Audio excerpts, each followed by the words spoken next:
We are on the internet. Look out! Cool. They're coming for you. Hey. They're Yay. they're coming to get you with their little internet teeth. Oh no. Sometimes even that, big internet teeth. I don't know. Depends on the that person, I guess. that sounds horrible though. That's why I told you to look out. That's why I told you to look out. Well, I guess just give the people some time while I open my gamer juice here. Good old Monster All right. Energy.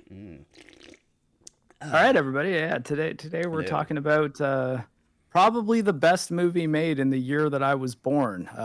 Foreshadowing, I suppose. So I'm not really the same type of Terminator. Sorry, I'm not the same type of cyborg as the Terminator. That sounded to me like you're some type of Terminator, apparently. No, I'm more like RoboCop. Oh. Got a human brain and a human heart. Okay. That's what a Terminator would feelings. say. You're Ooh. trying to kill us. No. We got you all Don't lie. figured out. Do you know why we cry? And is it something you can do? Yeah, no, I cry all the time. Not your grandma's Terminator. But yes, hello. First Live Forge of the year. Whoop whoop. We're back with stuff and things. Hooray. And no, as far as I know, there's no cringe releasing in the next 2 weeks, so we can do some fun stuff instead. So that's good. Can start the year with something fun. Because obviously the last 3 weeks was the Batman and the Penguin arc. It seems like people have enjoyed that. We're happy to see Wolf on those, obviously, because they're all simping for that guy. Little simps. Yeah, Wolf is he's an insightful dude, and Oh yeah, absolutely. the book series that he recommended to me I like so much. I'm on a second lap of it. Like I finished all 6 books, and now I'm on the second one on my like re-listen because I've been audiobooking as I do projects around the house. Very good, very good. Yeah, Red Rising is the name of the series. Strong recommend. It's the first one is sort of similar to Hunger Games, but the games in question here are much more complex. They're team based and they're more about like conquering than killing. Like you can kill, but it's sort of more about like conquering the other houses that are sort of involved in the game. By like the first chapter of the second book, though, full blown like space opera territory. We're talking like capital ships, like power armor with these crazy swords called razors that sort of are like a whip that can be stiffened into a sword or like made into other different shapes. Think like Ivy's sword from Soul Calibur, but it's a little bit more advanced. And yeah, it's cool stuff. Nice. One book left though, so now I'm in hiatus territory. I got to wait till book 7 comes out to finish the story. Nice. So the first 3 are kind of its own trilogy, and then there's Big Time Jump, and the second quadrilogy is that Alien DVD set called it, which is a word that doesn't really make any sense. Well, if you in chat can in fact read, here's your reading recommendation. I mean, I guess you can let people read it to you on the internet. So I mean, yeah, like I've been listening to the audiobooks. So. Yeah, because we all can't read, obviously. So. Well, I mean, honestly, I think probably I do actually want to get the hardcovers of it, but I had a bunch of Audible credits, and it was just far cheaper to get the Audible books than to buy the actual physical ones. They're on my list, though. Very nice. Oh, yeah, so many things happening, stuff. Well, while I was gone, I was over on Maul's channel a lot. We were playing video games, got drunk. People have been enjoying that. We finally did the Dark Souls 2 stream. That was pretty fun because we got wasted and played all the way through it with all the bosses. And I'll upload those on my end as well. I'll get the VODs and put them on my archive channel for people to find easily because Maul has his gaming streams all unlisted in the playlist. I don't know how easy are those to find for people. But considering people always ask where they are, I think they get a little bit confused sometimes. But yeah, I'll be uploading those on my end as well. I have lots to catch up on in terms of uploading VODs and stuff and just putting them live. My whiteboard was nice and empty, and I started writing things down again, and now it's not empty again. So yeah, there we go. Things happening, going back to everything. just getting back in the groove because it's back to work tomorrow for me as well, and I'm not looking forward to it because work's annoying, obviously. And I don't know what I'm in for, if everything broke, or, maybe it's just going to be chill. But I doubt it, because that's not how it works. But yeah. I was trying to think, it was something I wanted to mention, but I forgot what it was, so it was probably very important. Yeah. Let me see here. Yeah, I guess the next big movie that's coming out that we're probably going to be talking about is the Captain America movie. That's going to be... Yay. I'm excited that I have to go see that. when is that coming out? When is that finally coming out? 3 weeks or something, I think. Oh, shit. I think okay. February 15? Captain... Let me check here real quick. Captain America, Brave New World. Because hasn't it been, like, reshot into oblivion? Oh, yeah. Like, even after the trailer came out a few months ago. Yeah, there's like bad test screenings and stuff like that. All the good signs of a movie absolutely going to blow us away. Yeah. It's gonna be great because it has the big red man in it. Yeah, why do we know this already? It's so stupid. I mean, that's the kind, because I don't know the context from the comic books, but it really does seem like the kind of thing that you would put in the trailer to hook the audiences in, because you don't have any faith that they're going to go and see the movie if they don't know about that reveal. Because I remember the trailer starting with, oh, there's someone in your ranks that you need to be careful of, and then he's the Red Hulk himself. So now I'm just like, okay, what is going to be the hook in the movie now? Is there someone else that's going to be evil? So I actually have no fucking clue what's gonna happen. You gotta wonder when does that reveal happen in the film? Is it first act or third act? Like, I think how much of a spoiler is it? I have a feeling that it's. I have a feeling it's going to be in the third act. I think it's a third act element. I can understand the temptation to include it as like a stinger shot at the end of the trailer, but like I think in general, like, you shouldn't put anything from the third act in the trailer. It should just be Act 1 and 2 stuff. Yeah. Especially if you've got a surprise villain twist, or like what you would presume would be one, right? Because like, while it's a different actor, we know that like General Ross is like effectively a good guy, even though he's a bit of an antagonist in Civil War, I suppose. Right. Mm-hmm. Rest in peace, William Hurt. But yeah, that's Who played him February 13th in German land, apparently. It's coming out, so...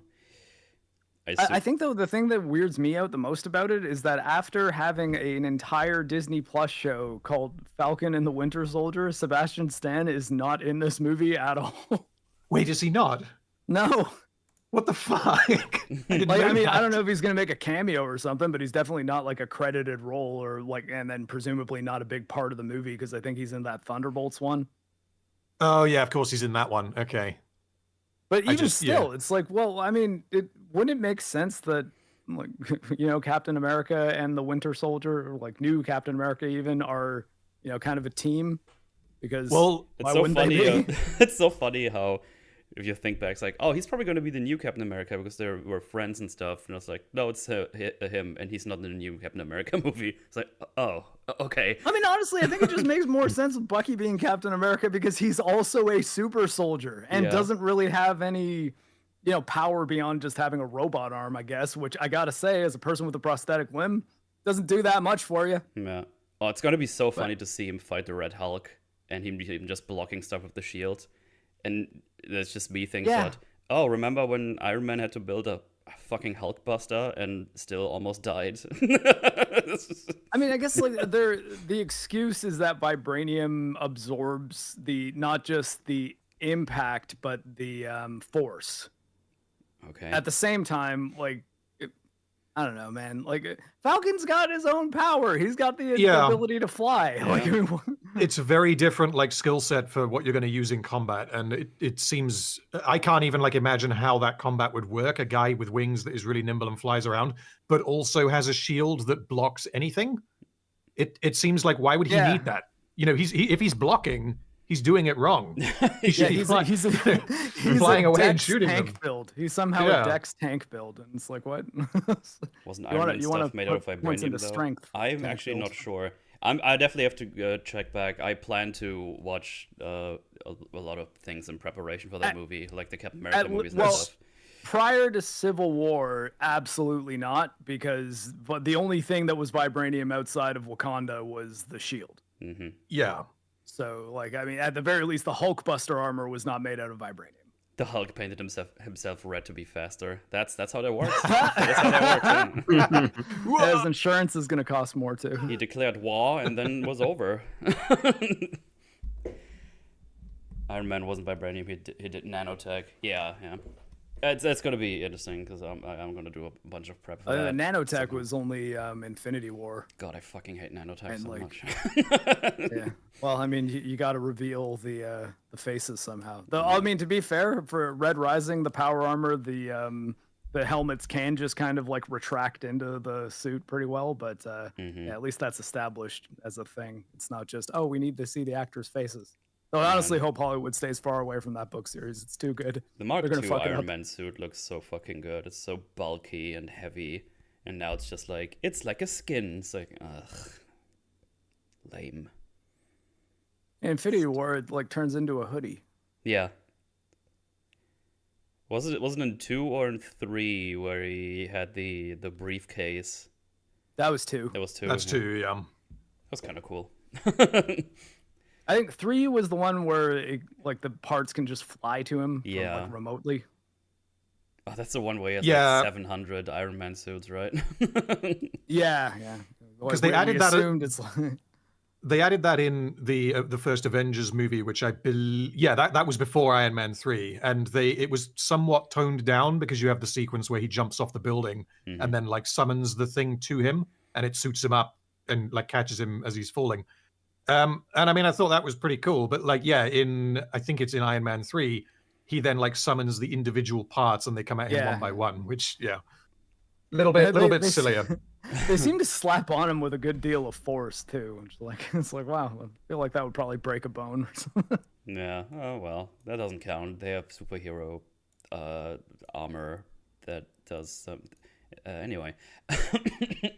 Oh, Captain America versus Terminator. That's an interesting question because at the very least, I think Steve Rogers could probably fuck up a Terminator with the shield. I was going to say, does he have the shield? I think yeah, so. Without the shield, he's fucked. Well, because he will still go down if you shoot him, right? He's not. Steve Rogers is not bulletproof. You know, he can take maybe a few more shots, but a bullet to the head will still kill him. Oh yeah. Which means a Terminator punch would be not good. Although I guess a few people do take hits from the Terminator in this movie too. So I don't know. I guess as we go through it, maybe we can reevaluate that. Yeah. Oh well. Yeah. Well, it's fun to talk about all the funny Marvel things they've been doing. There's gonna be lots of time to be spent on that in the coming weeks. But for now, we have some fun to talk about.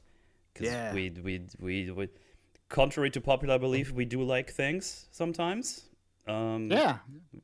Especially if it's older stuff. Terminator, 1984. Yeah. No, it's my birth year. Oh wow. I'm as old as the Terminator. Though I think Terminator came out in like October, so I'm a little older than Terminator. Someone chat fun. Okay, I'm out. I would hate. It's just funny because I've watched a bunch of older stuff while I was over at Mutuals. We watched through all of Blackadder. That's obviously fantastic. We watched Faulty Towers. That's really funny. I've seen The Guard for the first time. That's a really, really fun movie with Brendan Gleeson and Don Cheadle. Not seen that. Oh, you should watch it. It's super funny. I did take your advice on Wicker Man, and then I watched Nicolas Cage Wicker Man, and wow, what a difference in quality there. It's funny you did that. It's funny you did that because Mahler and I were just randomly like, he was like, I always wanted to watch the original Wicker Man, and I was like, yeah, fuck it, let's do it. And then we watched, and it was like, this is really cool. I really like this. This was awesome. Now let's watch the Nicolas Cage one right after. And it was like, this was fucking horrific. What the fuck did they do? Yeah. It's funny enough, too, in both the cuts that Metal watched and that I watched, no Not the Bees scene in the film. Yeah, there's versions without it, which I was not aware of. I think Wicker Man's one of the most stark examples of, like, like an amazing first film, and then the remake is like, what the fuck were you doing? What were we thinking? Yeah, This is like and, dog like shit. the moment it starts, like this feels off already. Like it's Yeah. so weird because I think it starts with the crash, right? That's what it starts with. So we're just on like a normal street somewhere in America, and it's like, okay, this just feels like a different movie. And then you have like the whole Yeah. connection with his ex fiance, right? That's what she was. Yeah. It kind of the opposite reason for him being there as the guy in the original, because the guy in the original is a very Christian guy who wanted to not have sex prior to marriage, even though he's given an opportunity Yeah. with, geez, an absolutely gorgeous woman. Like, That was a holy big hell. part of the whole movie, like the clash of his religion with the pagan stuff. It's super interesting. Yeah. We don't have this at all. Whereas Nicolas Cage, he is the father of the girl that's missing, even though he doesn't know that at that time, and that's the reason he's there, because Yeah. he has a blood connection to the now island that's very focused on bees and honey, because of not so subtle allegories to the lady who's playing the Christopher Lee character being like the queen bee, and the men of the village being drones. Mm. Yeah, that was a That weird is choice. I not don't in the even know why they original did at that. all. Like, That was so weird. It's like, oh yeah, the men, their tongues cut out or something, and they don't get to talk or something. I was like, okay, I guess that's a thing. I don't. yeah, I mean, I guess it's just their drones was kind of the big thing. Yeah. Like, and she's a queen bee. There's even like a scene where she's like in a bed with all these like people kind of surrounding her, and the sheets of the bed almost kind of look like one of those bee sacs things that like they give birth out of. No. Or Anyway, however watch bees are the procreated. original Wicker Man. It's really good. Yeah, original Wicker Man's good stuff. It's really good. Yeah. I also bought a copy of Gollum for PS5, so I can preserve that piece of history forever. That was a funny order on Amazon, by the way. It's like The Guard, Astrobot, The Wicker Man, Gollum. Yeah, wow. It's like, what a stark contrast of quality. You could get the Gollum game for like $17 now. Like, nobody wants that shit. I was about to ask how much you paid for it, because yeah, that's not too bad for a game not on PS5. I paid 20. I think I missed the 17 one, but still, it's just like, wow, that's probably one of the cheapest ones you can get right now.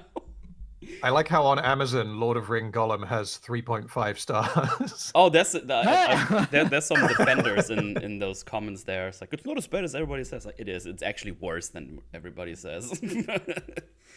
Gollum won the argument. Still waiting on Rex to stream Gollum. Yeah, he needs to get on that shit. That lazy bum. Yeah, he needs to start. But yeah, I started playing Astrobot, and Astrobot is fucking awesome. What a great game. Yeah, It's really, really Astrobot fun. is good stuff. It has a really fun God of War level, which I didn't expect them to go so hard on, but goddamn, I was very happy. Very happy with this.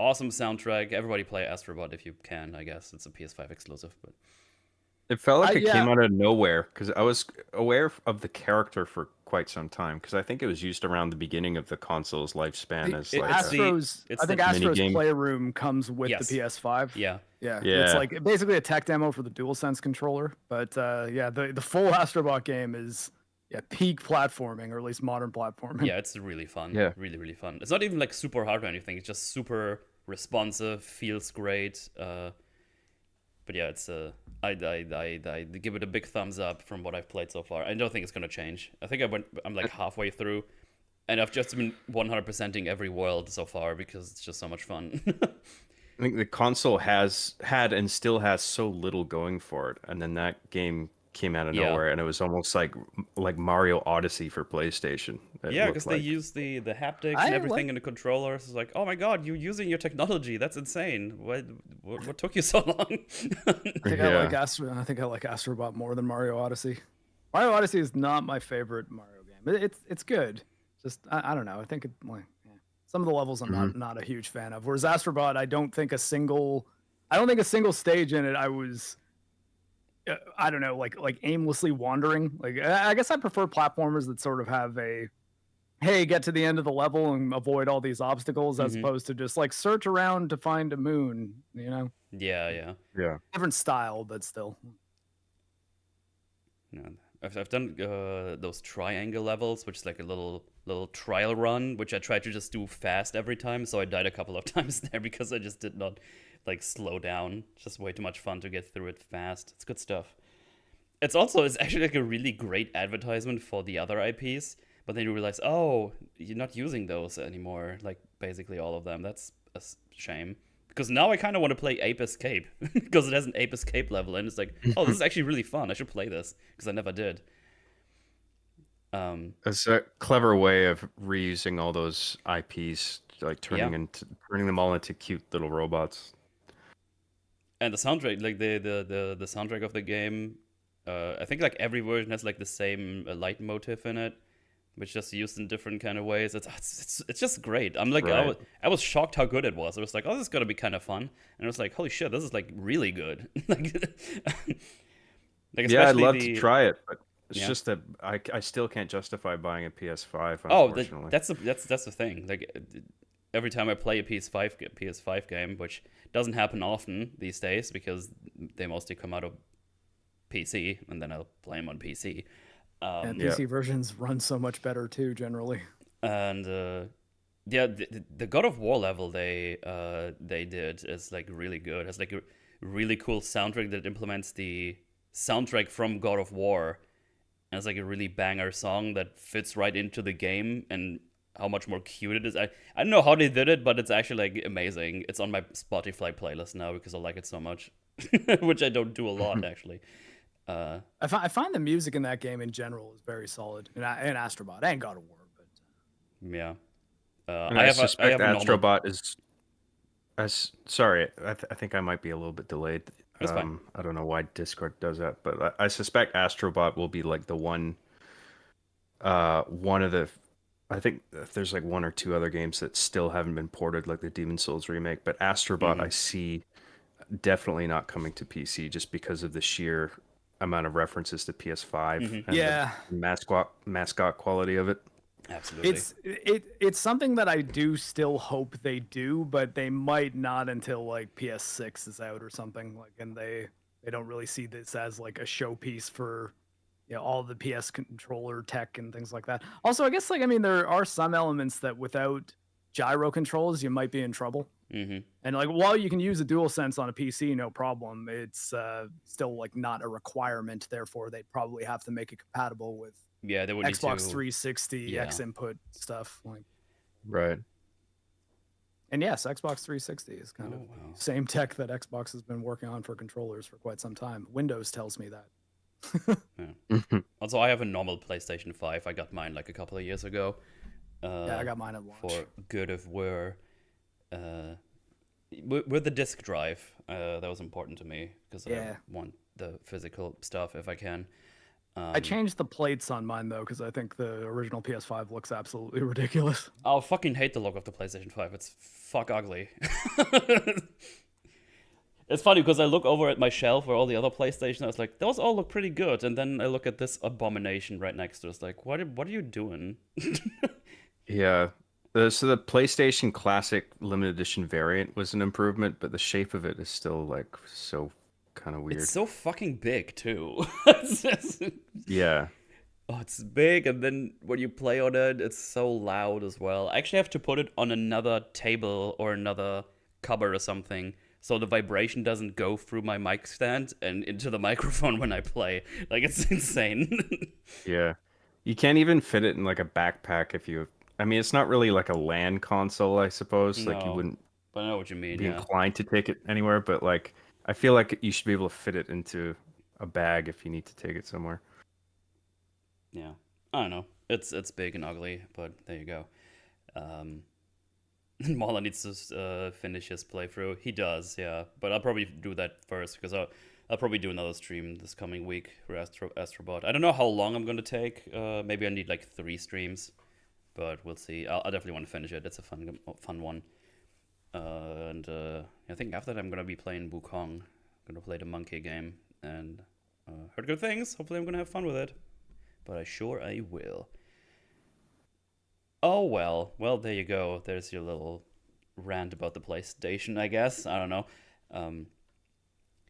I'm just gonna pretend I did the segue I did like 20 minutes ago now. Jesus Christ, Terminator. I'm very good at streaming. Terminator 1984. Very, very fun stuff. Very fun stuff. And do we even need to do like a blurb each? I don't even know. I think we're probably all on the same page. I assume.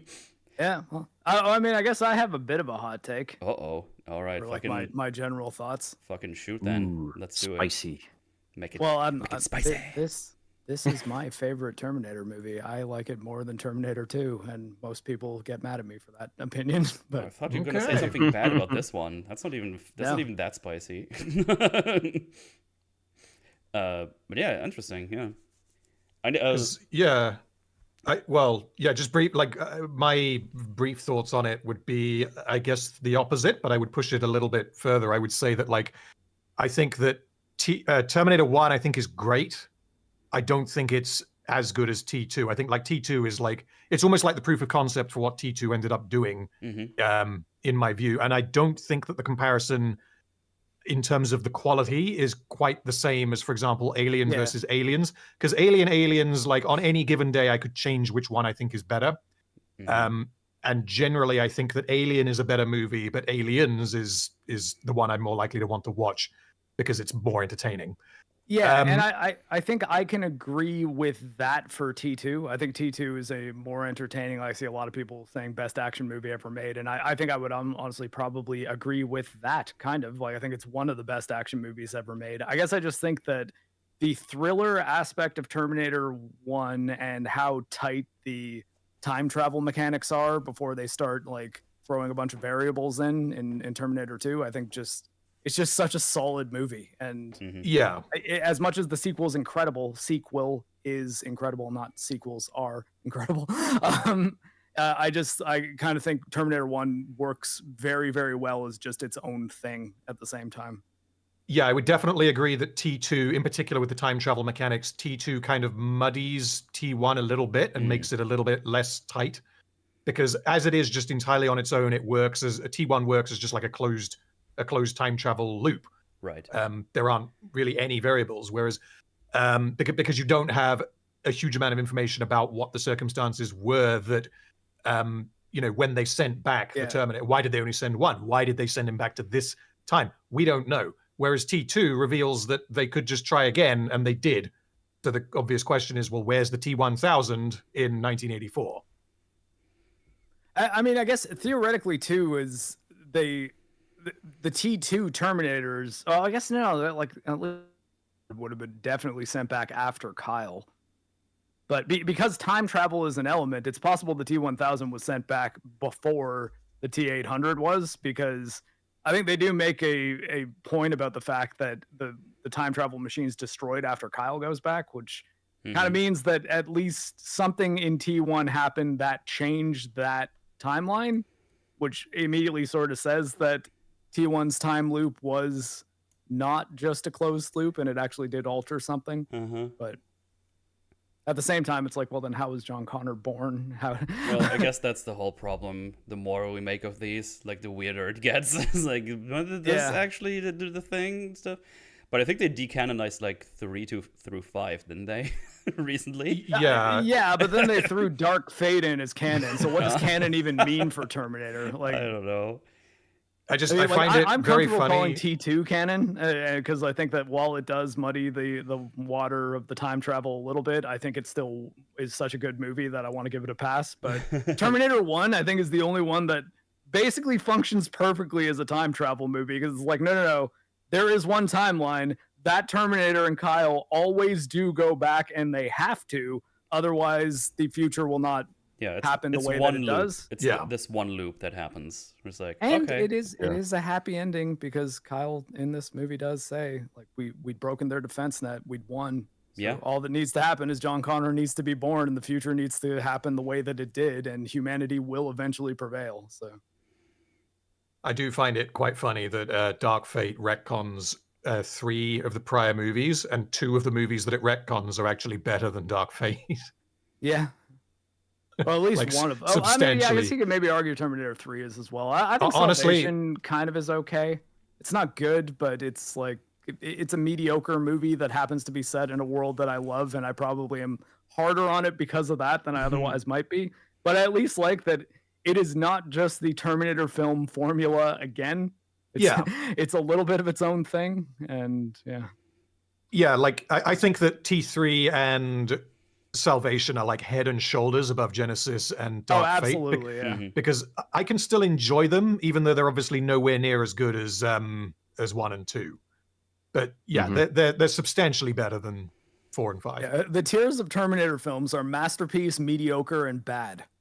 Yeah, pretty much. Yeah. None of them are good.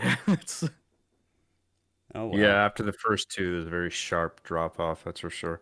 I agree with the opinion that I prefer T2. Like T2 is the one I'm more likely to throw on and enjoy more. But I think T1 is a very good movie, and Absolutely. it gets overshadowed by the sequel Yeah. a lot. I think that's unfortunate. Yeah, 'cause it's funny because I think I've seen Terminator 2 3 times before I've seen this one once. It's good. So Yeah.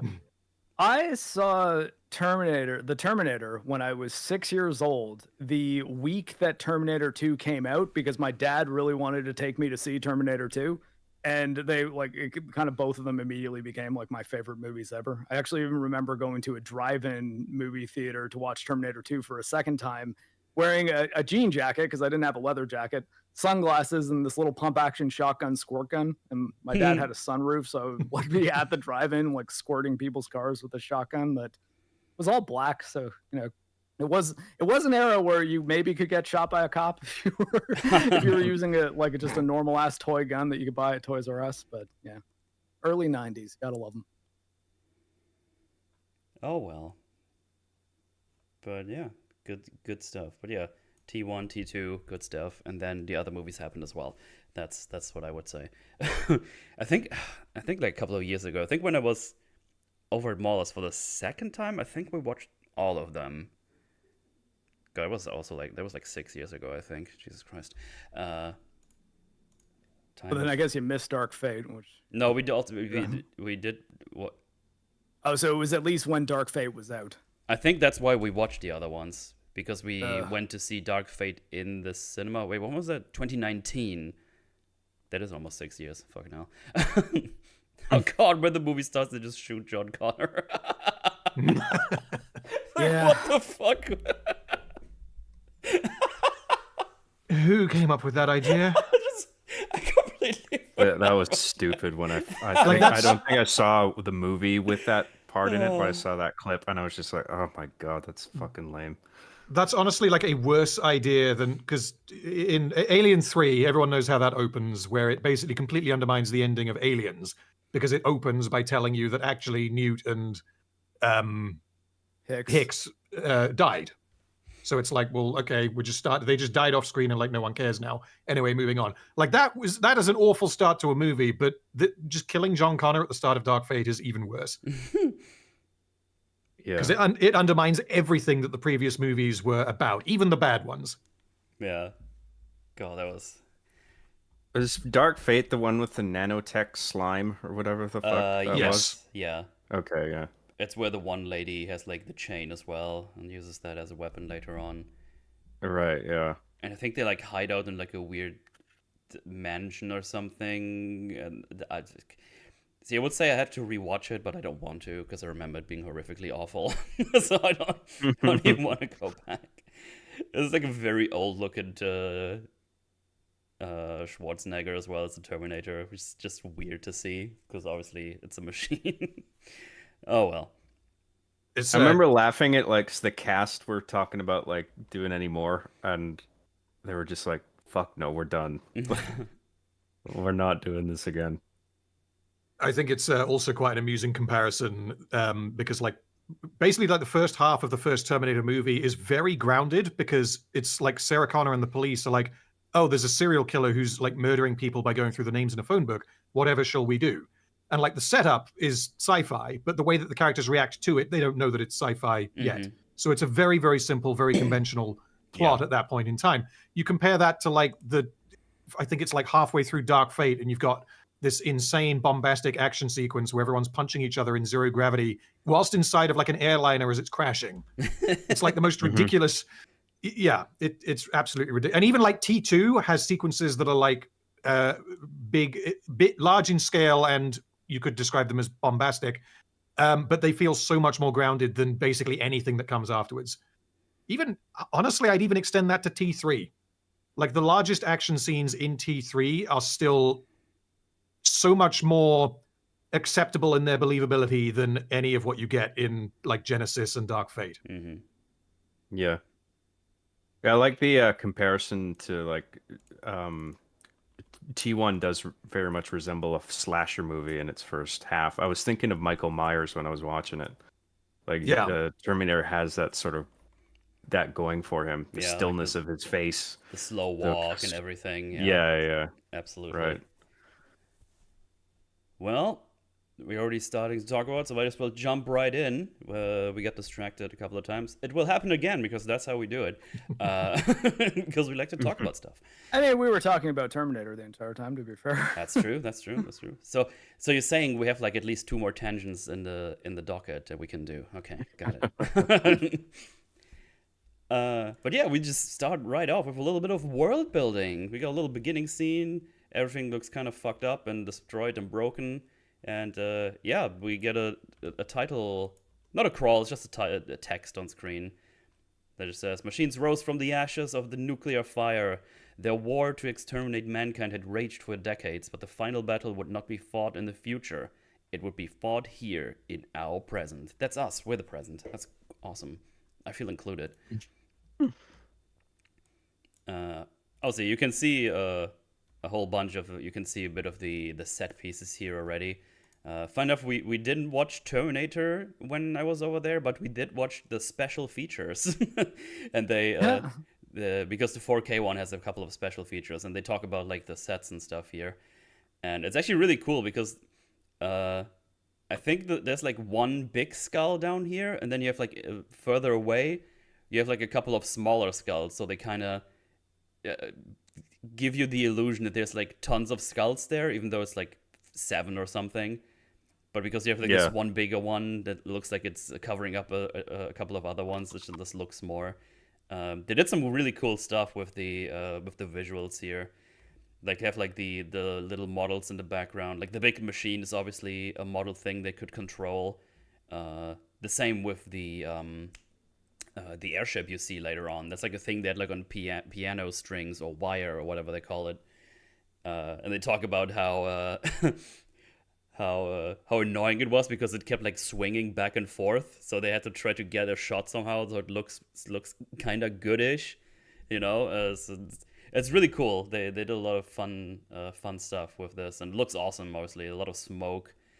And apparently all the like in a warehouse in the summer, so it got like super hot in there. And obviously it still looks good today because it's just so well shot. It's it's awesome. The fact that it's some real miniatures, and the forced perspective thing is really cool. I remember them doing the same thing in Lord of the Rings. Like they had that, you know, that when they're up in the mountains, they have that like close up shot on the ring, and there's someone in the background, it's Aragorn or something, but like the actual prop is a giant ring, like with a big chain around it. Oh yeah, I saw the prop. I saw a picture of that prop before. It's huge. It's so funny. Yeah, it's so cool that you can do that. If you actually build the props to have a sharp difference in size in relation to one another, you create this cool illusion that there's much more depth to this practical space you're filming in than there actually is. Yeah, it's awesome. Also, because someone in the chat mentioned it had a pretty small budget. $6.4 million apparently. That's nothing. Yeah, especially now. Yeah. Well, you even compare that to like Terminator 2, because Terminator 2 came out, I think, 7 years after this. And when Terminator 2 came out, I believe it was the most expensive film ever made. No. So because it cost 100 million or thereabouts. And then obviously he had Titanic, which upped it again. And which basically means that you went from this very, very, very small, modestly budgeted movie that has, you know, shots like this that look great, but it requires that they do all of these little tricks to make it look the way that it does. And then you end up with something like T2 that is just so much bigger in its scale. Yeah. The only other, well, no, I was going to say Aliens, but Aliens, even that doesn't apply because the budget for Aliens is only about double Alien, so the Okay. difference is not anywhere near the same. Yeah. They had so many more alien props that they would need to make, like physical aliens. I mean, Well, there's only one in the original. yeah, so in Aliens, the most that you ever see on screen at once is 6, and most of them are just guys wearing like gimp suits, like they're not like fully textured. Yeah. So Oh, man. the like It seems full like, it seems like costumes. there's shots where you see so many more, but I guess it's just tight angles. It's so carefully like that. That's worth highlighting. Is just something that James Cameron is really, really good at doing. Is filming with sort of his head in the mind of like special effects, like what this is going to look like, and it applies to like the CG stuff that he would later do with Titanic and Avatar. Even like find the Avatar movies aren't great, but like the part of the reason why the visual effects look the way that they do is because the person holding the camera knows exactly what he wants. And the reason why he knows what he wants is because he has all of this experience doing these other even Titanic, like a massive amount of Titanic was done using like fully practical effects, which is partly why it cost so much and was a fucking nightmare to film. Same with The Abyss. Yeah, the Abyss and Terminator 2, I think, were his first sort of fiddles around with CGI. As a Yeah, director, yeah. that ability to edit the movie in your head is incredibly valuable. Oh yes. I remember the Robert Rodriguez, like the film that I think is sort of kicked off his career was El Mariachi. Yep. And he just like shot it piece by piece, and he could just see it all in his head, so he knew exactly what every shot needed to be. You know, there's no guesswork. It's just like, this is the shot. Like, this is what's going. I know how the final cut is in my head. I can already see it. So like, it makes it so much easier figuring out how to actually practically do it. Yeah. Yeah, Rodriguez wrote a book about that production called Rebel Without a Crew that I'd strongly recommend for the aspiring filmmaker. I heard about that. Yeah, I haven't read it. Though I do not recommend doing what he did to fund it, which was volunteering himself for medical experimentation. And, Oh my god. he's got like these like football-shaped scars on his back from like things that they needed to actually like cut out skin for, and it's like, oh man, Jesus. Jesus. Yeah. No I thanks. like Robert Rodriguez. Spy Kids was one of my favorite movies when I was younger. That came out at just the right time when I was just the right age to be like, this is the best thing I've ever seen. And then you find out that afterwards, like, you know, when you get older, like he also made like From Dusk Till Dawn and Desperado, and he's a really quite a good filmmaker. He makes fun movies. Yeah. Yeah. The Faculty was one of my favorites. Yeah, good stuff. Didn't he do Mandalorian stuff? Or am I? Yes, mixing it up? that's modern Robert Rodriguez, doesn't count. Okay. Wasn't it Boba Fett? I can't remember because I haven't seen Boba Boba Fett. Fett's the one I think that he did all of, or like he was the showrunner on, but Mandalorian, the first episode with Boba Fett in it, was the one that he directed. Right. Well, that's a shame. Yeah, I don't know. Sin City was sort of the apex of Robert Rodriguez, and it's been all downhill from there. God, how could I forget Sin City? That's one I haven't seen in a very long time. Oh, same. I believe he only did the first one as well. I don't think he did the second one. I think you're right, yeah. Oh well, nothing stays good, I'm afraid. Everybody dies. You know what else doesn't stay? The punk's clothes on them, because the Terminator shows up and takes their clothes. He does. I mean, we see some garbage guy is trying to just do his job, get the cans in his truck, but it stops working. Oh no! Whatever it's gonna do. And then he just sees a big ball of nakedness, a big muscular ball of nakedness, and he's like, "I'm the fuck out of here. This is weird." And then he just runs away because there's electricity and everything. Because apparently it works a little bit like an EMP, so the mechanics didn't work anymore or something, so the truck doesn't turn on anymore. I gotta say, I really like how the first shot of the film itself, after you have the intro sequence and the title, is this really like intimidating looking shot of part of. It's like a forklift truck kind of thing. It's yeah, and it's little things like that. It's not really a gag, but little things like that do just show that like the film does have a sense of humor. Oh yeah. Well, also, I guess it's kind of there's the thematic idea of us relying on machines to do things that also make our lives easier, and maybe having an end state that's not so good if it goes too far. I'm not saying don't use forklifts, but The moral of the story: never use forklifts. Never. But yeah, he gets up, looks over the LA skyline. It's like, I'm gonna find people to kill, and it's gonna be great. But yeah, he runs into some punks, and they're like, oh, look at this naked weirdo. Isn't he weird? Isn't he a little weird guy? And then it's like, give me your clothes. They're like, no, fuck you, asshole. And then they try to stab him. Well, two of them get yeeted. One gets to stab him, but apparently it doesn't really do anything. Because obviously at this point we don't actually know yet he's a Terminator, of course, but we don't know what a Terminator is. We don't even know what a Terminator is. We're just like, wow, this is a big muscular guy, and he doesn't give a shit that he just got stabbed. That's insane. What is happening? He doesn't seem to be completely normal. But yeah, he seems calm, collected, and yeah, he gets the clothes. He also punches through someone's chest, and the shot is short. I don't know if he actually ripped someone's heart out or if it's just bloodied. I couldn't really make it out, but he punched through the guy and killed him. That's basically it. As one does. And yeah, now he gets some clothes. And it's like, okay, we got this guy. He's probably not the good man because he just killed someone in cold blood. And he seems to be very resilient for some reason. And we will figure out why. And then I like that the Yes. future setting is just so vaguely in the background Yes. at this point. Like you have that opening, and then it's just like, okay, now what are we doing? This is the present. Who's Yeah. this guy? And it feeds the audience answers like organically as it goes along. It's not that scene at the beginning where Arnold's like climbs into a time machine. I must go back and kill everybody. I am the T-1100 101. I forgot this designation here, but as it just says everything. Yeah. So you can play it on Netflix because they need to tell you everything or something, whatever that fucking post It's was. terminating time. It's terminating time. Oh god, no! You just reminded me. In T3, they have the line "You are terminated." Right at the end. I don't even hate T3, but that line is very goofy.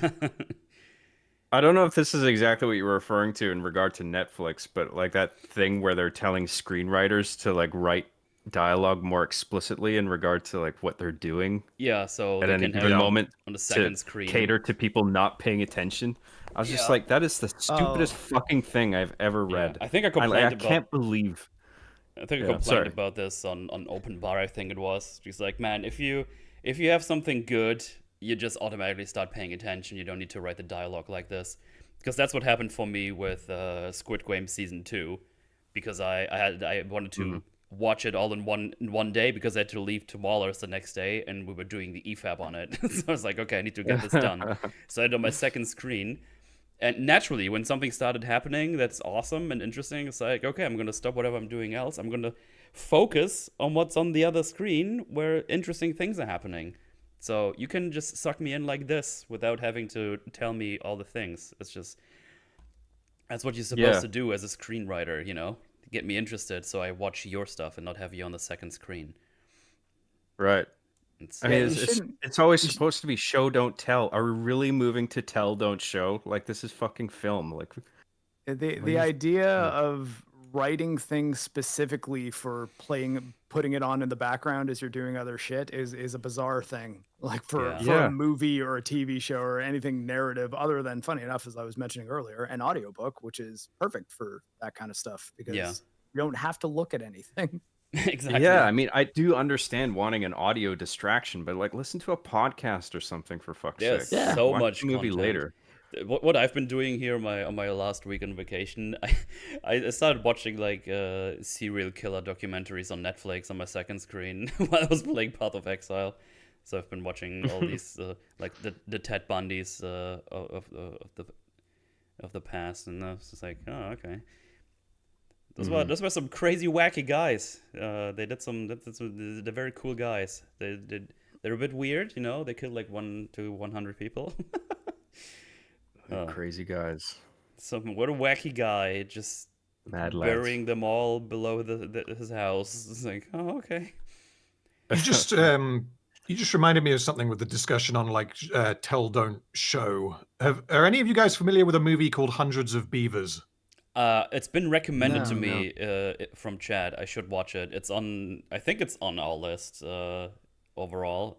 But I just wanted to watch it in general. I heard it's pretty funny.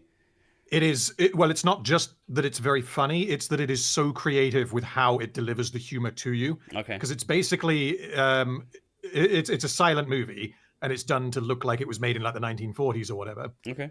So obviously there's no dialogue, which means that if you're just listening to it, you will get absolutely nothing out of it. Yeah. So that's basically the opposite. If you're half paying attention to that movie, it is going to do absolutely nothing for you, because it's like, oh, there's a guy in the snow who gives a shit. But if you actually watch it, it is such a creative movie. I would highly recommend it. I shall. Does it try to be like before the talkies, where you have like the dialogue slates, like white text against black sort of thing? I don't think it even does that. I think that it's mostly done with, when characters communicate with each other, it's generally done with visuals where like they point at something. It's almost like a live action cartoon where like there'll be a guy with a signpost for like how much money he wants to buy to sell the product for. Right. And the guy will kind of point at it, and he'll look at his empty pocket, and then the guy will shake his head, and you understand then that it means he doesn't have the money to buy the thing that he wants. So it's all told entirely through visuals and music. I don't think that there's any like dialogue or like title cards or anything in it, but I might be misremembering a couple. Right. No, I know what you mean. Like it's all being mimed by like just good performances. Yeah. Yeah, absolutely. I recently watched a horror movie that effectively has no dialogue in it called Azrael, which I think it's something happens where it's basically like, well, funny enough, Judgment Day happens, and it's sort of like a Book of Revelations type deal. And I think it's something about speaking is outlawed, so they mess up all their vocal cords. So pretty much no character in the movie can actually say anything except for, I think, like one lady. It's been a little while since I've watched it now, but it was all right. Pretty good. Cool. It's a recent one too. But yeah. Now that we have introduced Arnie Man, we get the flip side of this. Because now we get introduced to our boy, Kyle. Kyle Reese. Kyle Reese.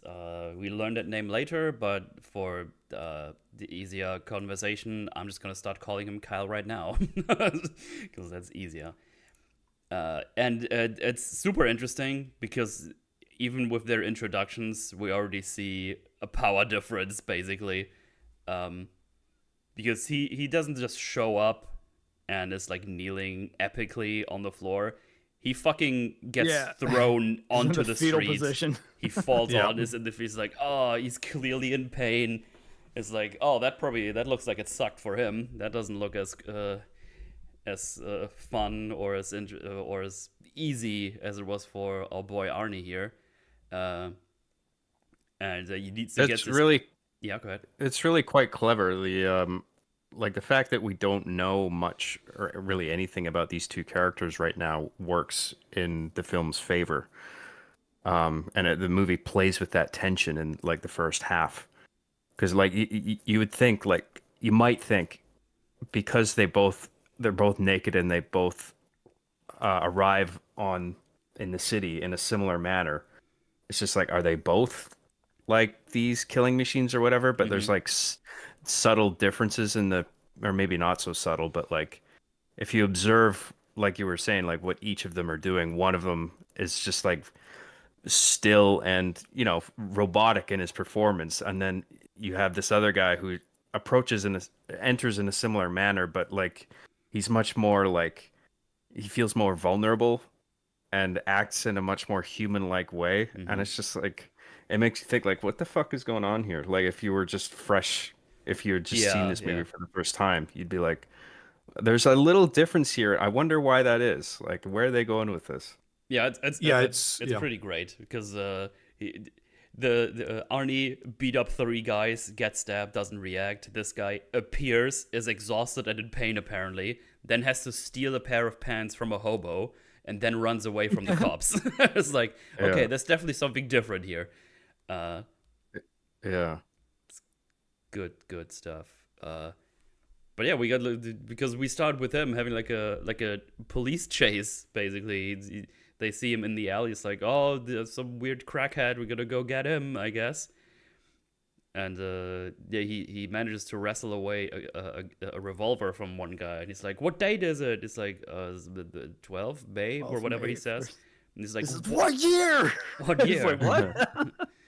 That's another like important difference as well. Is like when you actually get the dialogue from Kyle, he is not in a good way. He is fucking panicking. Yeah, because obviously he's just experienced what I mean no human has ever experienced before in this setting. He's traveled back through time by like what 40 years or 50 years or whatever it would be. Something along those lines, yeah. Yeah, 2020. Is it 2029 that they go back? Yeah. So he's just panicking and he just is asking a cop at gunpoint, like, what fucking year is it? Tell me now. Mm-hmm. And you compare that to Arnie, where he just like carelessly, robotically, like you said, repeats what the guy says to him. It's like a nice day for a walk. Like, yeah. he just doesn't care. There's no emotion in his voice at all. Nothing clean, right? Yeah. Yeah. No clothes, give them to me. Also, he's seeing the city like as a city for the first time as well, because he just knows it from as being ruins and broken and dangerous. But yeah, he runs away. He ends up in a little store. Another small little thing I really like, which they did not even have to do, but you know what? I appreciate it a lot. The policeman who just got his gun stolen goes to his colleague and is like, "He's got my gun. Let's go." Oh, that's good. Yeah, that's what you should do. Tell them. Yeah, he's definitely. armed. You want to tell him now we're dealing with a guy who's armed. Yeah. He might not have even had a shirt or shoes, but now he does have a firearm. Right. It's just, you know what? Attention to detail. Good stuff. Good stuff. I just always appreciate that a lot, because it just gets left on the wayside way too many times these days, and it's really annoying. Yeah, I think good writing involves like this little beat happens in the action. It's like what is every character involved in the scene now thinking? Yeah. Like because their plan of action would change, and I think with bad writing that just all gets thrown out the window in service of some preconceived idea of what you want to happen in the scene. But yeah, on the way through the store, running away, he makes sure to grabs a couple of clothes, gets some shoes, you know, because he doesn't want to go out there barefoot and everything. So yeah, he's pretty quick thinker and quick on his feet. He's outmaneuvering them and makes his escape. I don't know if it was actually product placement, but the shot of him putting his Nikes on and then pulling them up made me laugh. Lowering from the step in the change room. Yeah. Yeah, that's why it's a budget of 6.4 million, not only 6 million, because they have the Nikes in there. There's a pretty good cut in the editing there too. Like you can tell there's a seam there, but like it's clean enough that it works. Like when the cop like passes the booth, there's like a seam, and then like his feet comes down from behind the curtain. Yeah. And it's just like, okay, there's a bit of a gap there, but like it's efficient editing. It's smart. Oh, I just noticed it. Yeah, it's just like tick. Interesting. Yeah. But yeah, he makes his way outside and it's like, I need more guns because I know what I'm up against. I'm just gonna steal the shotgun for the police car and just bolt and get the hell out of here. And yeah. He had a much more stressful time appearing in this new world that he doesn't know about, or this time he doesn't know about. And he just makes his way with a big trench coat to a phone booth. And he checks the phone book. Remember those things? Oh, God, yeah. The plot of this movie does not work at all unless phone books exist. Yeah, because... I mean, I guess, yeah, the internet's so important. Use, but I guess, yeah, you're right, though, because... You could unlist your number, though, because that might have been a problem. Sarah Connor went through the trouble to be unlisted. Because if like the internet existed, then like they would both have the ability to look up the Sarah Connors, but like the idea of going through sequentially the different Sarah Connors in the order that they appear, that is entirely brought around because of how phone book works. Yeah, that is true. Yeah, because he's looking for one Sarah Connor. It's like, oh, okay. And yeah, as you already mentioned, the sequential thing is going to be a big thing. Why we get to her last, because she's listed last on here. So good stuff.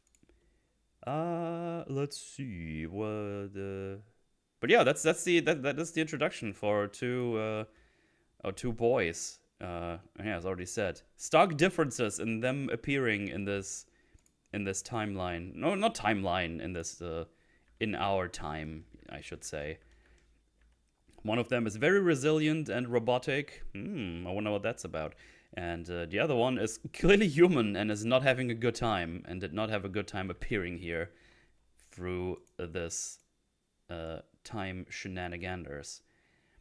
It does a good job as well, because we're about to get to like Sarah Connor, and it does this with Sarah Connor as well. But like with Kyle, it immediately like he's struggling, and the film does a very good job of predominantly just visually making you care about the character because you see him struggling to do what he's trying to do. We don't yet know what he's trying to do. For all we know, he's trying to kill Sarah Connor, but like the way that it's structured means that we probably want him to succeed in whatever he's doing. Exactly. And he's behaving very intelligently too. Like I think he deliberately goes for a trench coat because he knows he's going to have to carry and conceal a shotgun, because it's like the most firepower to carry on you that like would possibly stand a chance of like killing this robot. Not killing it, but like keeping it at bay. Like he just needs that stopping power. Is this where he saws off the end of the gun, or he saws off the Oh, we get there. We'll get there. Oh, that's later. Okay. Yeah, we got Sarah Connor's introduction first, which is it's a pretty funny contrast. Her introduction, because her introduction is basically Mondays. Am I right? Because yeah, she appears at the burger joint or restaurant or whatever she works, and it's like, I'm late. Oh yeah, me too. And then she just kind of stamps in, and that's the first small thing we see. We kind of jump around between all three now for a little bit. I like the reveal of her name being on like the punch card. Like, yeah, you could have like done that with dialogue and it would have been fine. Like, hey, Yeah. Sarah, what's up? Like, what took you so long? But the fact that they just took the opportunity to make it visual instead is great.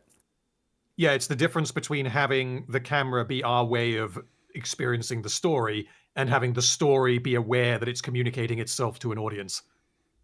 Yeah. Because what film is it? Oh no, it was last time I was on Forge when we were talking about War of the Rohirrim. Oh yeah. And like every character introduction at the beginning of that is like, hello Frank, hello Bill, and everyone is just directing the names of the characters that they already know at each other. So bad. Right. Which is the opposite of what just happened with Sarah Connor. It's entirely visual, and the story isn't changing itself to accommodate the audience. Yeah. It's so awful how they did it, because in like 8 minutes they do it like 7 times. Yeah. It's like, hello, I am the new character. Yes, thank you, brother. Anyway, we see Arnie grabbing a car and driving off, and then we get her day to day. And man, what a day she has!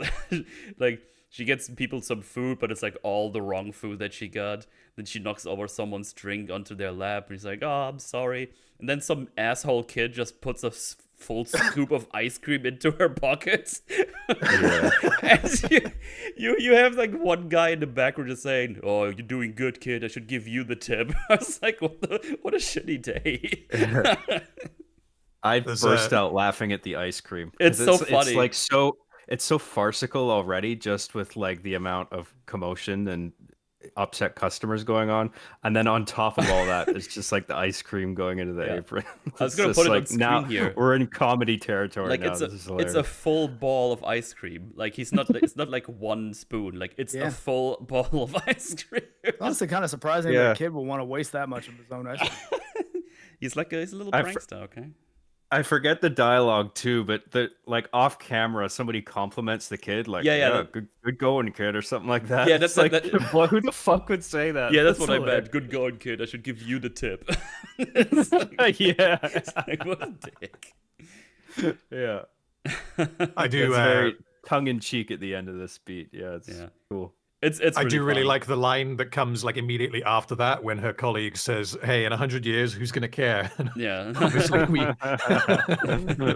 That's cool. Yeah. Yeah, it's fun stuff. That's what I mean. It's like we had the introduction with like the chase scene. He's killed the other Arnie kills someone, then she's like, "Oh, what a shitty work day." It's a really funny contrast. I enjoy it a lot. Yeah. Where was? Oh yeah, he's going to the gun store. He's going to the big old gun store. And he's basically like, "Give me all your guns." He's like, "I want this one with the scope." It's like, "Oh yeah, it's good. It's really new. It has a laser sight. It's amazing." He's like, "Oh, you really know your guns." I like this one. Anything else just says plasma rifle in the 40-watt range. And the guy in the counter's like, "Only what you see, pal." That was the one that confused them. It was just like Uzi 9mm. Yeah, it just goes straight. It's like, "Oh, Uzi." Just what you see, pal. It's just really funny. But yeah, he's like, "Oh, you really know your guns," and then he just takes a shell, he loads it in. The guy says, "Oh, you can't do that. You can't do that." He says, "Wrong." He just shoots him.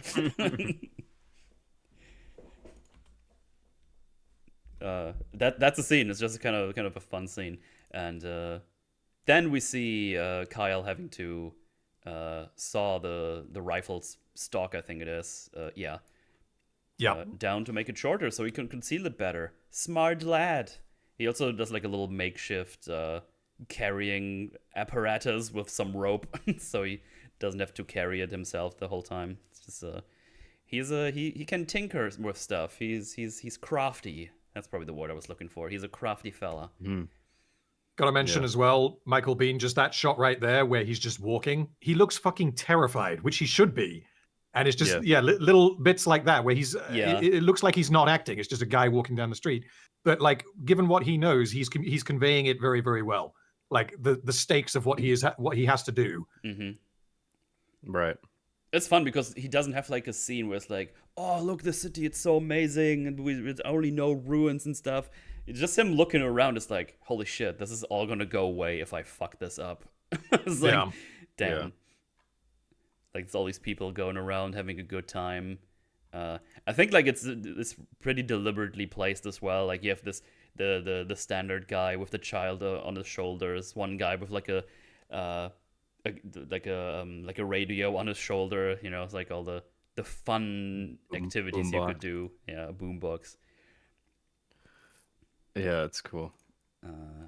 Yeah, it's just good stuff. I'm gonna be saying this a lot in this because it's just good stuff. Let me see. Arnie, we're going back to Arnie. As I said, we're jumping around a little bit. And now he is going to the phone booth to find his the addresses of the Sarah Connors of this city. He also just yeets one of these one guy away who's been on the phone. He's like, "You have a serious attitude problem, man." It just says in the background.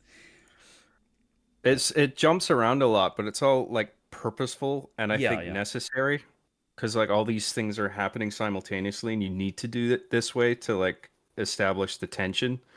Yeah. I usually, like, a lot of time in movies, intercutting bothers me because I feel it's used to like hide bad storytelling. Mm-hmm. In this case, it's like actually used properly. No, because they go back and forth because they all intersect at some point where they're all the same place. So it makes a lot of sense to show us where they currently are. Because now we can see Arnie. He's already the first Sarah Connor address, and he basically just says, "Sarah Connor, yes," and he just opens up the door and shoots her in the fucking face. It's like, yep. That's the one. He's just, everything that the Terminator character does is just inhumanly efficient. Mm-hmm.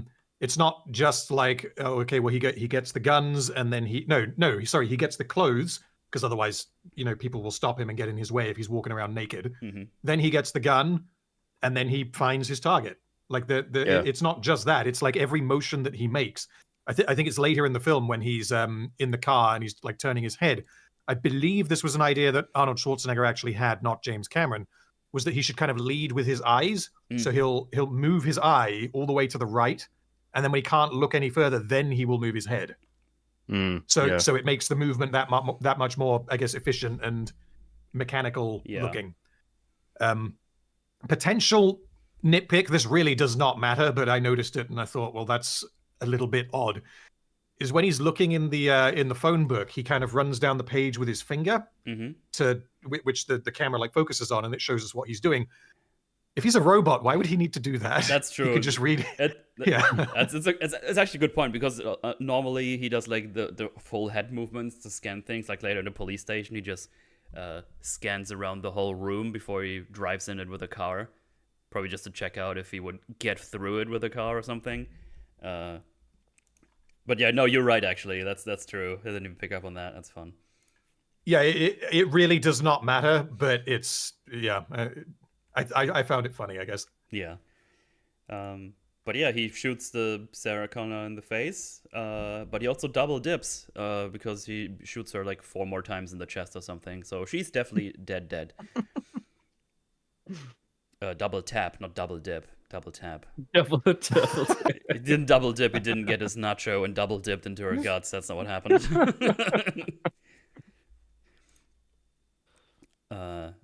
Well, right after this, it seems to be a little bit of a time jump. Sarah's about to take her break. She's like, yo, you need to check this out, Sarah. Someone exactly named you like you died. Isn't that crazy and funny? And I was like, first of all, lady, you're crazy. That's all. There was only one. I don't know why it started like this. But it's like, oh yeah, she got brutally shot to death this afternoon. It's like, ha, you're dead, honey. Yeah, what a thing to say, too. I was like, wow, okay, you're weird. Callous, yeah. But yeah, now she knows that one of them died already, and that's going to be important later because she hears that the second one died, and she's like, oh, Yeah. that's a bit worrying for me to know this, but we shall get there. Because we go back to Kyle, who is just trying to get a car going. And it's another fun little difference. The Terminator earlier just kind of ripped away a thing and turned it, and the car turned on, while Kyle has to just wire it as like a normal thief would. It's like, oh, I'm just going to shorten this, and then the car runs. Yeah. Just a much more less effective or less fast than the Terminator would be, and Less brute force as well. yeah. Then he sees a big machine, a crane. He's like, oh no, PTSD, or he falls asleep. Actually, maybe you guys can help me out. Is this the thing that he is thinking about? He's obviously thinking about it here, but I think he dreams about this, right? The scene that happens next. Yeah. Okay. Because he kind of jump scares himself and wakes himself up after we see the little flashback or flash forwards, I guess it is. But yeah, that was just brought on by him seeing the caterpillar tracks, right? Yeah, exactly. Because It's a brilliant incorporation of flashes to the future. Like they all sort of take the form of dreams or nightmares that he's having. Yeah. And they're all placed at parts where Kyle is falling asleep in like the present timeline. Like it doesn't just arbitrarily cut to like a future flashback just because we need a buffer here. Like there's a reason for it. Yeah, I like how they cut it as well, because we go to the tracks and then it just starts slowly panning down and there's like skulls appearing. It's like, oh, that's neat. That's good stuff. It's cool transition, yeah. I imagine that James Cameron almost certainly will have had to fight for these future sequences because they are the most elaborate sequences in the film, I guess, apart from the climax of the movie itself. They will have been among the most time-consuming and difficult and expensive sequences to film, because pretty much the rest of the movie is just like people. There isn't a huge amount of visual effects work. Yeah. There's some prosthetic stuff later in the film, and there's like stop motion and stuff, but like this is much larger scale than anything else that you get. And I could just imagine, like, if he's pitching this film and explaining where the tiny budget that he's been given is going to go, having to explain to a suit, right, so we've got like 3 different future sequences. and just having to kind of justify it. And someone would just be then like, wait, you could just cut those and like halve the budget of the movie. And he'd be like, excuse me, what? We're not cutting those. Because like if you like it doesn't seem like it's particularly important, like this one in particular, but then what it really does, and like you said, the way that it's placed in the film, is it establishes the stakes of the conflict that is taking place, and it shows you how outmatched the humans are going to eventually be. Yeah. So it isn't just showing you like, oh, this is where he came from, I guess. Like it is very, very deliberate. And showing us this before Kyle actually meets Sarah gives the audience a little bit more information about him. Yeah. Also, just look at this visually. It just looks really fucking good. And oh yeah, it's sick. like they have them in the foreground base. I guess they're cut in. I don't know how the technology worked back then. I don't know if they put like film over film to make it look like this or whatever. But obviously the robot is a model, which is not small, a model, but it's obviously not as towering. But yeah, they filmed this and then put the other guys down here over it, and then you have like laser guns and everything going around. It just looks really fucking good. Yeah, I'm not sure if this is one of the shots that does it, but I think you might be referring to rear projection. Probably, you got like a thing being projected in the background, and then the foreground layer is like a practical thing that's in camera. It could be on that shot because the wreckage that's in between the foreground and the robot in the background has a pretty clear silhouette. Mm-hmm. So it could be that's like the cutoff point, maybe, but I don't know enough about how it works to say. But yeah, it's a really cool model. It looks really fucking good. Yes. And with this sequence and the other sequences like it, like what was just said about showing just how outmatched Kyle Reese is, or like all of humanity is, it also demonstrates like Kyle Reese himself is also a force, because he knows how to navigate this terrible world and stay alive. Absolutely. So like, even as much as like a killing machine Arnold is, this is like the one guy who might actually have a shot at like evading or like keeping Sarah Connor alive. I mean, obviously the audience doesn't know any of this yet, but this all goes in, and once things are revealed, it's just like, oh shit, yeah, she's got Kyle Reese protecting her. He can probably pull this off. This also, this bit that we just saw also sets up the fact that he has to use, I mean, it's not even guns. That's not how he ends up beating the robots, is with these little like homemade explosives. Yeah. That's how he brings this thing down, and that's what ends up working. Well, it kind of works later in the film, which I guess we'll get to later, but yeah. It's a good point. Yeah, the pipe bombs. I forgot about that. That's cool. By the way, if I remember correctly from the special feature or the extra features I watched, like this grenade is tiny, obviously, because it like goes under the model, and I think they took like a lot of tries to actually get it to be thrown where it needs to be, so it looks like this. I know it was this or another one. I don't have the 4K Blu-ray to check it out myself, but it's fun because it's just so small, and then to get it here where it needs to be, it's just it's a good amount of commitment to just get this right. Yeah. And obviously, if you might wonder, it's like, oh wow, you can just short the car and drive it. How the fuck would he know this? We see here they still have like functioning cars they use to get around and mount guns in it and stuff. So he knows how to drive from that. Right. Just, covering your bases just makes sense. Yeah. Also, you've got the. I don't know if this is what was intended, but you've got the final shot of his dream before he wakes up, where he's kind of trapped in it and the car is on fire. And when you first see him like naked, when he gets time traveled back, he's got like little burns on his back. Oh yeah. And I was thinking that was where because originally I was thinking, well, has he been physically burned by the process of being time traveled? But more than likely, no. It could be that this incident in the car is what hurt him. Yeah, right. Yeah. Which is why he's having a nightmare about this particular event. There's a layer to these flashback scenes I think is really clever, where like, he has these nightmares and he wakes up and it's like they're not even really nightmares because that's what's actually coming, and it's like the world he's in is like the dream kind of because it doesn't exist in his present timeline. So it's like this weird sort of uncanny thing where it's like it's switched around where he falls asleep and that's reality, and then he wakes up into the dream, which is not a dream at the same time. Like, it's pretty cool. Yeah, it's good stuff. It just all works very, very well together. But enough doom and gloom. It's time for some lighthearted stuff because the ladies are getting ready for date night. Woo! Yeah. Sarah's got a really, really important date tonight that definitely isn't going to cancel on her. Yeah. Although, man, how screwed would she be if this date happened? Oh, she would be fucked. That's true, actually. Of the two men you can spend tonight with, Kyle's the one. He's the one. He's the one to go for. Yeah.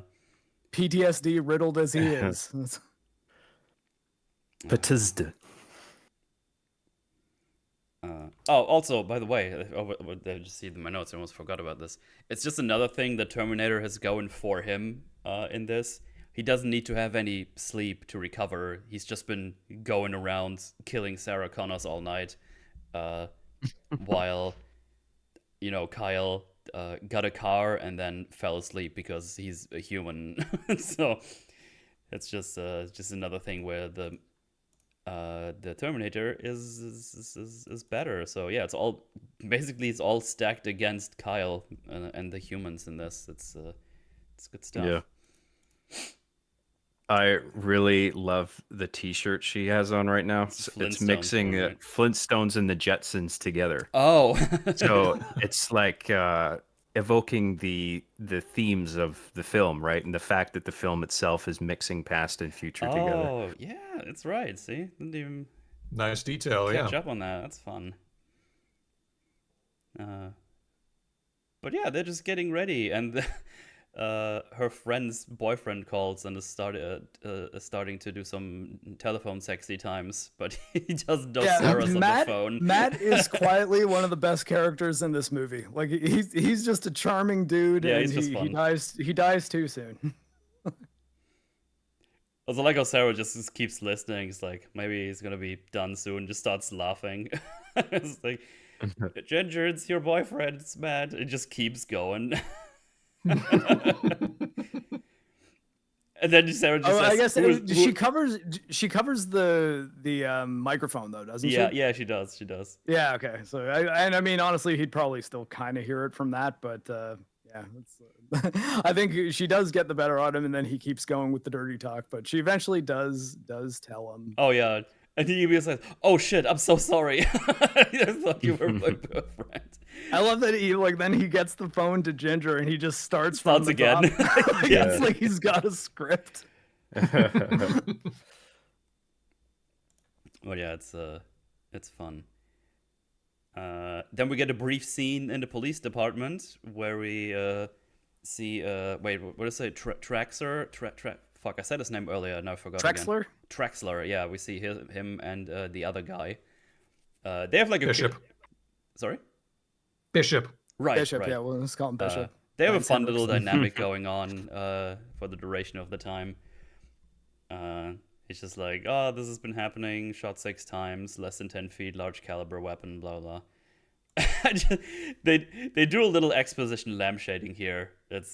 Yeah, but it's a fun one. I think he just says that, and he just stops, looks at him, takes his glasses off. It's like, these work, right? Yeah.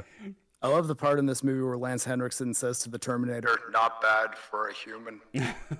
Sorry, I found my injured Android filter, and I just wanted an excuse to use it. Nice. That's cool.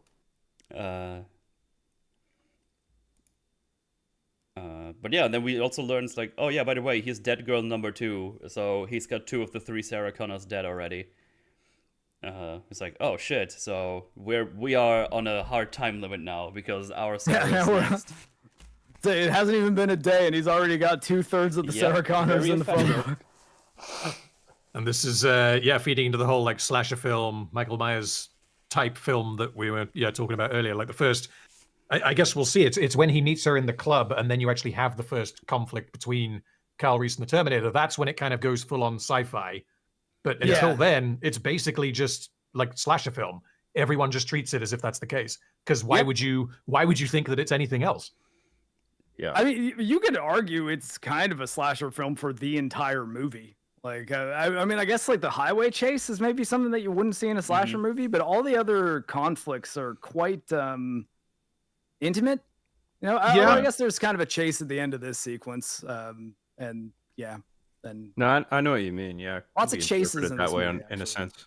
The difference, I guess, is that in something like, it's been a while since I've seen Halloween, but in Halloween, the justification for Michael Myers being this unstoppable killing machine is just because he's just that fucking evil. Like, it's just supernatural evil. Yeah. Whereas in this, it is very specifically and explicitly explained what this thing is, why he's here, and what he's trying to do.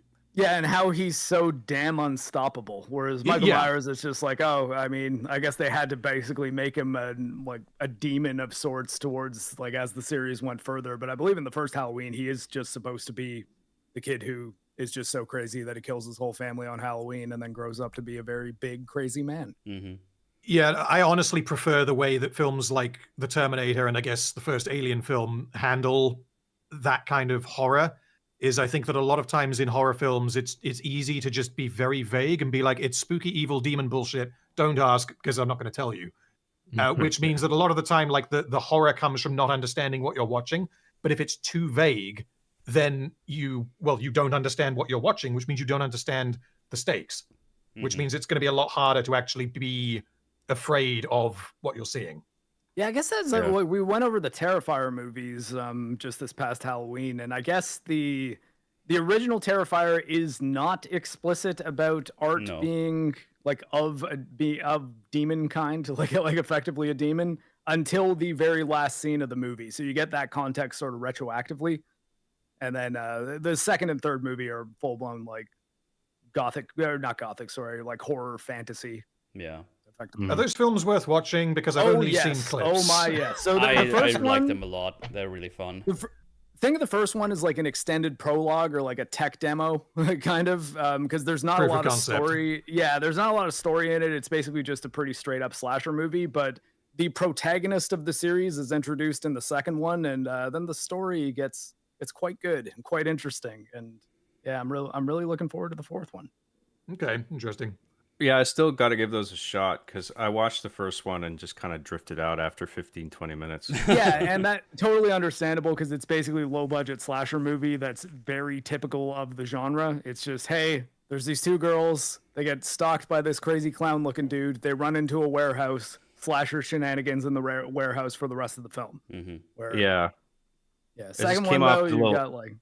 It came off a little like amateur and undisciplined, but it's cool that they apparently learned their lesson, you know, in terms of filmmaking as the sequels went on. So yeah, I think the writing in the Terrifier movies is. I think actually the second one is arguably a bit better than the third from like a story standpoint, but you get more lore in the third one, and so the acting is generally quite a bit better in the third one than the second one too. The second one still got a lot of indie movie-isms to it. Though the main girl and the main killer are both phenomenal. The casting on both of them was just great. Right.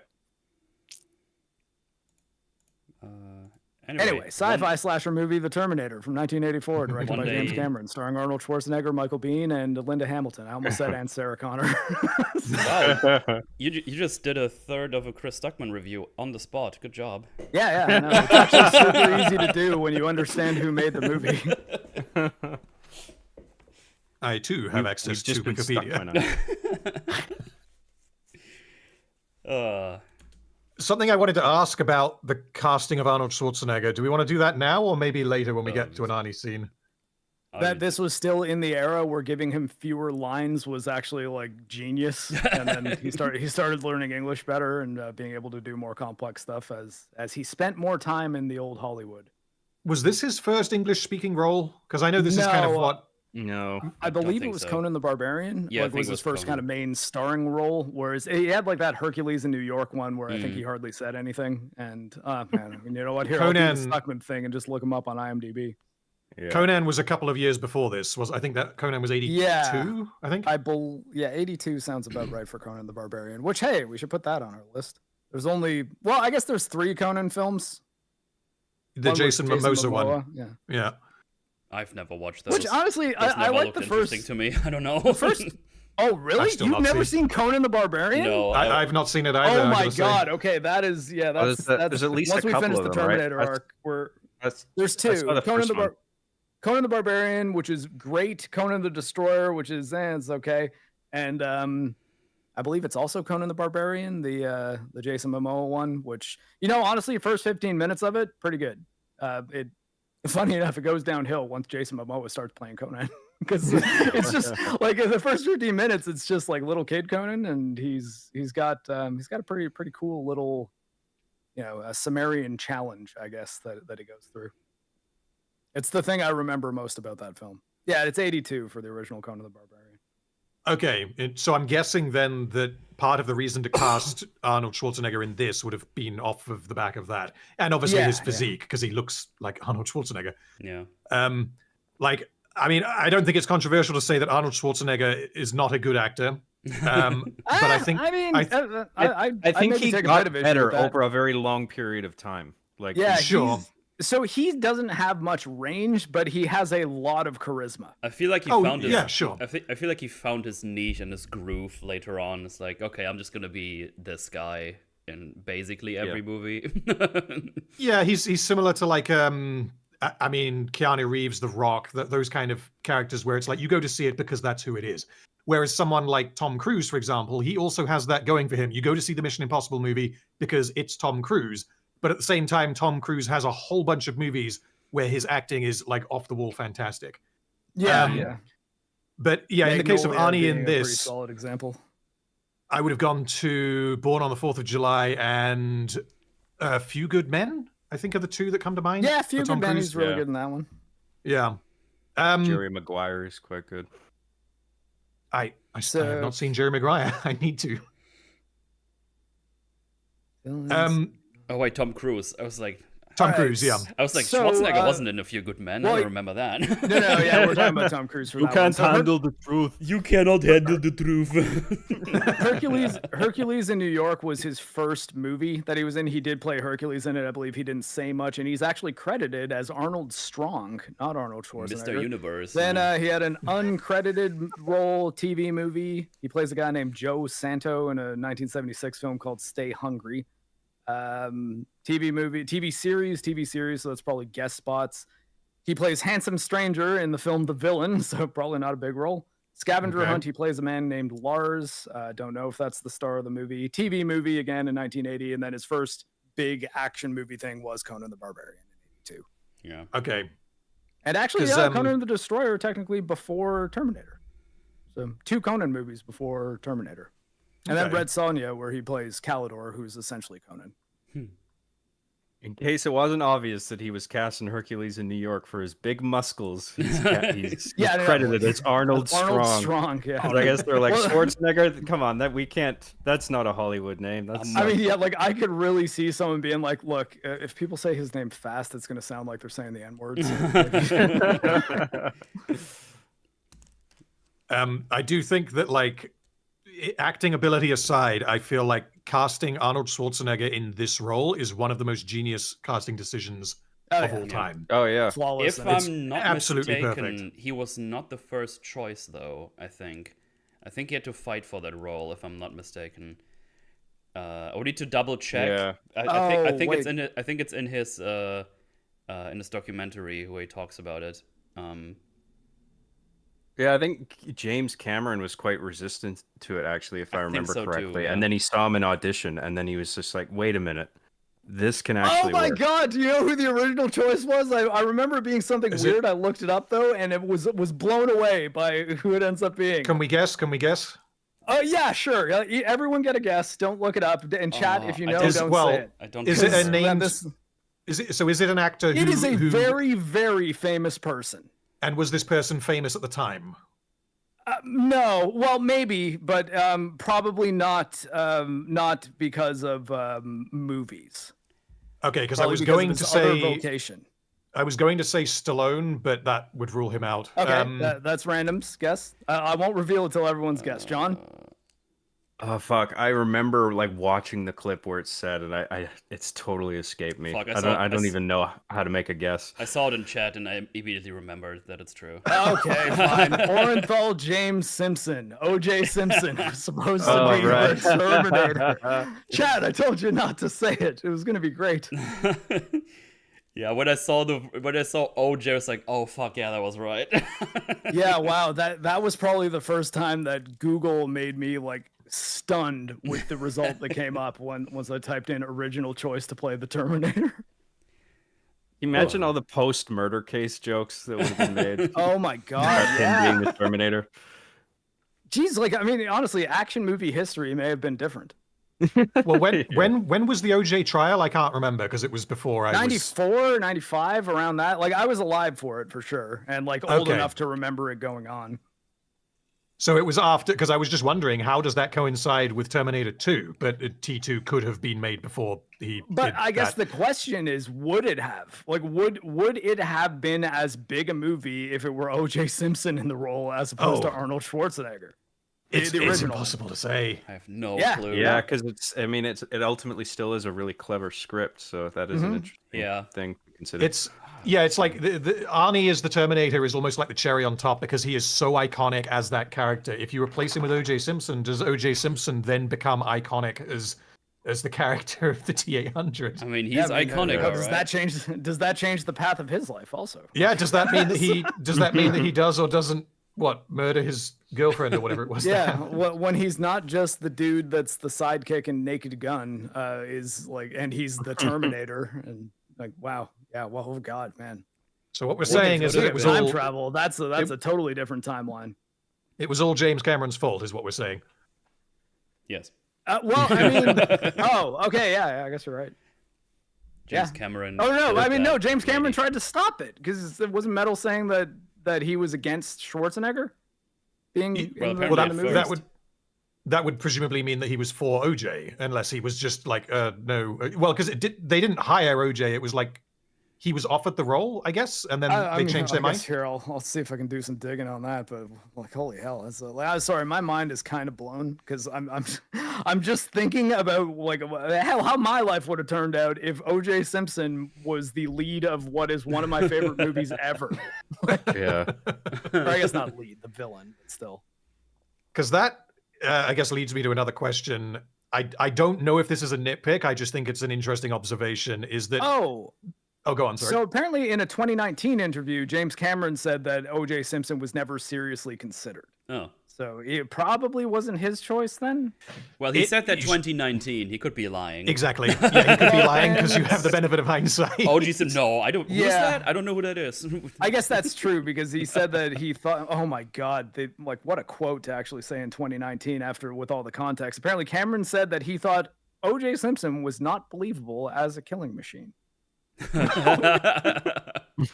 he heard that he was like I want to fucking show them. All because he didn't get the role. Yeah. O.J. Simpson was originally he was an athlete. What sport was he? Did he do? I don't know. Football. He's a football player. Okay, so he was a big athletic guy then. Still. Oh yeah. Yeah. Okay. So yeah, not too. Not different to like a bodybuilder like Arnie, but still like a big, physically imposing person. Because it's a little bit different to where they end up going with Robert Patrick in T2, where he's a totally different build, which completely changes your read on the character. It also, I think having a more slight actor play the T-1000 was actually a very good choice because it reinforces the fact that it's like, no, this isn't a big machine that is strong just because of its like sheer size and weight and everything. It's a malleable organism that can kind of be anything, which I thought was pretty cool. Yeah. But we'll get to that on the Terminator 2 Forge, which I imagine is happening at some point. Mm-hmm. Well, it's a really clever contrast for them to be such different sizes on the surface, but then when you consider their abilities, the fact that Robert Patrick can turn into liquid is like a massive advantage. Yep. It's like it's sort of the thing that if we were talking about, hey, can I forget who we had up? Yeah, it was Captain America versus the Terminator. Nearly anyone up against the T-1000 is theoretically fucked. Like just because it's so hard to kill it. Yeah. Like, Yeah. That's a tough matchup. That's a tough one. What I was going to ask is that, like, the point that we get told this later in the film is that the point of the T-800, it's not meant to be like a soldier. It's not a robot soldier. It's meant to be like an assassin. It's like an infiltration unit. yeah. Which means it is supposed to be subtle. It is supposed to be able to go undetected. So why would Skynet create an infiltration unit and make him a 6'2" Chungus man with a thick Austrian accent? I think because of the size of the exoskeleton, like is probably the big reason. Because like the Terminator is still quite large, even once, spoiler alert for later in the movie, once all of its living tissue gets burned away. It's not a small thing. So sure, the physique one, because like you see someone walking around looking like Arnold Schwarzenegger, obviously forgetting that Arnold Schwarzenegger is famous, like someone with that physique, you're going to notice and you're going to go, that guy's pretty built. But it's not going to raise any red flags. Whereas you hear someone who sounds like Arnold Schwarzenegger, and that's going to stand out.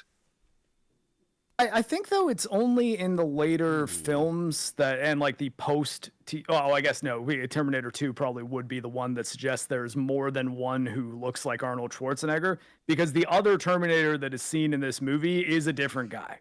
Still big, but like also not Schwarzenegger. That's true, but I believe we can check when we get to it. I believe that Kyle Reese says that was a different model of Terminator. It was a T-600, I think. Well, I mean, no, because it comes in with a group of other refugees, and he said that the ones with the rubber skin were very easy to spot, but the other ones, like, they can convince you that they're human, and they only realize that it's a Terminator when the dogs start barking at it. Yeah, you're right. Okay, so I think the T6s that he's referring to must 600. Yeah, they must have been the rubber skinned ones, and then the one that we see in the flashback/forwards, that was another T-800.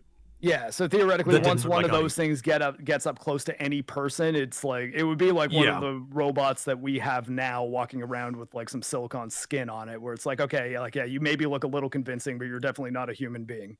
Uncanny Valley kind of thing. Yeah. I mean, it's interesting because the scene in the future, the robot doesn't have to speak to do its job, whereas in order to do what the T-800 does in this movie, is it obviously has to be able to communicate and pass for a human somewhat, because it has to be able to ask people basic questions, and it has to be able to go into a gun shop and buy a gun. I guess they could have gone the other way and just had it not speak and just walk into the gun shop, strangle the owner, and take the guns. But then that would not display, I guess, the same level of intelligence. So I guess what I'm saying is that it's interesting that they would give it that much of it, because Arnie sounds kind of robotic when he speaks anyway. But that is separate from the fact that he has a thick Austrian accent. It's not the same thing, because Austrians don't typically sound like robots. I mean, I spent a little bit of time in Austria when I was in high school, and yeah, a lot of them do. No, I'm kidding. Oh, I'm kidding. I love it. It's actually the Rochbauer family were very kind hosts. It's a secret Terminator facility, all of Austria. That's what they do in the Large Hadron Collider. Oh no, that's underneath Switzerland, not. Yeah, it's actually a T-800 facility. Because I think it's in one of the later movies, although I can't remember which one, where they explained that the reason why the T-800 looks and sounds the way it does is because they based his appearance and voice on the guy that designed it. Well, not his voice. Oh, so not the voice. I can't remember which film is it that they do that. It's Terminator 3. I'm pretty sure it's a deleted scene though, because he sounds like a comically over-the-top cowboy, but it's clearly Arnold Schwarzenegger. Right. Okay. So then again, I remember the Joker scene in the Batman being a deleted scene that wasn't actually in the movie, and that was in the movie. So maybe I'm remembering that wrong as well. It's been a long time since I've seen Terminator 3. To be fair. I think you might be right. I think you might be right, because I have definitely seen that scene, but I think it might be deleted. Because it's really if you think about it, it's really quite dumb for them to clarify that, like, yeah, a person designed this. Like, no, that if you just take T1 and 2, it's like the robots kind of gradually, sequentially refined their own designs and then created this infiltration killing machine. Yeah. With the original timeline that we get from this movie, humans would not have been around in the future designing the T-800. Yeah. So that Terminator 3, I guess that is probably one of the reasons they deleted that scene, because they realized that like having the T-800 model be something that happens pre-Judgment Day is kind of silly. Right. Yeah. It's an interesting idea on its own. It just doesn't fit with T1 and 2. I think honestly, probably the biggest problem with the infiltration units being as big and muscular as they are is nutrition. Because I mean, I think actually Michael Biehn being as thin as he is in this movie does make a degree of sense, because in the same scene that other Terminator's in, which I mean, I guess I'm talking a lot about that scene before we get there, but you get the impression that they're not eating super well. Like there's a guy very desperately trying to hunt a rat, and it looks like everyone else is kind of eating oatmeal. Maybe they're not really that big. So if you see a big, super strong, muscular guy who looks like he's been just eating like 5,000 calories a day and lifting weights and doing steroids, you'd probably be like, hey, maybe he's not one of the resistance fighters. I mean, I guess the difference would be that in the sequence in the future, you don't see it and they don't see it with its shirt off. It's wearing clothes. So I mean, obviously it's going to look like a big person, but you can't necessarily tell if it's absolutely shredded. Yeah, that's true. But yeah, I guess it's interesting because it's like if you were a super intelligent artificial intelligence and you were designing an infiltration unit that has to kill people, you would probably be like, well, okay, he's got to be really, really, really strong. So then you'd make him look like a strong man, even though that doesn't necessarily make the most sense because there are other variables to consider. Yeah. But yeah. Yeah, I always kind of looked at it as the endoskeleton being as big as it is being the reason why he was like that. At least the two Terminators we see are like giant muscular dudes, because it's either that or make them fat, I guess. Is that been Terminator? The T-9000. Oh boy. They were preparing for date night. Right, that's what's happening. And they have the most 80s outfits ever, and hair. This iconically like 80s. These two women. But I also like the contrast between them. Like Sarah's got more of a muted palette, and she has more like sort of, she's a bit more traditionally 80s, and her friend is like new wave 80s. There's like the neon pink, vest or right. top, the big hair and everything. It's fun. And I like that Sarah is the muted one here, but she ends up turning into a quite colorful character like throughout the entire series of films, where she's like this warrior.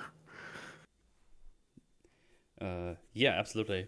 I like how the her friend just unbuttons one of her buttons. It's like, okay. Yeah, that's a nice touch. Yeah.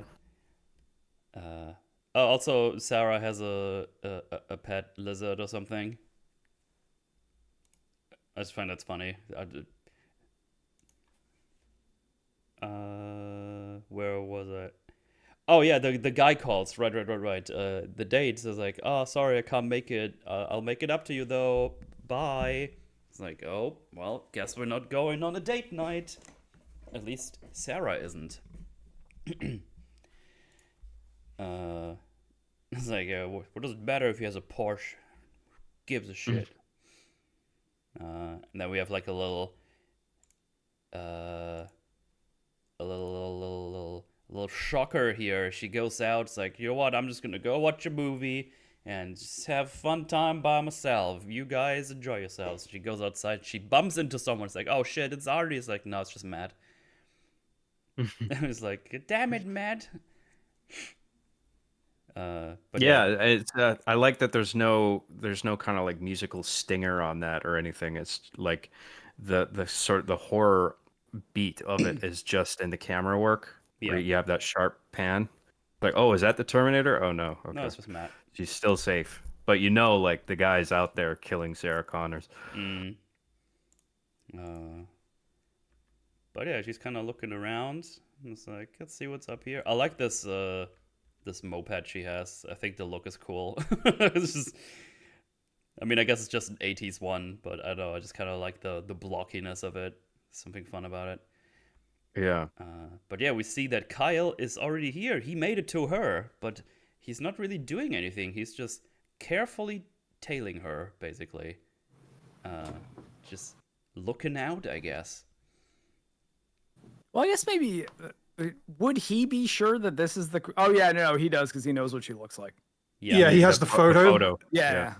The question mark though is, does he know her full name? As in, does he know her middle names? Because I think probably he doesn't. Because otherwise, you would think that the Terminator would. Right. So it seems to be luck that he found her before the Terminator.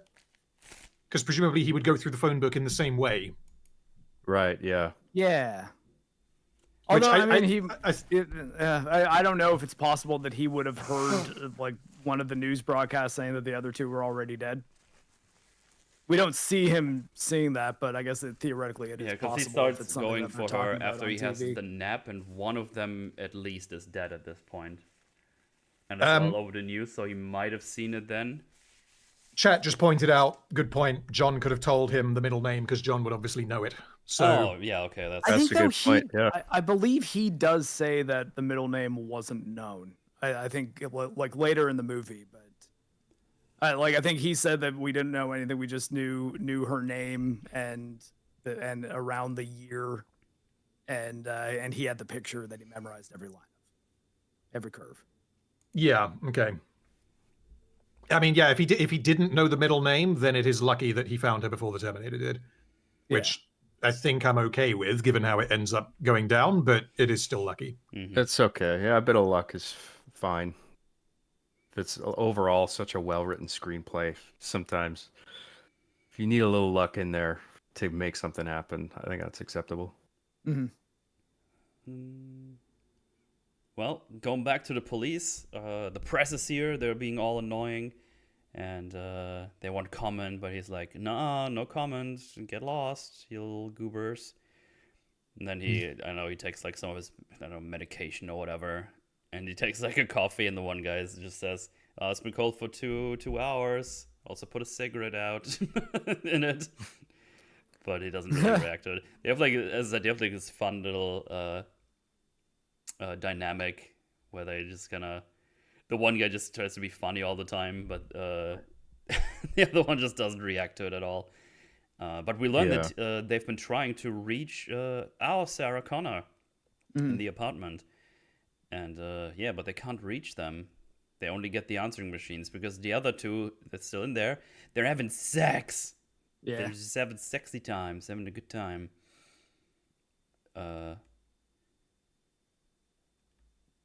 But yeah, the guy is just getting ready to make a statement. It's like, how do I look? Like shit, boss. And then he just says, "Your mama." That's just funny.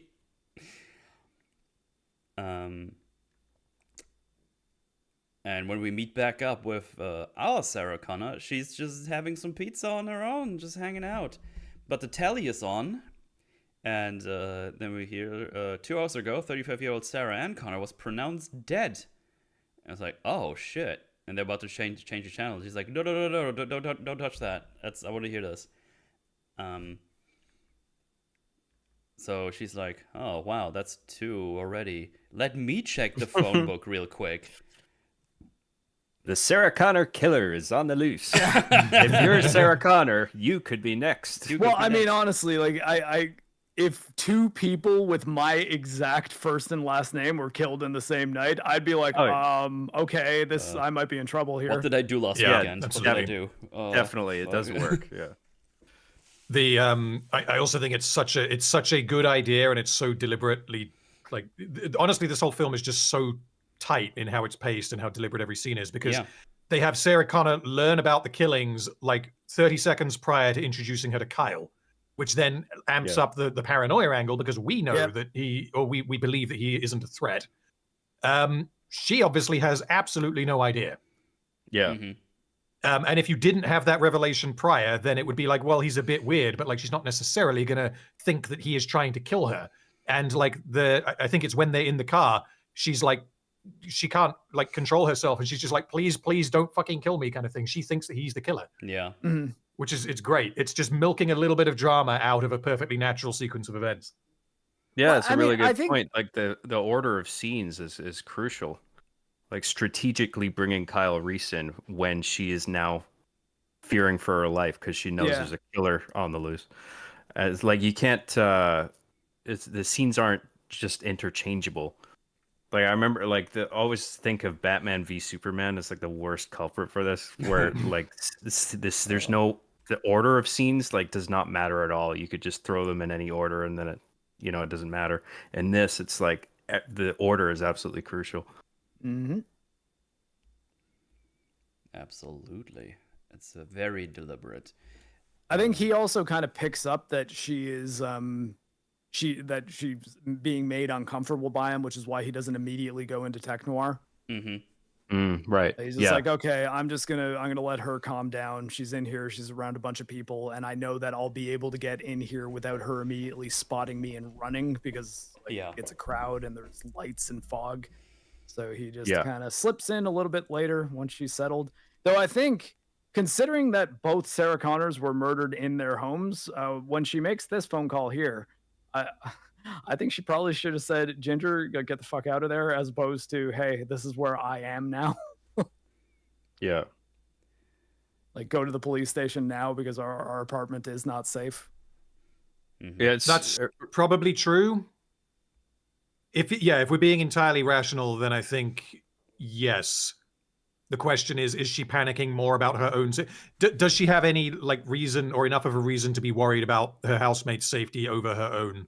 And given that she has just bumped into who she thinks might be the killer, that might be a sufficient explanation. Is that she's saying I want to wait in this public place and have other people come to get me so that I'm not alone.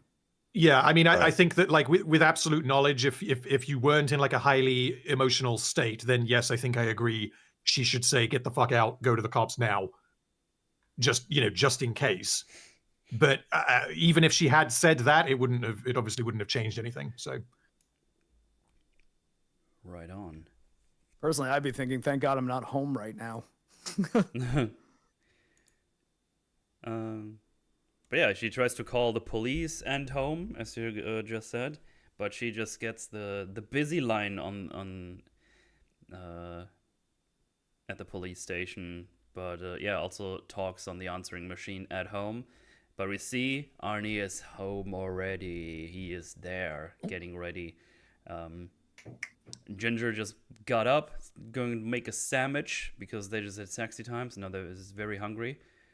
So she's making him a sandwich. Looks like a good sandwich. Based. And a glass of milk, just seems like a good time. But she's also wearing headphones and is blasting music. It's actually kind of a fun scene. It's a bit comedic because Arnie gets in, wakes up the guy. He's like, "Oh shit, what's going on?" He's like desperately fighting for his life while she's just in the kitchen making a sandwich and just kind of dancing around. It's just using a Walkman. It's really funny how it's cut. Like he's like just in his in his underpants, just getting thrown through the room, desperately trying to fight him off. I find it also amusing that they took the opportunity to set up the Walkman earlier. Like she's like listening to music while she's having sex, which is a bit odd. It's like she really likes her music. Goddamn. But yeah, it works. But yeah, Arnie's here and he kills them both. Not a good time for them anymore.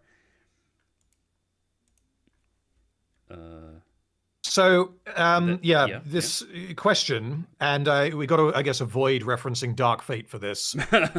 If Sarah had not made this phone call when she does, what does the Terminator do? Because it believes that it has just killed Sarah Connor. It would have nothing. It would have no reason to continue looking to make sure that it did the job properly, would it? I guess not a bad. Would it like scour the apartment and then learn that actually there were two people living there? Maybe check Ginger's ID and then I think that's what it would do. It would verify the ID. Yeah, maybe. Also, that's what a person would do. The question is, would the T-800 do it? Well, doesn't he see a picture of her in the apartment? Well, that's right Possibly. after. That's after. Right. That's after he hears her phone call or the answering machine, where she says, I "Oh, think- I'm on Pico Boulevard, all tech noir, all this place," and that she's really. I Scared. think though, seeing the photo might make him think, oh, there might be more people who live here. He'd probably also see another bed. You know, like there'd be things to indicate that, okay, I might need to actually track down this other person who lives at this address. Yeah, because if it had killed Sarah Connor, then it may well then hunt down her roommate anyway, just in case, because it's not going to know who's who. Yeah. So yeah, that's possible. There's ways that he could can't- verify it. I don't know if he would necessarily, because we don't get anything from the other places. I could totally see that it's in his programming. I guess there's like, hey, check if it's actually the person or whatever. He'll I find can't, her. It's what he does. It's all he does. I may have missed you guys saying it, and I don't remember the dialogue in the scene either, but does she announce herself as Sarah over the message that she leaves? I think she says Ginger, it's Sarah. Yeah. Right, yeah, okay. Let me see. Wait for Yeah, I've got it here. She robot says, this hears is, that. she says, This is this is Sarah.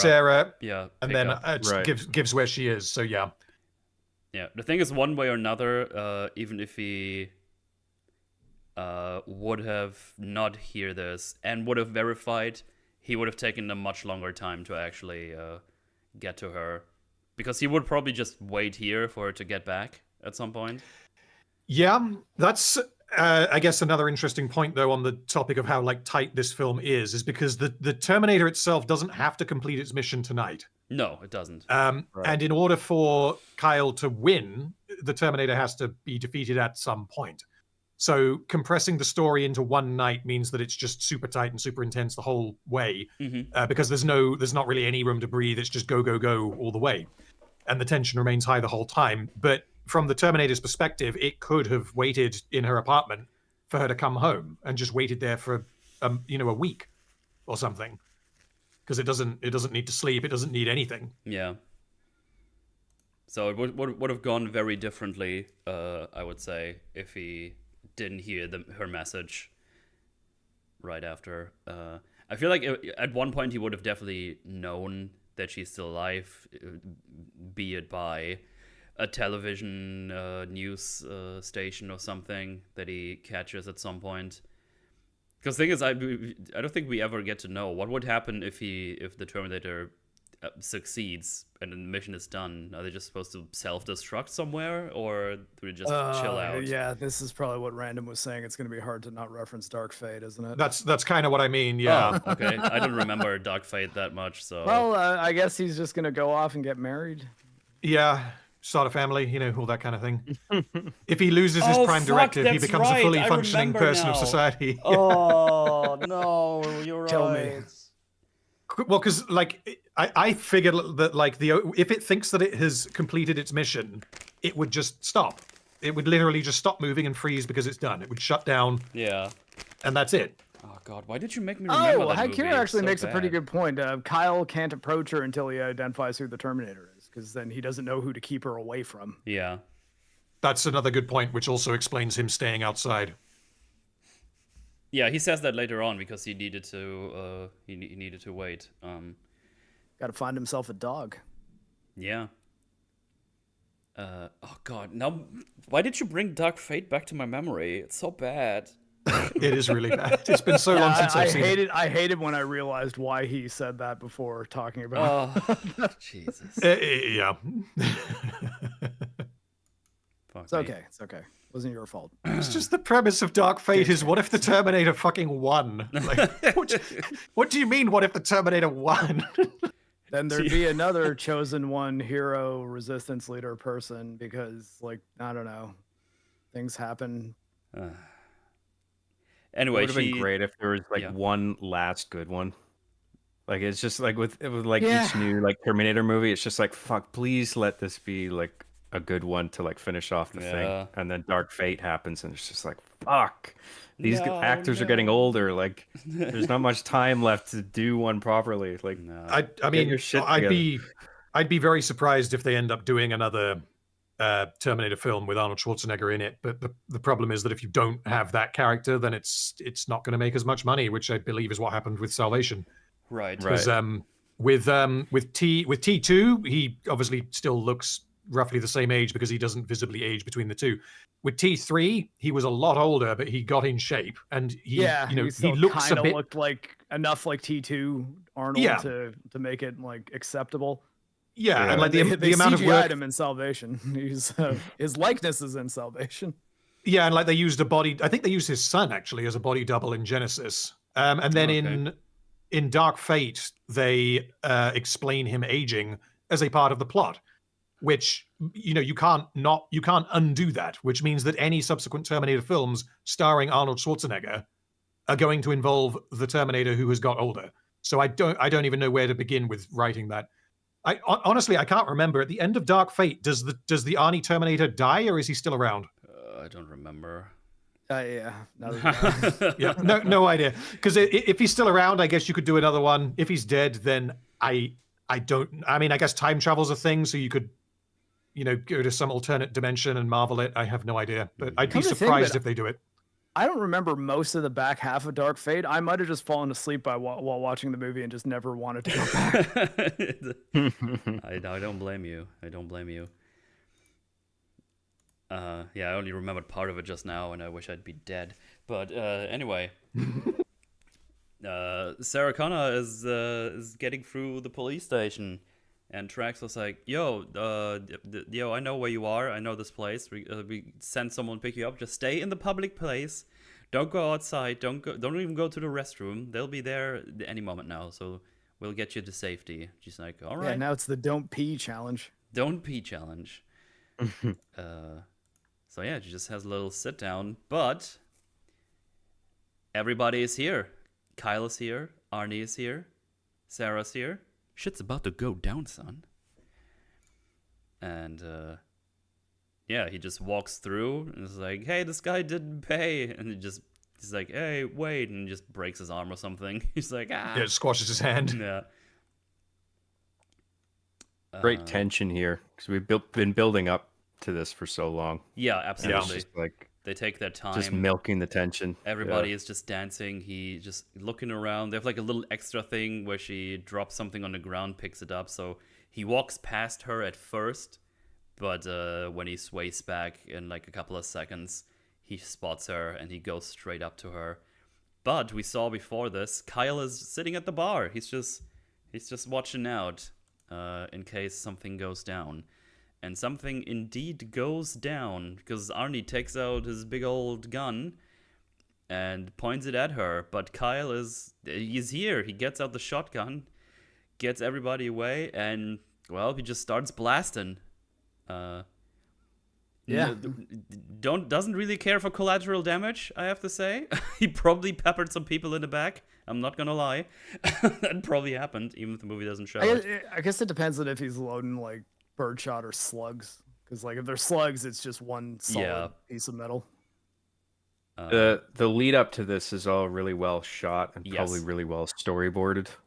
Like all the eye lines are just like perfect, and you need to get that stuff right in a scene like this, because it lets you know like where all the characters are like geographically placed. It's like you understand Kyle's off at the bar watching Sarah. She kind of sees him looking at her, and then Arnold comes in from a different angle.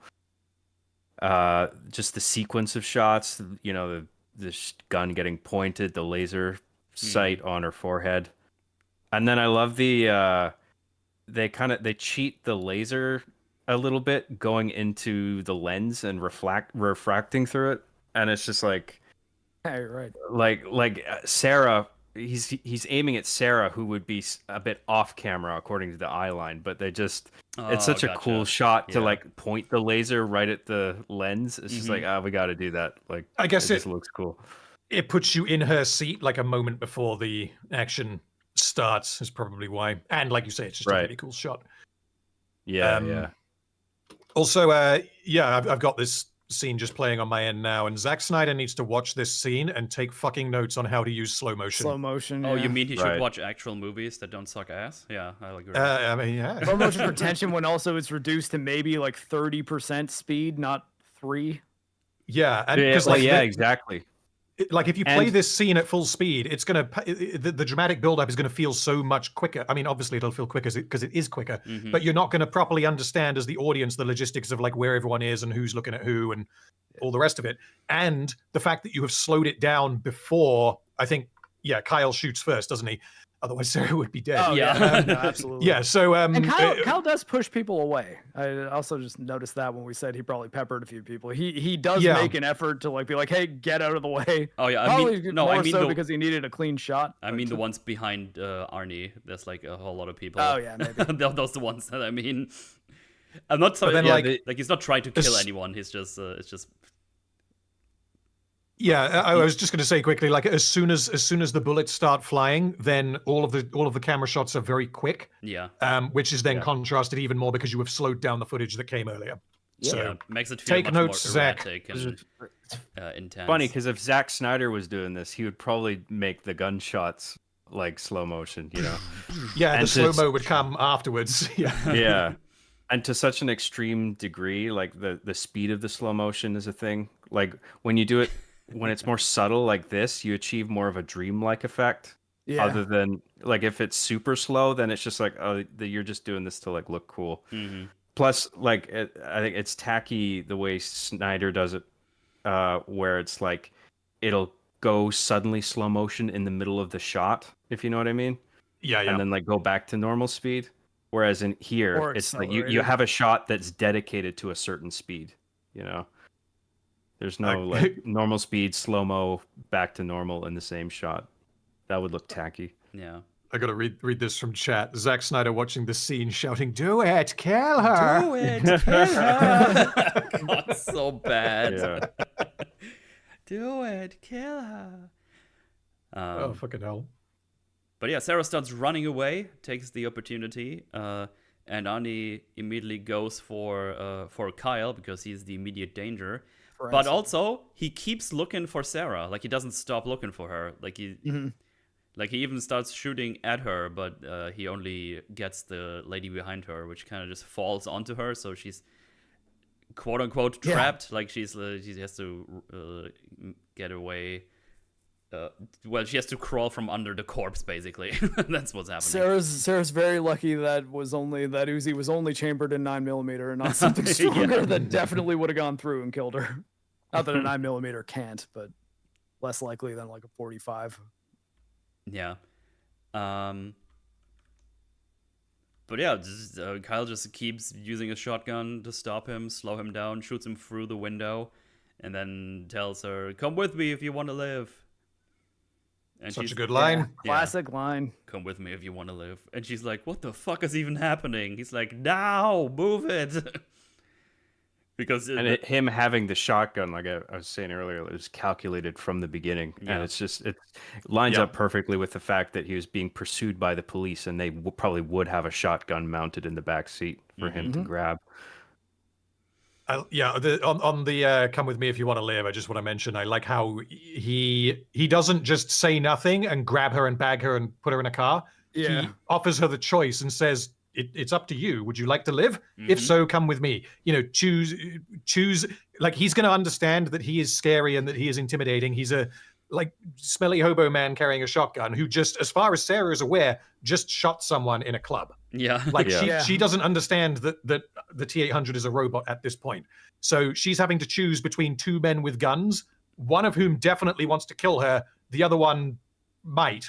yeah. So Yes. you know, which one are you going to go with? And I really like that he gives her the decision Yeah, because well, it gives her the agency basically.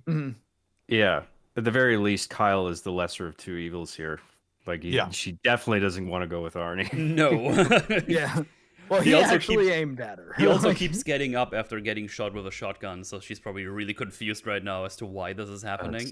He's like, yeah, well, I mean, which yeah. is why the language being as clear as "come with me if you want to live" is very good as a thing to say. Not you need to come with me now. Don't worry, I'm a good guy. Like anything like that would have been less Exposition clear than, dump. hey, if you want to live, you need to follow me because that guy's getting up, even though I'm on like 10 shotgun rounds into this guy's chest. Okay, Yeah, like if this film was coming out now, because they're about to go into what is essentially an exposition dump, but I think it's done so fucking well in this movie. And if this film came out now, then they would add that exposition. Like it would be like, you got to come with me now because that guy's a Terminator. He's from the future. He's trying to kill you. He's a metal endoskeleton with human flesh. Yeah, and they throw all of that into the action scene, which would totally distract from what it's trying to do. Yeah, they would have just let the Terminator just lie on the ground for like 3 minutes so they can have the little exposition dump, and then he gets up. And they're like, oh, wow, you should have been gone from here if you have that much time to get away. Well, here you have like Kyle this ends small... up being surprised that he got up. He's like, oh, wait, these guns aren't actually strong enough to kill one of those. Yeah, it's just... Instead, we get a much better line about the tech. Can you stop it? No, I'm not These sure with weapons, those I don't weapons. know. Yeah. I feel like exposition is thought of as a bad word sometimes, like, but you have to do it sometimes. And James Cameron, like, he knows how to very skillfully do it, and when it's necessary. Like if he finds a visual opportunity to like communicate something, he'll definitely take that. He's smart enough to do that. But sometimes you gotta have a little dump, of dialogue. Sometimes you gotta have a little dump. That's true. And also,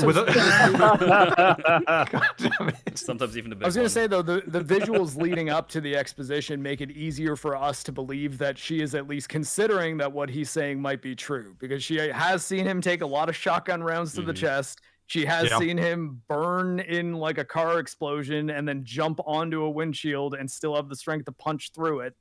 Like, there's enough to make her think, okay, as much as what you're saying sounds insane, I also saw a lot of insane shit just now.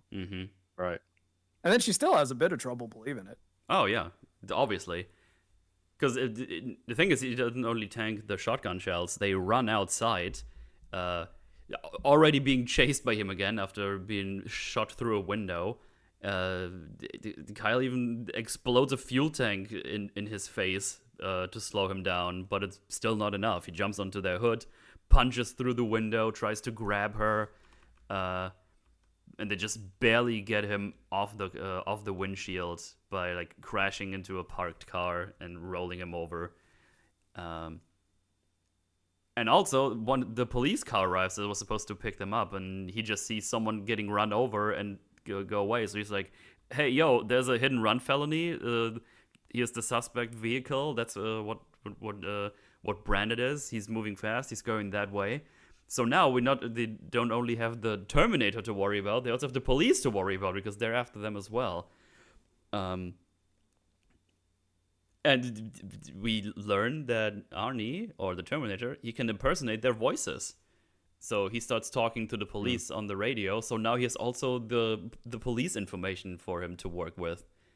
So yeah, it's just getting more and more stacked against them. It's like it's just all cause and effect. Like it's all there. Like nothing just happens for just like that, right? Yeah, having the police chatter over the radio to help narrow down his search is really smart. Yeah, it's good stuff. It's just it all goes really fast. It's in a great pace. You understand what is happening. It's just you love to see it. You love to see it.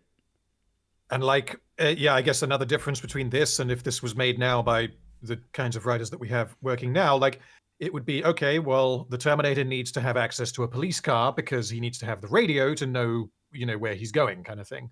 So you work backwards from there. Well, we'll have him get in a police car because police cars are there sometimes. He finds one and there is one. Whereas in this film, we know exactly why the police car is there. Yes. And the reason why the police car is there is directly tied to the Terminator being there. Exactly. So it's all, like you say, cause and effect. It's so tight. Yeah, it's good stuff. It's just good. Also, sorry, I'll be right back. Just talk about cheese or something. I was gonna say, does he need to do a little dump? Just a little one.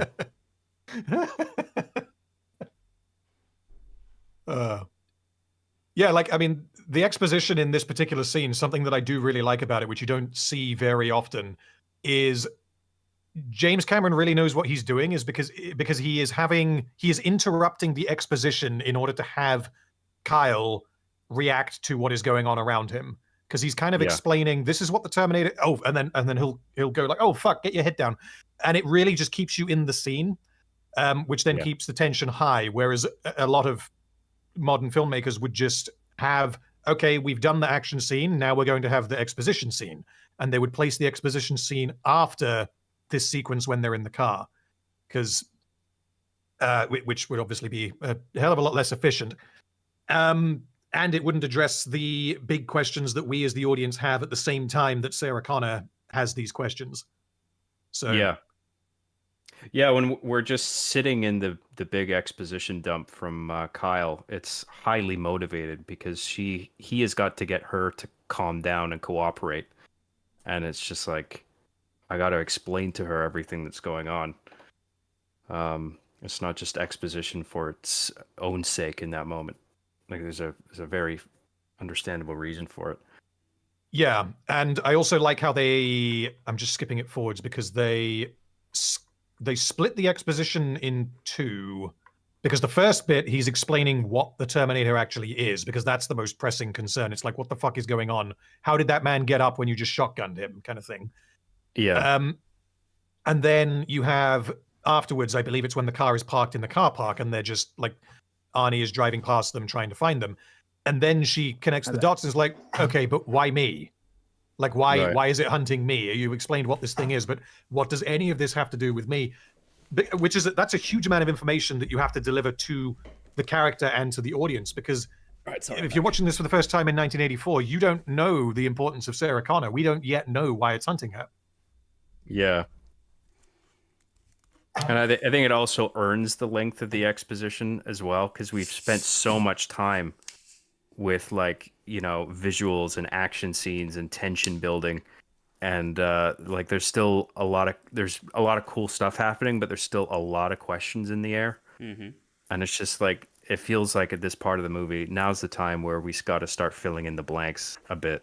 And this scene is going to really come in handy when he's in the car just unloading everything. So and it all sounds obviously crazy, but like he goes into such odd detail, and it's like he has an answer for everything, that I think in the back of her mind she's thinking like, is this real? Like, fucking hell, like maybe it is. Well, because when she speaks to this is an elaborate show of some kind. Right. Yeah.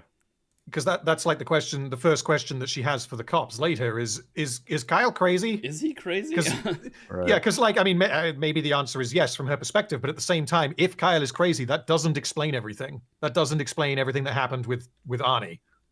They try to explain it. The cops try to explain it with like, well, he was wearing a bulletproof vest, but the only way that they're able to explain that is because they didn't actually see what happened. Yeah. Because they speculate that he was a guy who was high on PCB, something, and and he was wearing like a bulletproof vest or something, which would fit her description. But if they had seen it themselves, then obviously that doesn't explain everything. Right. And I also like how it could come off as like a cop out on the part of James Cameron, but it really doesn't, because it's kind of based in it's drawn from the character of Kyle Reese. When he's giving the exposition, she asks for the specifics of like, well, how are you from the future? Like, how does that work? And then he ends up basically saying like, well, it's not really the future. It's like a possible future. I don't fucking know. I'm not a tech guy. That's basically what he says. Right. And it means that there is enough, I guess, vagary in the mechanics of how it works for us to just ignore it and not ask too many questions ourselves.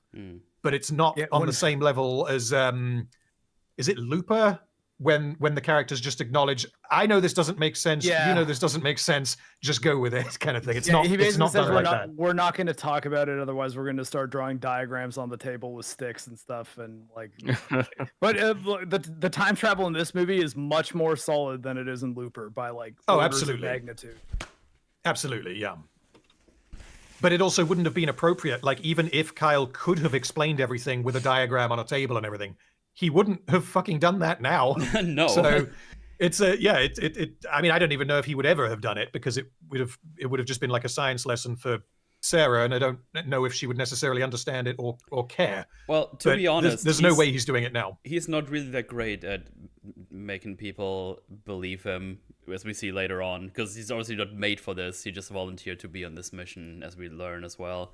So he just keeps yelling at them. It's like, no, this is a machine, stuff like this. Like, I don't know if he really thought about this being a thing he has to do. Like, oh yeah, I probably have to convince people that I am from the future somehow. Yeah. But he's just like, oh yeah, no, this is a machine, totally. By the way, yeah, I'm from the future. Yeah, okay. From your perspective, I'm from the future, I guess. It's like,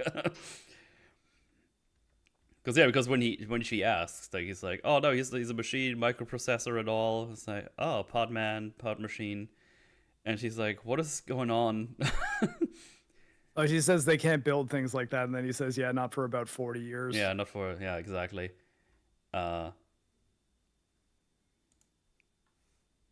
Oh yeah, because she asked like the right questions as well. It's like, what do you mean, machine? I saw him bleed. Like, what are you talking about? Yeah. Oh yeah, this because they have like a skin over their machine parts to make them camouflage better. Yeah, fully Yes, armored, and that's very where tough. I'm different. Outside is My it's living human tissue. I've got human tissue underneath my robot part. So Oh, okay, that's fine. That's I am distinct. It's really smart writing here, and like discussing like the believability, the convincing nature of the robot's exterior, where like he's writing with production design in mind, where it's like not only does it make sense on a story level for these robots to be utterly convincing, but then also in producing the film, you don't really have to do that much work, because it's just like yeah. You just point at a human. It's like, that's a robot. You know what I mean? Like you don't have to do any like sort of makeup. Obviously, there's some prosthetics involved, like the fake bust that comes later on with the mirror scene. But yeah, I still find that thing convincing enough that I like it a lot. Like even though it, like, especially when you see it in clear definition, it is very clearly a like prosthetic or I guess puppet head. It's really well designed. I think some of those shots work better than others. There's some shots where it's just like, it's a little awkwardly puppeteered and the color of it looks off. But there's other shots where it's just like, fuck, that looks really good. Yeah. It's when they, again, this is something James Cameron does in all of his films, I guess possibly apart from Avatar, is combining the practical stuff with the real stuff. Combining the, in this case, it's not CGI, but he's combining like the practical effects with Arnold Schwarzenegger as the actor. Yeah. Mm-hmm. So it's sometimes it's a puppet, sometimes it's a prosthetic, sometimes it's just the actor pretending to do something with his eye, but you can't see what, that kind of thing. And it's all just a combination, which I do agree that some of the puppet stuff definitely looks dated. And there's a handful of shots in the latter half of the film that I do think don't hold up. Yeah, the Terminator running down the hallway is probably the roughest one. Yes, yeah. And but then like I can kind of forgive that because of how good it looks in the partial shots where you just see its leg or you just see the head or the torso. Yeah, the close-ups. Yeah. So but like another thing that I really appreciate about this particular exposition dump is that he doesn't just come straight out and explain everything. It's a back and forth because about the discussion about like why is it bleeding, and then that prompts him to explain something that he hadn't considered. Like, well, I didn't think I would need to explain that, but then he does, which then it shows us that like Sarah is an active participant in the story. She is prompting Kyle to deliver more information. Exactly. It's not just Kyle is James Cameron informing you of the setting. Mm-hmm. Yeah, because he even explains why they look like humans now, or look so human-like. And then he goes into the 600 series, like, yeah, they had rubber. We talked about this before. It's like, oh, they had rubber skin. They were easy to spot, so they developed this technology. So we can't find them as easily. Like apparently they sweat, they have bad breath, everything. And they're very hard to spot. Everything an actual human would have. Like it's great because the machines would actually do that. Like that's conceivable. And then, as you already said, he's like, "Oh, they can't make some things like that." Yeah, it's like, yeah, no, that's gonna be another 40 years. You're right. And yeah, this is where she actually asks the question, "Are you from the future?" It's like, yeah, that's probably a question you would come to as well. It's like, wait, do you tell me you are from the future? And he just says one possible future from your point of view, because for him it's not the future, right? For him it's the present. It's kind of fun that they kind of play with this a little bit, because for him it's not the future, right? He's like, no, that's where I'm from. That's like my timeline. Well, the one possible future line is interesting because this whole thing being a closed, inevitable loop, it really is just the one future. Well, I think he does not know that though, because he thinks Right, that there okay. is a solid opportunity or a solid chance that Sarah might be killed here, and that might change the future so that Skynet is not ever defeated because John Connor never starts the resistance or is able to effectively lead it, even if someone else does. Yeah, I see what you mean. Yeah, he doesn't understand the full scope of like what it means to travel back in time and do all this and make shit happen. Yeah. Because if he knew that it was a closed loop, then that means that he would know from the start of the movie that he was going to win and that he was going to save Sarah, which wouldn't really work. Yeah. So, Yeah. I also think that he is, at least in this version, he's not aware that he's John's father. No. Oh, right. Yeah. I don't know about that. Well, later in the movie, like prior to the conception of John Connor, he confesses his love to her, and then he says, "I shouldn't have said that," and looks like, "Oh my god, like I made her uncomfortable, and this is bad." He doesn't like know it's going to work. Like, I mean, you know what I mean? I don't know if I'm off on this, but my read on it was that he went back in time knowing that he was going to have to conceive John Connor. And that when he has that exchange with Sarah later on, and he basically confesses his love for her, he's then like, I mean, yes, like you say, he has made her uncomfortable, and it's like, this is out of line, this is moving too quickly.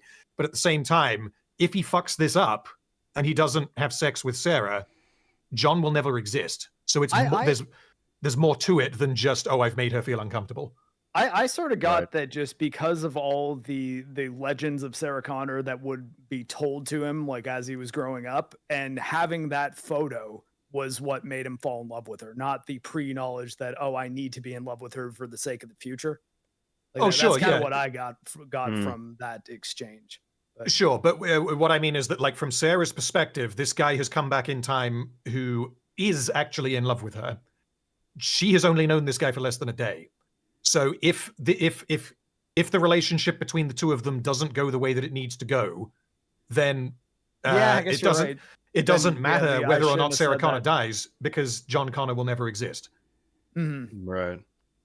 Yeah, you're right. Then the I shouldn't have said that does work in that respect too. But I mean, also he does say that he volunteered, which probably wouldn't be an option if John was like, "Look, it's got to be you, because you're my dad, man." He volunteered. Well, yeah. Did John send him back in time to slam his mother? Is the question. Effectively, yes. Like we can. I think it's very reasonable to assume that John knows that Kyle's his father. Yeah. But I think John. Well, yeah, John does know, because we in the end of the recordings. That's the word I was looking for. This film heavily implies that that's the case. I can't remember if we get anything on it in T2, because this film ends with her talking into her tape recorder and saying, like, should I tell you about your father? That's a tough one. Like, what do I do? Yeah, so the hours that we spent together, we loved a lifetime's worth. Yeah, so I guess, we know John that, definitely knows. But... Well, she intended to tell John, but we never have any confirmation in this film that John received that information, and I can't remember if we get that in T2. But either way, my read on it was that Kyle specifically volunteered to go back, knowing that he would need to create John Connor. I thought he volunteered because he says later, "I came back for you specifically," and I thought that was because he's being a little bit obsessive with that photo that he got. He really fell in love with her from all the stories. That was my read, at least. Well, he treats it like the photo of the girlfriend that you have with you in the trenches, like through the time that he's in the future, Right. and that doesn't necessarily mean that he knows that, oh, I'm destined to be with this woman, but it might be that John very likely gave him that photo, because we can assume that it was with that tape because they were recorded and taken at the same time. Well, which I guess, I don't know, it might mean that Kyle did have the tape. Well, because what I'm thinking is that, like, John, I think that we're meant to believe that John knows that Kyle was his father, which means that he knows that he has to send Kyle back in time to knock up his mother. The question is, was that information conveyed to Kyle? And I think it probably must have been. It's 100% possible, though, that John might be thinking, look, if I push Kyle too much, then I might freak him out about this so that he doesn't want to do it, or like is having a crisis about doing it. Whereas if I just give him this photo, I know that's going to work, because my mom said, yeah, he had a photo of me. Just give him a photo of me, and that's all you really need to do. Just say, hey, keep this with you, and look at it when you're feeling afraid. That's possible. I guess the issue that I'm running into here is that if John sends Kyle back, knowing that Kyle is going to become his father, basically, but doesn't tell Kyle, then that means that Kyle is going back in time, not knowing that he needs to impregnate Sarah for John to even exist. But I guess you could make the argument, though, that if he tells him that, that might change whether or not it actually happens. Whereas if he knows that, he's like, look, if Kyle Kyle's going to volunteer, because my mom said that, yeah, he volunteered. So you don't need to tell him anything. Just give him that photo of me, and that'll be enough. Because he'll fall in love with me because of the stories that you tell about me and the photo. He will volunteer. He will go back. He will become your father. Like that is how it's going to go. As opposed to making it so that Kyle's got all this pressure. Because otherwise, why would Kyle be going out on missions and getting the combat experience he would need in order to do any of this at all? If he's just like, well, I am the only hope for any of this to happen, so I've got to not die. Yeah, exactly. Kyle would at that point become essentially the proto-chosen one before John, because if he dies, like you say, John doesn't exist. Yeah. Yeah, it's interesting. I mean, all of it is it's outside of the scope of the narrative of Terminator 1, but it's a very interesting conversation, I think. Yeah. None of this is really outright stated at any point, but I've always read it as he had the photo and he heard the stories of the legend of Sarah Connor, who like taught her son to fight and survive, and he was just really enamored by her as a historical figure. And then when he got that photo, he just started to kind of fall in love with the image of her, like his idea of who Sarah Connor is. And so when the mission is granted, or like sort of presented, I guess, to a bunch of resistance members saying, hey, we can send one person back in time and the objective is to save my mother, it does make sense that the guy who's had the photo of her through horrible experiences, that's been the thing he looks at when he actually is able to rest, would be the guy to be like, yeah, I'll do it. Yeah, I would agree. I fucking hate time travel. Anyway. Yeah, I was just saying that was my reading. Where were they? Oh yeah, they were talking about the days from the future, and he's just like, "So you're from the future too? Is that right?" He's like, "Right." And then just starts and trying she tries to get out of the car. It's like this short, this small break is where it's like, right. It just kind of jags up towards the car. It's like, well, and then she bites him. She like bites him very hard, and then he pulls his hand away and says, "Cyborgs don't feel pain. I do. I do. Don't do this again."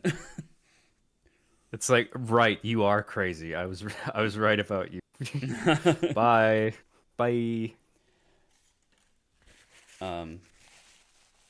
But yeah, he just goes back and says like, the guy's out there. He's not gonna be talked to. He's gonna continue, and he will never stop. Like he doesn't have any feelings whatsoever. It doesn't feel pity or remorse, and it absolutely will not stop ever until you are dead. Until you are dead. It's like how much clearer can that be? But I also really like that Kyle doesn't open with that. He waits until she's like about to fuck off and leave, as if like, woman, you are not understanding what I'm saying. And then he lays it out in plain English, and that is what convinces her, like, oh, okay. Yeah.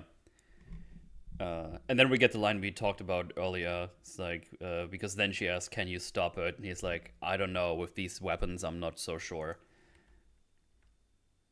Because, as we've seen, he tanked a whole lot of those shotgun shells, and yeah, they need something bigger, I guess, to make the guy stop. It was funny thinking what she might be thinking throughout all this, and I'm wondering if like a theory that she has is if Kyle and Arnie are like two just sleazy LA guys working together who came up with this scheme to like kidnap women. That could be a funny movie, actually. I think it could Kidnap women, trick them, and then have sex with them. Yeah.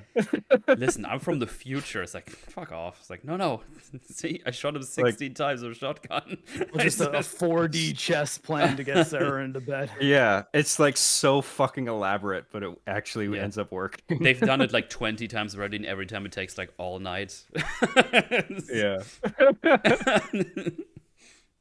It's like maybe like him shooting the shotgun that was staged. Maybe he's firing blanks or he had a vest on or something. It's like it was all agreed upon and coordinated.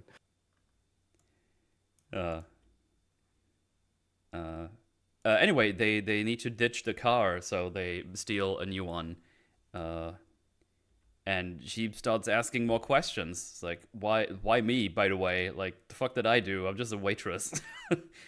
It's like, oh, well, actually, it's not you. You're gonna give birth to our Lord and Savior, John Connor, that is gonna help us to win against the machines, basically. But he explains to her as well, it's like, hey, there's gonna be a nuclear war. Like, everything you see here now is gonna be gone. And it was not started by one side or the other. It was the machines. There's some defensive security shenanigans going on, and they experimented with it. It became smart. It was like, you know what? Humans? Pretty uncool. Let's nuke them off the planet. And that's what they did. It was just like, people are a threat. Don't matter which side they're on. Pretty basic AI going haywire type of dealio. Can appreciate that because they made a cool story out of it. I can't remember if it's mentioned here in this scene, but like there's a line somewhere where the machines did what they did out of desperation, which I thought was interesting. I think that's that's the sending back part because I think that's in the conversation when he says, "Hey, we nuked their security systems or something, so they had no other choice. They had to send someone back in time because we already won." Right. It's just something with machine thinking acting out of desperation. There's just that sort of an interesting idea. Like it had to write new code for itself. That reminds me of something in real life. Do you guys have you ever heard of the AI that they made it play Tetris, and it had to go until it lost? And at some point, no. So it played Tetris for X amount of time, and there was like no way anymore at some point that it could win the game or keep going. But instead of finishing the game, it just paused the game. Because it didn't want to not have a purpose. I think that's actually fucking horrifying in a way. That's it's just freaky, they made it play Tetris, and it's like, you know what? I'm just gonna pause the game because I can't win here anymore. It's like, oh, okay. It got to the point where it knew that it was going to complete Tetris, and then was just like, you know what? No. Yeah. I think there's sort of similar stories with like the likes of Chat GPT, where like it's been shown to deceive people in an effort to like protect itself, stop itself from being deleted. So it makes up shit deliberately.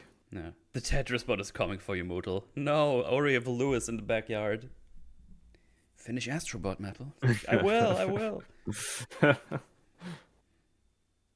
yeah, this reminded me of that. But yeah, he keeps telling us like they were rounded up to put in camps so they can, work for the machines, and they also needed to. I think that's later where he tells her that they grew skin for them to put over the machines and stuff. But yeah, they were basically just there to work for the machines, load bodies, doing all kinds of things until John Connor came around and showed them how to dust these machines. I think is his words. John Terminator. John Terminator. And yeah, he's basically there to help them out, and he saved them from the brink of extinction. So she needs to give birth to John Connor. And that's a bit of backstory there. By the way, this is not all just them sitting here. I should probably point this out. They're not just sitting there talking while the police is looking for them. They snuck into this new car. They went super low into the car, and he's just kind of... She asks the simple question, why me? And he's like, all right, let me lay it out for you. But in the meantime, he's also wiring the car so they can drive away. So it's just like they're wasting time sitting there talking to each other like some idiots. Just like, no, I need to do this right here now so we can get away soon. Because the police is here and the Terminator is on the way. So they're doing multiple things at one time. And it's just very effective and makes a lot of sense. Yeah, it's not just an exposition scene. It's exposition that is part of the scene. Because the scene would, like mechanically, the scene would play out exactly in the way that it does if neither of them were talking. Yes. But the writer is good enough to do two things at once, which is great. Yeah, and right when they get the car to run, Arnie is here and he sees them because they just happen to go back up. I guess that's a bit unlucky it happened that way, but oh well. You can't win them all right? Can't be all super duper tight. I guess it's the... Before we move ahead, I was just thinking how fucking funny it would be if Kyle knew, like, he was John Connor's father, and then he's saying to Sarah, like, so that's why we have to have sex right now. right now. And then she tries to leave. I don't want to make like, you where are you going? uncomfortable, but... Like, where are you going? We have to save the future. Get away from me. It'll only take 10 seconds, I promise. It's like it does like this whole sad story that they almost died. Anyway, we gotta fuck now. But yeah, it's just a bit unlucky that happened that way. But it's like I think we call it like a combo meter, right? Like other movies have it the other way around, where it's like this just happened out of nowhere, this just happened out of nowhere, and this and this and this, and it just keeps going. Well, here you have solid. A bit unlucky. Solid, right? So Well, it's a difference between good luck and bad luck, and I think that it mechanically doesn't really make a difference, because if the Terminator isn't driving right past them at that point in time, it doesn't really change anything, because he's still going to see the car leaving. Yeah, exactly. It knows that they're there. It's not just going to wander off and go somewhere else. Exactly. So it's a case. It's like the answering machine thing earlier. It just speeds things up and keeps things nice and tight, and it doesn't get them out of a problem because, oh no, that just happened. It gets them into a problem. Exactly. So, but there's a bit coming up that I do think is a bit of a problem. I think it's probably the weakest part of the film, but I think I know which one you mean, because I think I wrote that down. We'll see if it's the same one. Because we have a bit of a chase sequence, a good old car chase, and it's just nice and simple. They have a car chase. Yeah, I mean, I don't really know. There's nothing super interesting here. They switch seats, or he makes Sarah take the wheel while he goes out and starts shooting at Arnie. One-handed with a shotgun too. Yeah. not super easy. And they drive really fast, and it's like, oh shit, there's a wall coming. What do I do? It's like, probably should brake somehow, which she does. And they stop, but the car that Arnie is in, that the Terminator is in, he crashes right into the big old wall. And they're closely followed by more police, and Kyle's about to get out with his gun, and she's like, no, stop, they're gonna fucking kill you. Yeah, like, you might not understand how LA cops work at this time in history, but you're fucked if you pull a gun on them right now. Yeah, and then it's like, oh, so what happens now? Because Arnie is right back there, right? But no, we hear a car door close, and he is gone. And I am not sure how he pulled that off without being seen by everyone. that's fair. Mm. That's fair as a problem to point out. Everyone, it's because the framing of it is that everyone is looking right at. Like if they had changed the framing very slightly to where it was a dark tunnel, then you have a bit of wiggle room. Mm-hmm. But even then, the cops have flashlights. They got headlights. Yeah. The other issue with that, I think, is it's a bit weird to me that the Terminator crashes into the wall because it wasn't looking where it was going. Because it is a robot. It should be able to focus on two things at once. I think just before the camera reveals the empty cop car, there should have been like a pitter patter of Stewie Griffin type footsteps. Where'd he go? He's fast. Yeah. The only thing I can think of, maybe, can you see it here? But it's very weak. A very weak steel man. So if you look at it here, maybe they're trying to say he went out the other side and ran to the back, but I still think someone would have seen that. So I don't know. Yeah. That's the best I can come up with as a defense. And like it really does matter at this point because if they see the Terminator, then they're going to chase him, which then changes what happens next in the film. Absolutely. So the Terminator has the film needs some downtime at this point. So the Terminator disappears. Is basically what happens. Pretty much, yeah. Elon wrote its driving software. And the just because there's someone in chat said that like I don't think that the Terminator would have stopped trying to kill her, but so basically what he's saying is that like the Terminator would get out of the car, gun down all the cops, and continue hunting Sarah because that's basically what he does later in the film anyway. Yeah. But I don't think it would necessarily do that because it is damaged in this crash. It does have to like perform, surgery on itself and fix its eye and its arm and all the rest of it before it goes to the police station. So it's smart enough to know that it probably can't take on 20 cops with shotguns at this point in time. Mm-hmm. So it leaves. I think that's okay. The problem is how is it able to leave? Right. Yeah. I guess there's the possibility that because it's the cop car that crashes, like as the cops show up, they're thinking, oh, maybe this is just one of our cars that was chasing it and crashed. Like we don't necessarily know this specific guy. Maybe he's one of the other people standing around here. That might be a reason for them not to check the car, but it doesn't explain them not noticing an Arnold Schwarzenegger-sized person jumping out. Yeah, I guess that's true. Yeah, absolutely. I noticed that too. It's like, oh wow, he got away quickly somehow. That's weird.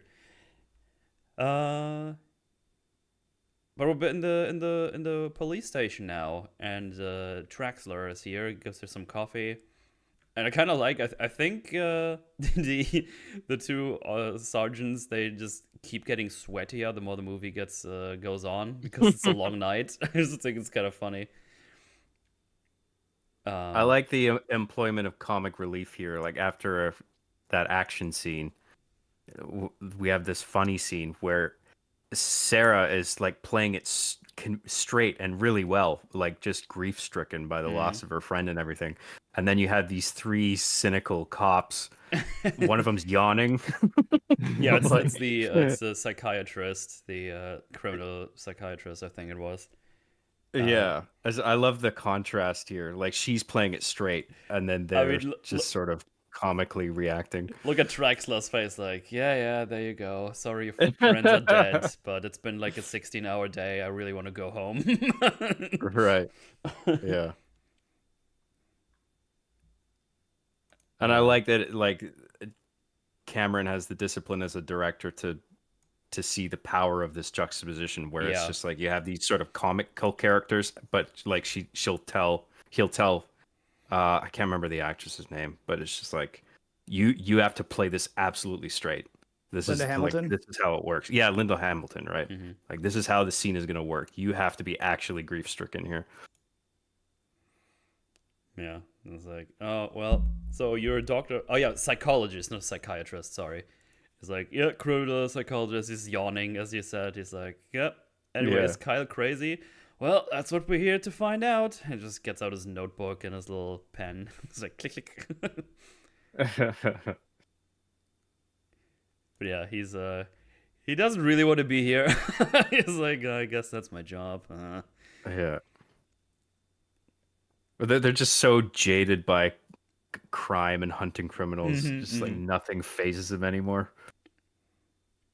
But hey, before we go check on Kyle, we see that Mr. Terminator Man, he's got to do some maintenance because that big car crash did leave some scarring or scars or damage.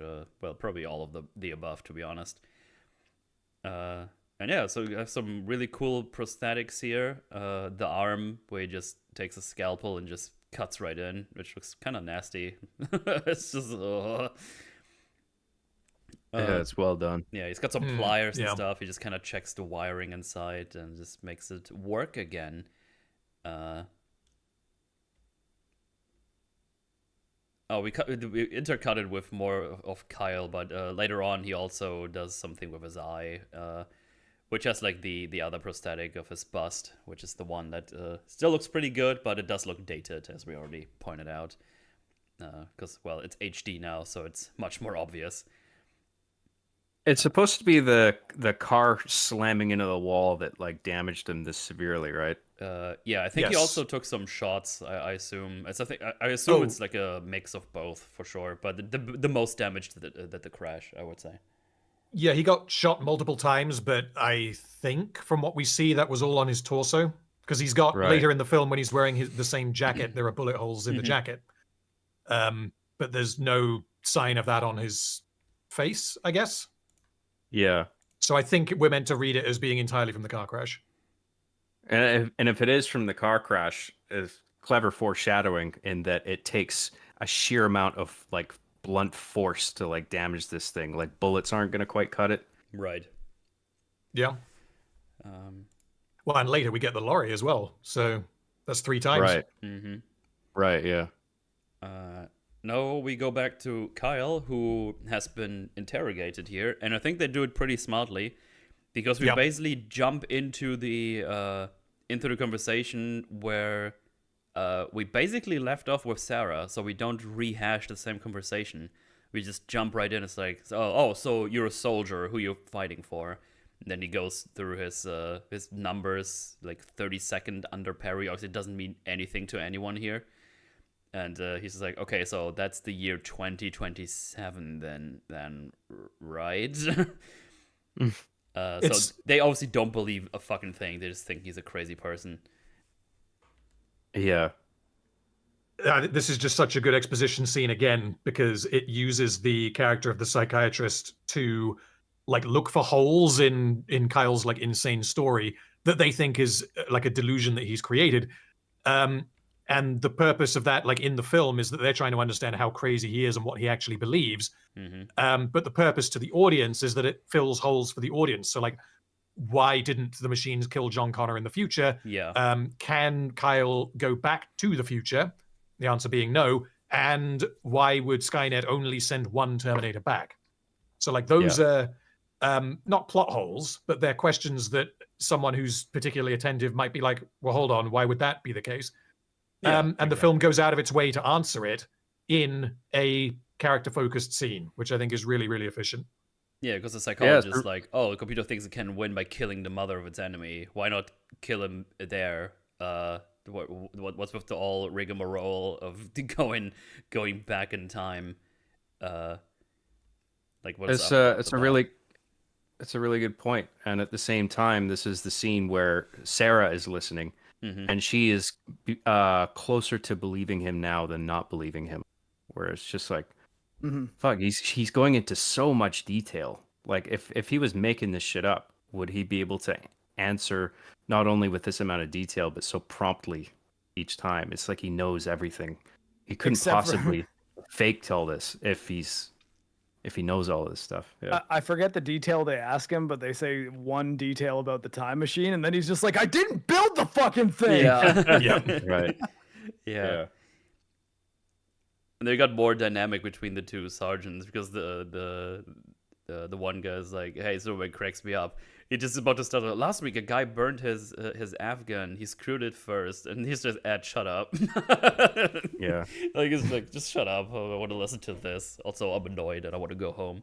I also think it's not made clear just how long they've been interrogating him and how long Sarah has been listening for. And so like Sarah might be observing like a consistency like in everything that he's saying. Well, I think when we go to Sarah, I think they're watching the tape. Because they're all in the same room, including the psychologist and Silverman's stuff. there too. Yeah. Is that not a live feed? Is a pre-recording, not a live feed? Yeah, it's a tape because Silverman's watching it and he's like, I could make a career off of this guy. Right. Let's see. Did I forget anything? Oh yeah. They also Brooks says there's a deleted scene that shows one of the cops actually believes him. I feel like none of the cops should believe him. That was probably a good one to delete because there's not really any reason to believe him unless you were one of the cops who encountered the Terminator, which I don't think any of those are alive. The only one that is the guy that whose car he stole outside the club, because he just kind of grabs him and throws him away from the car. But that on its own isn't necessarily enough to be like, oh, this guy's a Terminator. So yeah, you just like he's a big, huge dude who just might be quite strong. Like that's a reasonable thing to assume in our current world. It's pretty funny that all the cops are listening to this and they're thinking like, fucking LA, man. Like, what is it about this city that produces these fucking freaks? Like, believe all this crazy wacko shit. Where'd you get all this from? Yeah. And yeah, then we also have the him telling us like, oh, how are you gonna get back? It's like, I won't get back. I went through, they destroyed the thing, it's just him and me, and I have to stop him.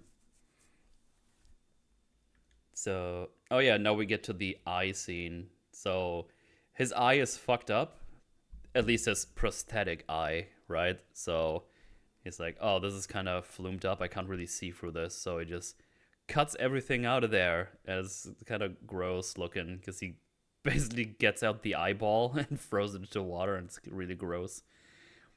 And then we will get the prosthetic here in a second. Let me get it on screen. I appreciate the grittiness of this prosthetic, and like I knowing that they didn't make this movie for a ton of money, and considering the time they're making it, I think it still looks quite good. You can tell it's obviously fake. It's just it's I don't know. I think it looks really creepy and cool. Yeah. Yeah. I think the one I'm not so fond of is the one where like he's sitting on the side of a bed or something in a different scene and the lighting just feels off. Here I feel the lighting really works. Like you were saying, you can tell like this looks like a prosthetic, but it's like they did a really good job with it.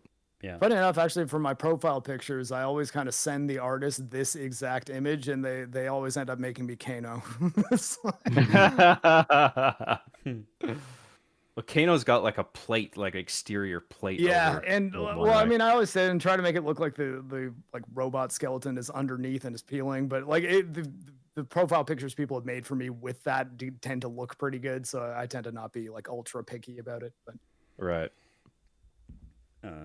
But yeah, again, this we are now watching this in like HD, Blu-ray, whatever the fuck. So it's gonna look more fake than it probably was when you watched it on your tube television back in the day. Well, like 35mm film looks pretty clear. Like if you go to see it in a theater, but if you're watching it on VHS, which is absolutely how I watched this movie for most of my time, where Terminator was like the movie I would watch like once every few months, then it's less clear that this is fake. It takes a lot for me to dislike prosthetics, even if it doesn't look great. Like it's always a million times better than VFX, like in my opinion.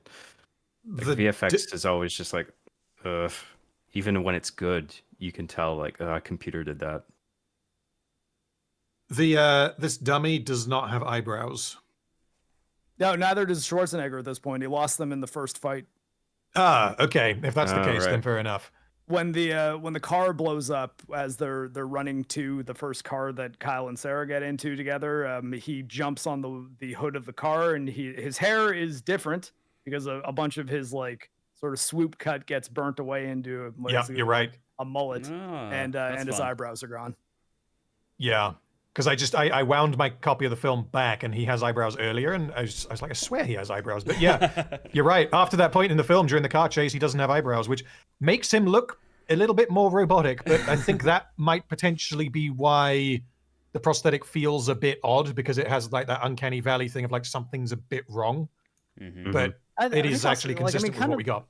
And the way it's moving too, like I guess it being a Terminator and like something that you know is a robot, the uncanny valley kind of makes some sense to me.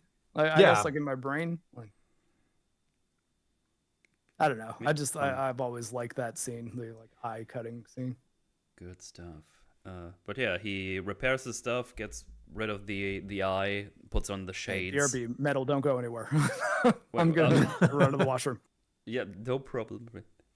Mine wasn't a planned one. I just had to get the door real quick. The Okay, that makes more sense. editing in a situation like that goes a long way as well. Oh, like, it's really well done. Like splicing different, not splicing, but like intercutting between like Arnold actually being there and the bust in a clever way. Yeah. And now we go back and they watch the tape. But yeah, then they say, why didn't you bring any weapons? Something more advanced. Don't you have ray guns or something? It's just funny he says ray guns, I don't know. He's very pleased with that as well, because one of the police guys is like, ray guns. And even Silverman is like, yeah, it was funny, wasn't it? And it's like, no, So you I think don't. their idea of like a future like film would be like Forbidden Planet or something like that, where it's just sort of like goofy. Yeah. Or like Star Trek or But yeah, he says like you go naked, something about the field generated by a living organism. Nothing dead will go. I did build the fucking thing, yes, he said. But the cyborg, if it's metal, yeah, but it's surrounded by living tissue. It's like, oh, right. And I don't know where this. Someone mentioned in chat the whole just put something in a in a beaver's ass or something and get it through.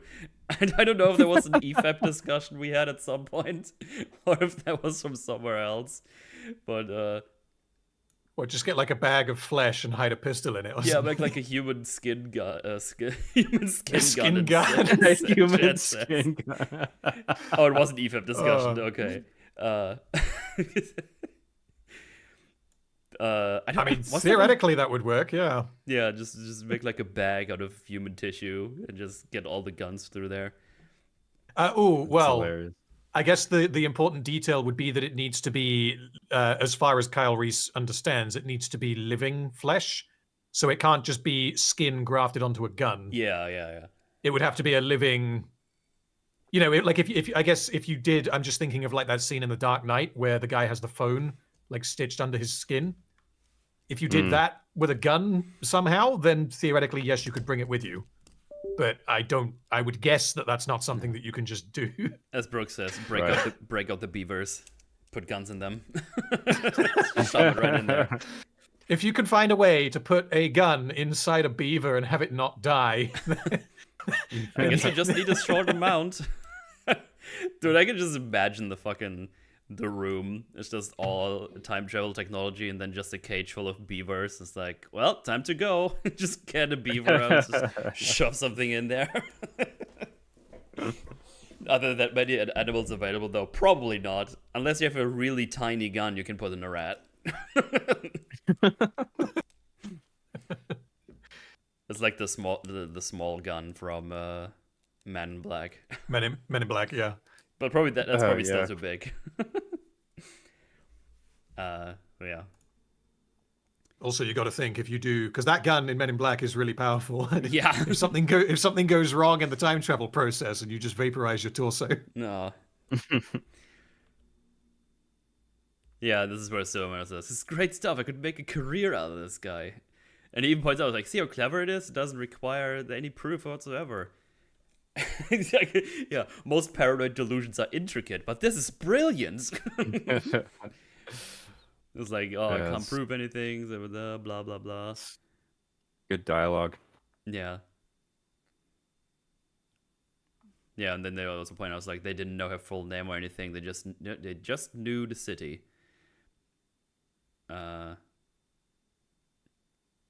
So yeah, this is why he went through the phone book.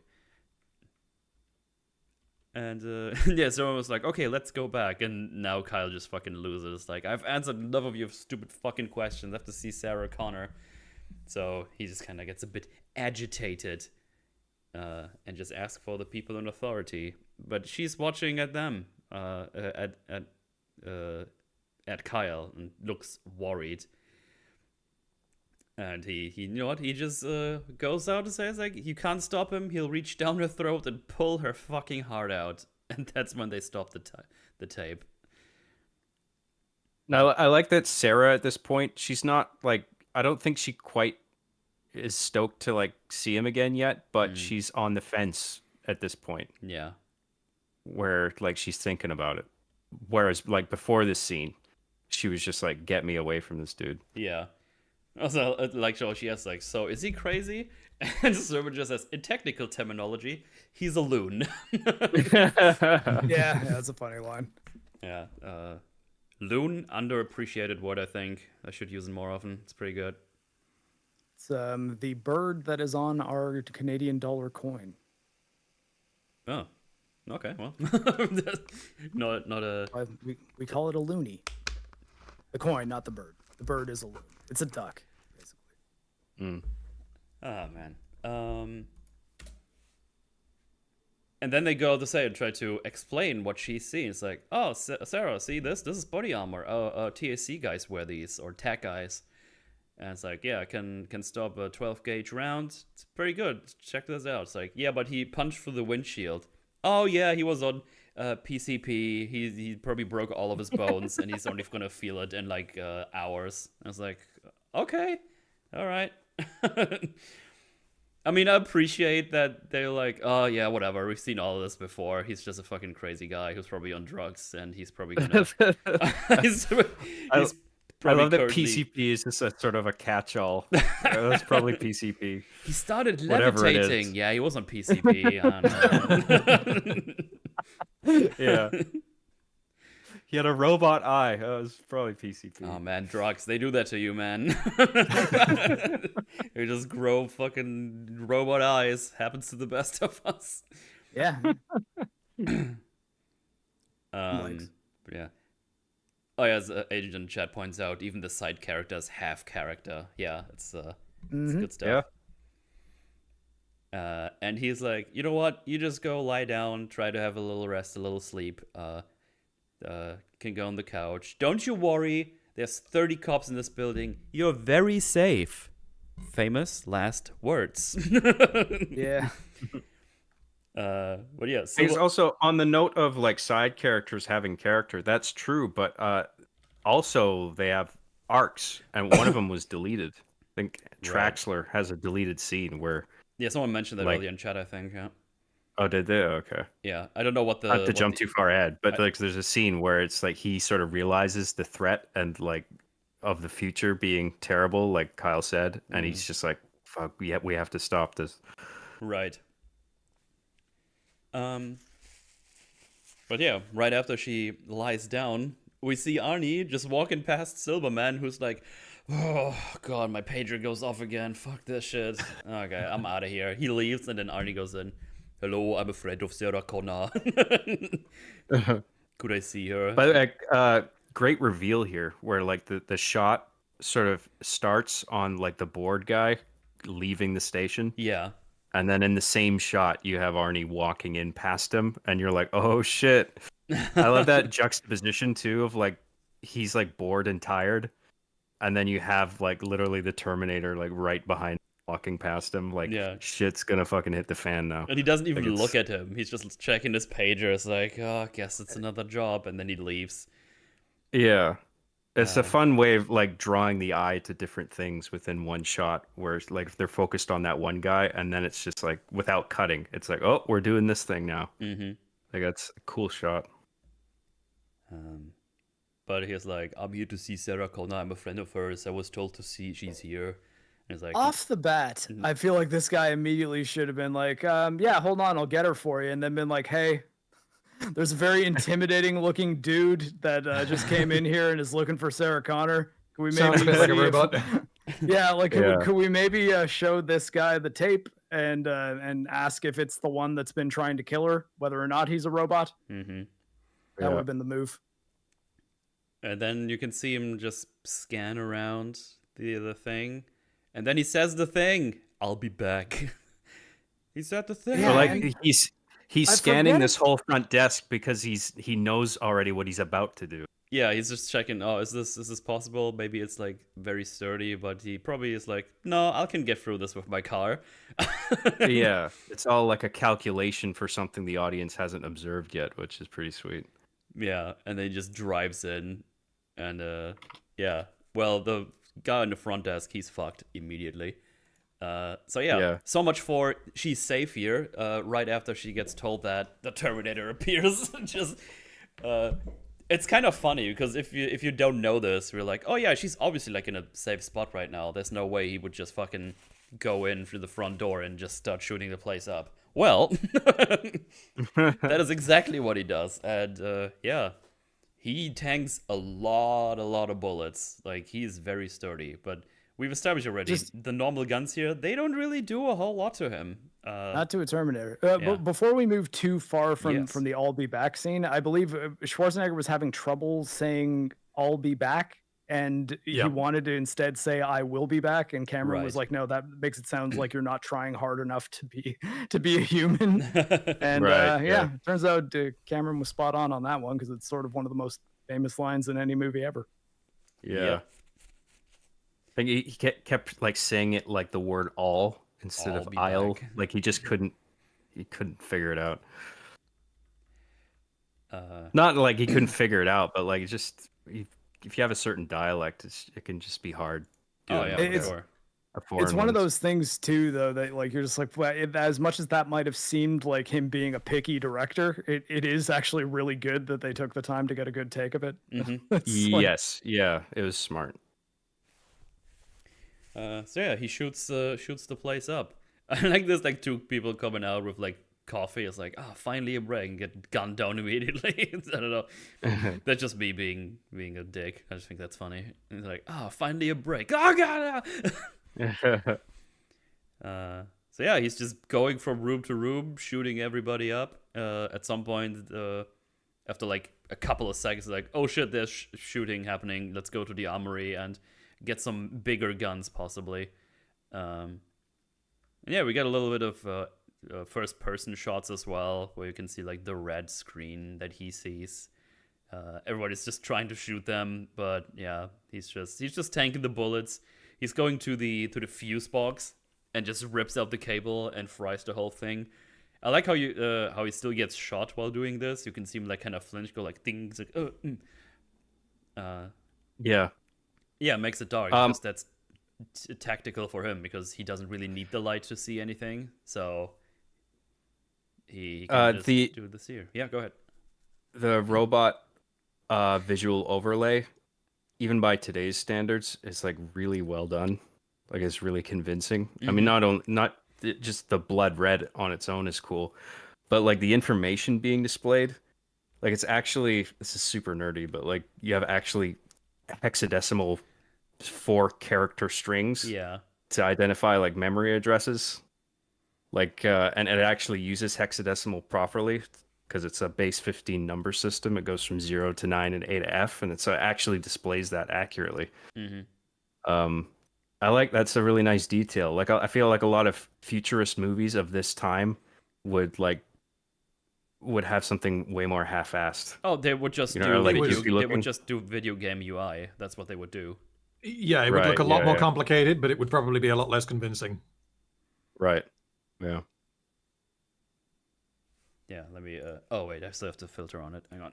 There we go. So you can see like the 4 things, then you have a space, then you have A0 space, 0A, blah blah blah. What you just said basically. Then you have like these lines, the numbers and everything. It's cool.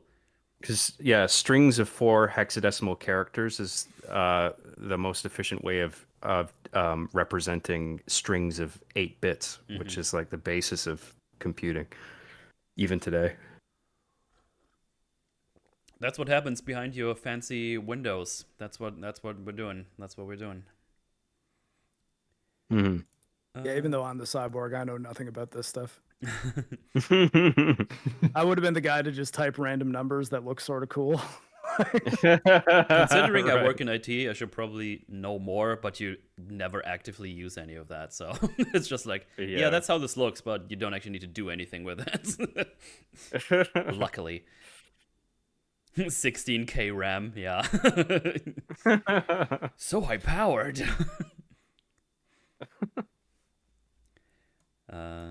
But yeah, obviously in the big old hub-wop that's been going on, Kyle wrestles free. He kind of knocks out the one guy. Again, small thing again. He knocks him out. He drops the gun and he just swooshes the gun away so he doesn't get shot, because the gun is the most dangerous thing in the room for him right now. So he needs to get away from it so he doesn't get shot. I have to say this every time it happens because I feel like people in the back don't hear it. And with the people in the back, I mean everybody who writes stories these days. I want to make action movie with guns, but I also want them to fight CQC. So I make the guy with the guns walk into the guy without the gun. Yeah, Terminator. Let's see. Oh yeah. Good shit. Yeah, Sarah is just hiding under the table. It's like, fuck this shit. I just want to go somewhere where he isn't. And yeah, I don't know. He's just kind of blasting people to bits. It just looks really cool. They destroy a lot of, I don't know, windows and props and stuff. It's just looks good. It's the biggest like gunfight in the movie. Yeah. Yeah. I like this. This also serves as pretty solid proof that Kyle was actually telling the truth about this thing. Like, if that one guy just demolishes an entire police station full of armed cops, it's just like, this thing is not of this world, obviously. Yeah. Well, they mentioned that in T2, right? Where they have like, I don't think we see any footage of it. No, we do see footage of it. So they had like CCTV footage, and they're like, oh, it looks like this guy's back, and it's the same guy that killed like 30 cops 7 years ago or 10 years ago, whenever it was. Mm-hmm. Oh, right, yeah. So yeah, I guess that the perspective after the fact was that this was just a guy who was very, very high and wearing a lot of body armor. Dude, that PCP, he had some strong PCP, man. This is severe enough that this is the kind of thing that would go down in history, like Waco or one of those things where it's just a total we had this shit show. crazy motherfucker. An entire LAPD station just gets like erased from history. Yeah. But I think the only thing that bothers me in this scene is that not nearly enough of them are throwing on the body armor that they clearly had nearby. Oh, yeah. Or at least they had one. And like, even if one person was wearing it, it might have been like, okay, they didn't have time to go all the way down to like the SWAT team lockers or something, just because the guy's blowing everyone away and they're thinking it's just one dude that, like, once you have an M16, like that should be enough, right? But nope. 5.56, not enough to take down a Terminator. Not enough to even slow him down, really. Yeah, because we only have Traxler and the other guy having those, and he just turns around and shoots them both. I love that people in the chat right now are suggesting that he's just human, but on PCP. That's why shoot an entire police station. Austrian plus bodybuilder plus PCP, absolutely unstoppable. I mean, I guess the cops have one of two choices of things to believe. It's either the crazy guy from the future actually is from the future and was telling the truth, or this guy is on a lot of PCP and is definitely head to toe body armor. You know what? I even think though there's nothing on his head and none of us can seem to hit him in the head. I think he's wearing two body armors on top of each other. I think that's his trick. That would be so funny in the movie if the same cops from before kept doubling down on the idea that he's taking PCP. It's like, no, what's PCP? Be careful, yes, PCP. Look at it. It can't be the future thing. That's all bullshit. It has to be PCP.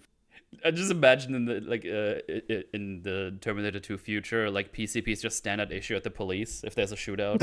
It's like, oh no, shootout! Quick, take some PCP.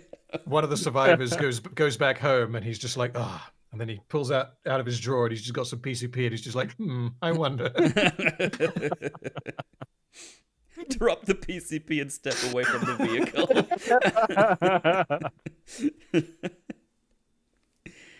vehicle. Good lord. But yeah, the whole station is toast, and Kyle gets Sarah to safety. They drive away and make their escape.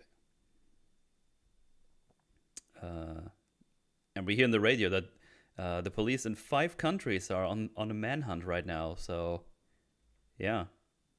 Let me just get the full wordage here. KFLB News. Top story. The largest single law enforcement mobilization in California history is currently underway. Police in 5 counties are engaged in a massive manhunt for... I think that's where it stops. Okay, so the police is aware of the crazy big guy on PCP. Trying to find him. So yeah, they're just trying to get away. They even make sure to get the car off the road so they can't be found. And they, I think they just hide out under like a bridge thingy that's just open to walk through, like an under passage or something. And yeah, it's time for some conversaciones. Let me see here real quick. It's a little bit more exposition that, again, Yes, is justified. Yeah, because now there's an actual downtime. They got away for now. They hid somewhere. They made sure they can't see the car, or he can't see the car. And yeah, they're cold, so they kind of just huddle up. And she's like, "Hey, can you tell me about my son?" Oh, no, first he asks about his first name. She discovers that he's been shot, and she's not like she's a waitress. She doesn't really know what she's doing, and she's like, "Oh, fuck it, this is gonna make me puke." Talk about something. Tell me about the future. So that's the justification, and like that's great because it's enough. It doesn't feel contrived. It works. Yeah, absolutely. And on top of the exposition, it's an important, like, non-explicit character moment in that she likes him now. Yeah. Like, she has a fondness for him that she didn't have before. Because he came for her to save her while the guy was going crazy. So she for sure knows now, yeah, he probably does not want to kill me. he's taking risks. What just happened in the police station is going to be confirmation to her that basically everything that he's told her is the truth. Yes. Whereas she was a bit skeptical when she got brought in initially, but like she's like, well, no amount of PCP can do that to a police station. Yeah, this is actually a deleted line from the movie. She tells Carl's like, I think the PCP story was bullshit.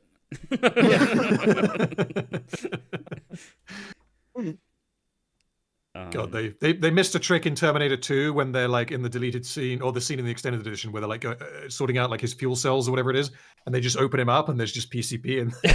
Oh no! Terminator 2, they see the T-1000 go through the jail cell bars, and they're like, "Holy shit, I'm on PCP." Someone in chat, she trusts him because he's not on PCP.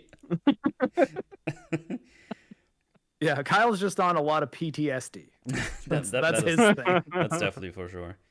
So yeah, she wants to know about her unborn son. It's like, well, he's got your eyes, and he has the strength. He's very convincing. He tells her, "I die for John Connor." Because yeah, people trust him, and yeah, she also asks, "Oh, what about the father?" It's like, "Oh, he didn't really talk about him that much, so I don't really know." But she also stops there, like, "Oh, you know what? I actually don't really want to know," because she kind of just says like, "Oh, yeah, knowing how the father dies." Yeah, so you know who the father is, so I won't tell him to get lost. But yeah, he says John never said much about him, and then he goes and says, "I know he dies before the war," and she's like, "No, wait, actually, I don't want to know." Well, I mean, there you go, though. Like, I think that as long as Kyle isn't lying to her right now, I think that basically means Kyle does not know that he is John's father. Right. Yeah, I think that's a fair conclusion. Because I feel like if he was lying to her, then that would be very morally dubious, because he's basically lying to her so that he can, screw her for the greater good, which that's not a question that you want to be asking about your character, about the protagonist, at least. I'm telling you, I think it was an Inception thing. Like John gave him the picture and knew that would be enough, because his mom probably told him, he just had a picture of me that he would look at while he was like after battles and stuff like that to calm himself down. It was like his basically PTSD like anchor object. And yeah, I don't know. Like that's sort of always the way I saw it. But Sorry, that's just good memes in chat. Kyle only uses meth. He's the good man. There was another one further up. He's more PCP than man now, twisted and evil. He's more PCP now. A dubious creature addicted to PCP. I like the liquid PCP. Like if you take enough PCP, you'll turn into the T1000.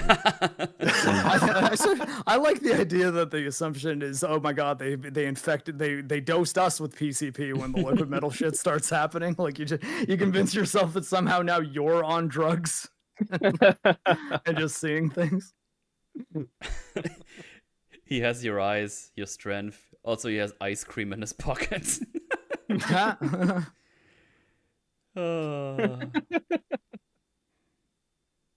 okay. Good memes. Good memes.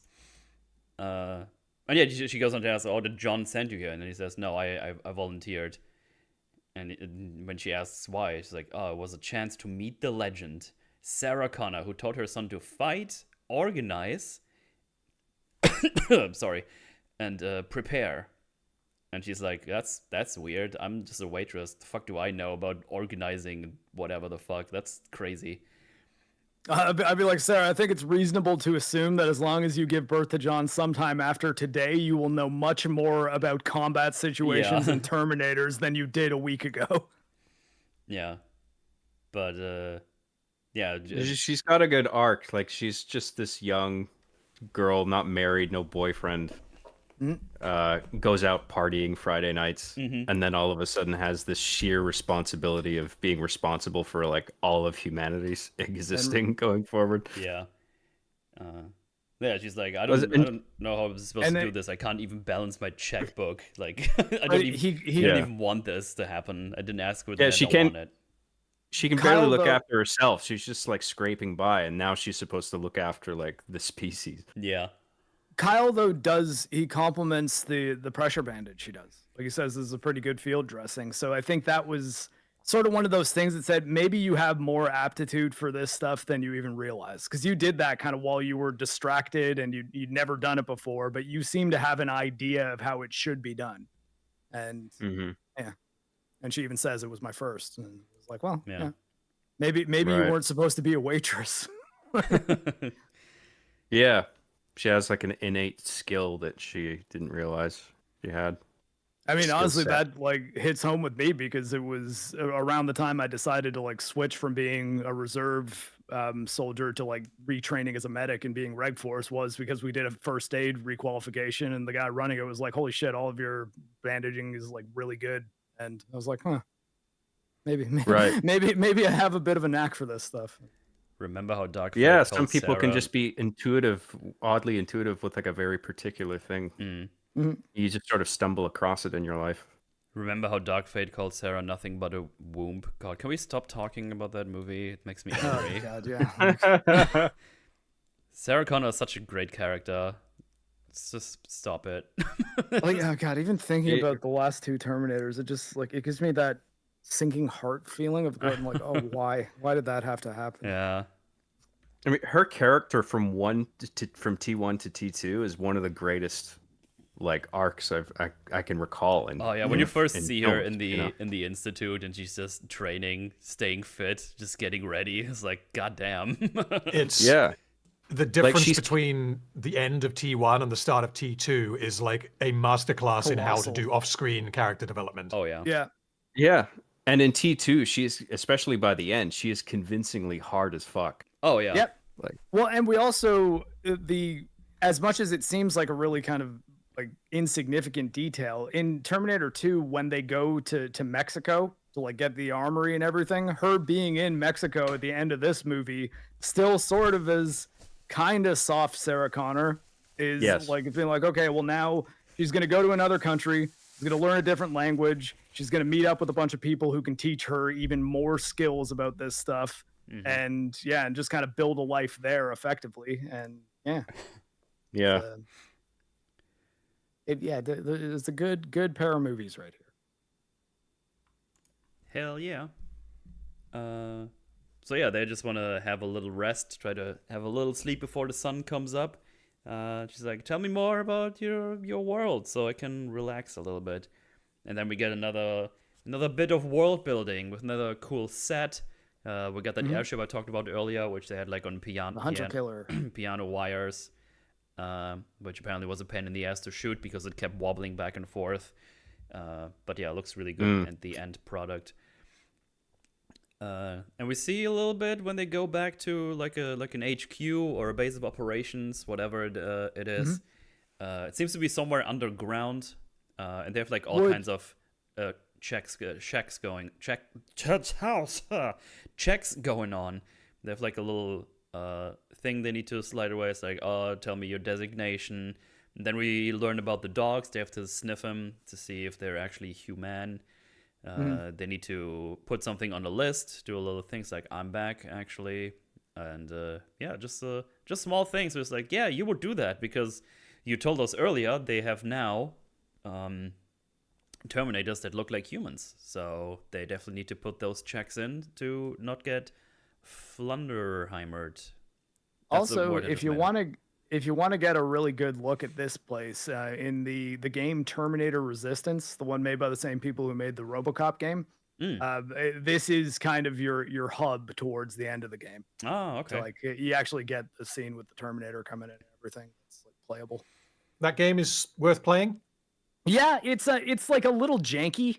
It's sort of like kind of a Far Cry game with Terminators in a lot of ways, but it's story-wise, it's as close to being the real Terminator 3 as any, like more so than any movie. Kind of similar to how like RoboCop Rogue City is sort of the best example of what a RoboCop 3 probably should have been. By the fact alone, it's by the people who made the RoboCop game after. I'm curious because the RoboCop game was cool as fuck. Yeah, it's hyper respectful. It's not a fantastic video game, so I'm not gonna be like, oh my god, yeah, it'll blow your mind. But as a thing to play through as a Terminator fan, I think it's definitely the best Terminator game I've ever played. I'll say that much. Okay, not nice. It's not quite as good as Rogue City. So like RoboCop, I think is a better game, but that just means they're learning. Resistance, right? That's the title. Yeah, Terminator Resistance. Right, yeah, I've heard of that. Traycon, I think is his name. Traycon. I might be getting that wrong. It's like, I think it's on my wish list, but I felt compelled to like just get it. So yeah, we just get a little peek into their, I don't know, relaxed life where there's not fighting happening. I like that every time like we cut to the future, and again, like we were talking about, like when he's coming to play, like he's like presumably napping under the bridge and he's having another like dream. Yeah, nap. Well, I think this one is where he just tells Sarah about it for a while, and then we just come back when they're done sleeping, I think. It's Teon, T-E-Y-O-N. I mean, it still works the same way though. Like it's well placed. It makes sense. Right. He's currently telling that to her while they're trying to rest a little bit, and it's good. And I like that each time that we cut to these scenes, like we see a different side of the future. Like before, it's like about the danger of the machines, but now we see like the human side of things and like desperation and depravity, that sort of thing. Yeah, they're all wearing like none of it's redundant storytelling. It's not something that James Cameron would have been willing to compromise on, even though it's not directly attached to the main story, because seeing this is just so important. I just threw the Steam page link for Resistance in the chat in case anyone wants to check it out. New window though. Don't leave us. And I think the photo gets introduced in this as well, which is key. And there's also just some nice little beats. Like I think you mentioned the dogs earlier. I think. Yeah, like exactly. Yeah. They have like the this dogs, whole how they find out it's the Terminator. whole security it's just too late. Whole security I mean, at the front door and stuff like that. Whatever it is, the dogs are detecting. Like I don't know if it's made explicit, but it could be the case that the machines in particular emit some high-pitched whine in their operation that only the dogs can hear or something. Well, I guess like it even could just be there's something just not right about them. So like the dogs are like, oh, hold on, that's not one of the people I like. That's not man. I'm man's best friend. Whatever the fuck that is. Well, so because they do say that or Kyle says that like the Terminators, they have bad breath. They look, feel, and smell like people. But there is no way that I can think of that Skynet could possibly design a robot to fool a dog. Because so like it may be that it doesn't smell off to a person, but they haven't managed to fool the dogs yet, I guess. Or it could just be a case of, like you say, the dog is not this person is giving off bad juju, kind of thing, which dogs can do. If a dog doesn't like someone, there's probably a reason to distrust that person. Yeah, and their sense of smell compared to that of a human is like some ridiculous fucking number-fold more efficient in detecting whatever. Yeah, James Moore is right. There is such a thing as a cancer-sniffing dog. It generally, though, is I think the dog needs to know the person, though, in order to be able to do that. And effectively, it can just tell that there's like a cluster of cells that doesn't really make sense as being human. Right. Yeah. Maybe I thought you were going to say the dog has to know that they have cancer first, though. No, I think just the dog needs to like have a sense of who that person is before they had cancer. Otherwise, it's not like it's difficult to train a dog to do that. I think. Yeah, it would need to have a baseline of like what this person usually smells like. I guess. Yeah. I forget. One of the books I was. Can probably just smell the PCP. I forget which one. There's another nice little beat here when he's walking down the hall where like a kid shoots a pretend gun at him and he shoots back in sort of a playful manner. Right there, it's crazy. Because we've only ever seen Kyle be like super fucking serious and shit, but like even in the future when he's in the thick of it, like he's not completely humorless, and it makes sense to like develop or maintain a sense of humor in a dire situation as sort of a psychological defense mechanism. Morale is extremely important in austere conditions that like these people are just in all the time. There's not even like a nice cushy home and bed to go back to. No. Which, I think he sits on like an old car seat or something. It looks like completely fucked already. But that's as comfy as it's gonna get, I think. Yep. But yeah, he looks at the picture, as has already been mentioned. His last look at it too. Yeah, his last look, because he looks at it and then, oh no, the dogs go bork, bork, bork, bork. And he's like, oh shit. And he already knows shit's about to go down. Like, he gets his gun and runs towards the thing. And yeah, that Terminator is shooting the fuck out of everything. He's killing a lot of people. And there's explosions happening and shooting and everything. It's a bad time. And then there's an explosion and there's some fire, and that the picture lands in the fire and it burns. That's a really interesting visual. I mean, not only just foreshadowing just the broad war and annihilation coming, but also the imagery in T2, where she actually gets obliterated in the dream sequence. Oh yeah. Well, that's also pretty cool. For Kyle's motivation, like that's his picture of her, that he doesn't really cherish anything in the world, it seems like, more than looking at that picture, and he's sitting there saying, I'm never going to see her again. So when given the chance to go back in time and see her in person, it's another good reason why he's like, oh no, it's me, it's got to be me. Yeah. Right. And then she wakes up. And it's like, oh, I was dreaming about dogs. And it's like, we use them to spot Terminators. I don't know if that's just me. That feels a little bit weird and clunky. Because we learned this. Dogs? No, that dialogue specifically, right? That one line, like, because we already know this. And then he was like, oh, I was dreaming about dogs. Then he's just like, oh, yeah, we use them to spot Terminators because she needs that information for later. It's just like this instance is a little clunk. I don't know. It's a little bit. Yeah, maybe. Why does she need the information later? Well, because she has a dog at the end of the film. There's like a German Shepherd in the Jeep with her. It doesn't lead to anything because the dog, as far as I'm aware, doesn't show up in the second one because she's like in the hospital. Yeah. But I guess it would make sense for Reese to communicate that information to her at some point. But yeah, the way that he does it is a bit odd. Well, I mean, also just to know that it's like, hey, being able to train like German Shepherds is probably a skill you should pick up. Right. Because John might need to know.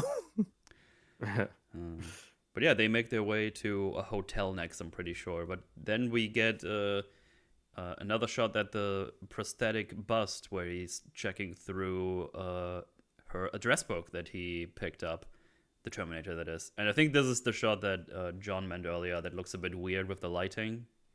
Yeah, I'd say so. Yeah, because I agree. That one looks a bit weird. There's also flies on it because I think they're implying that his skin is not all alive anymore, so he's just kind of stinking up the place. Well, I mean, I guess that kind of makes sense also why his Yeah. complexion's going to shit. Yeah. Yeah, I think it's like the direction and like isolation of the light source, maybe because it's only coming from a single lamp just outside that glass window, and also that it seems like there's too much of a gap between the shadows compared to like what the blinds that we just saw in the preceding shot. There's something about it that doesn't gel well for me. I mean, yeah, and honestly, the shot would probably look better if the blinds were closer together because it would be more shadow on the face, which would obscure it a bit more. Yeah.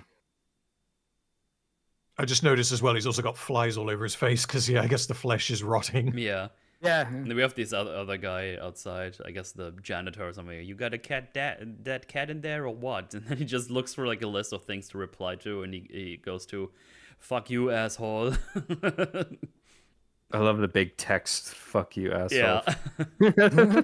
I need to remember that. That's probably funny in the video, actually. I need to respond in a way which is sassy and also tells him to get the fuck away from here. Yeah. Dialogue tree, yeah. I was just thinking that, like Mass Effect or something. And then he sees, Mom's cabin, and he's gonna go and check that out. Yeah, they got a ride by some trucker, so they go to the Tiki Motel. That's what it's called. It said so in the back. We got another shot of the Nikes. Oh yeah, that's true. Yeah, I mean, get that budget. Yeah. Also, like, Kyle's like just has a pile of money in his coat. Like, is this enough?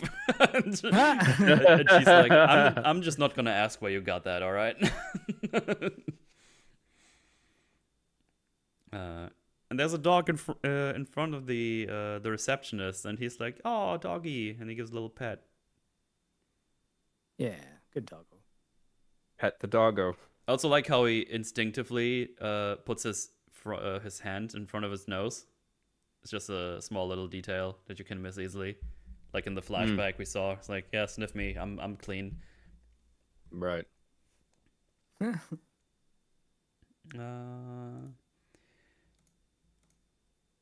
Yeah, they have a motel and they want one with a kitchen, and we learn soon why.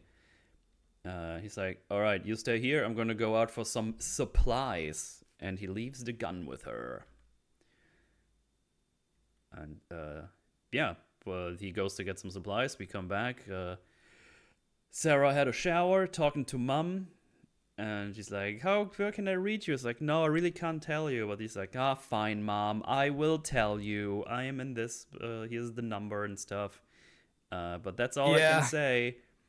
Kyle saying that he can clone voices might have been a good bit of information for her to have. Although I guess we don't know if Kyle knows that. Yeah, it would require that Kyle knew it. And honestly, because this is the second time that Sarah has accidentally given the Terminator her location. Which in a lesser movie it would rely on her being really like inexplicably stupid, but I think that both times it's totally acceptable because yes, I think so. She is not no one is supposed to know where she is, but she doesn't understand the present threat that the Terminator could be mimicking someone else's voice. Yeah, there is no reason. She doesn't have enough of an understanding to know that is even a possibility. There's also apparently this extra thing where apparently the Terminator got the info that the mom was told by her to hide out in the cabin. I don't know where exactly that info comes from because I didn't know that, or nobody did. We didn't even, like, the mom wasn't even mentioned, but apparently the idea was that she told them to hide out in their cabin for some reason. Possibly because it's dangerous, but I don't know when that would have happened. The cop does say it's going to take your mom a while to get here from Big Bear, which would be a place where the cabin presumably is. So maybe once the police station was, yeah, although yeah, I guess how would the Terminator know about that? That is maybe a bit of a problem. Yeah, no, I just don't know when that information was conveyed with hiding out at the cabin. Because when she's in the police station, she's about to be picked up, and before that, It she must was have been on the after the run. shootout. Yeah, it must have been after the shootout. I guess we just didn't have the scene of her calling her mum and saying, "Mum, go hide here because it's not safe." Yeah, it has to be. Which I guess we Oh. don't need to see. Because... No, I'm M8566 just trying to has a figure out point. when this happened. M8566 does have a point that he also does have her address book at this point. Like, Yeah, he does. not just the phone book, but her personal address book. Mm. So, yeah, maybe something Right. like Mom's cabin would be just a place he would check. Right. But yeah, obviously on the other side of the line, it's the Terminator impersonating the voice. And I know it's kind of funny when the camera goes on them and he just sits there as Arnie. It's like, "I love you too, sweetheart." It's just fun. This is a great reveal. Just like panning across the destruction in the room, and then, but like juxtaposing the contents of the room with like this voice. You don't know who it's coming from yet, and it's just like there's something odd about this room, and it's just like I don't believe that this person would actually be in here. Mm-hmm. And then the final reveal of like actually him doing the voice. Yeah, and then Awesome. immediately calls back the number, and the Tiki Motel picks up and is like, "Give me your address there." Yeah. Then we go back. Yeah, I mean, to they have no reason to hide their address. They just think they're getting a just new tenant. some business. Yeah.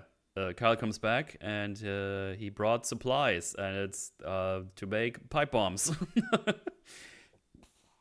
It's like, to make PCP, I mean pipe bombs. to make PCP. What's this little bag with no description on it? Don't worry about it.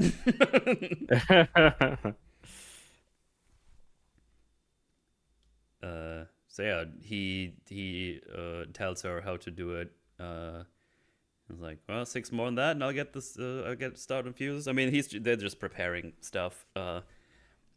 But it's about time to get spicy, because the Terminator's on the way, and they're just kind of hanging out. Kyle's looking at the out the window, having guard, and they're just kind of talking. It's like, "Oh, you know, it's never be over, is it? So what's up?"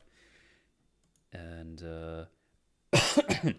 she wonders if must be a bit of a letdown to find this quote unquote legend. Like I'm just shaken like it's no one's business. It must be pretty disappointing. He's like, "No, I'm not disappointed. I think it's great that you're shaken." And yeah, she has like, "So any special woman in your time? Like, you got anything over there?" And he's like, "No, never. I've always been just fighting." And he's like, "Oh shit, I'm sorry. That sucks, man." And yeah, then it's like, "Yeah, your son gave me the picture. I never understood why up until recently.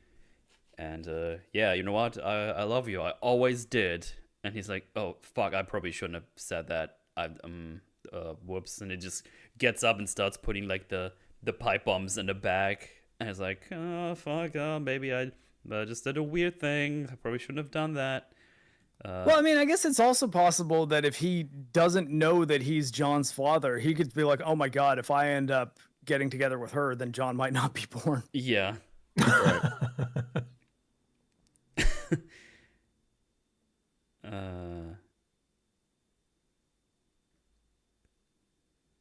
Was it you? Wait, I feel like I forgot something here.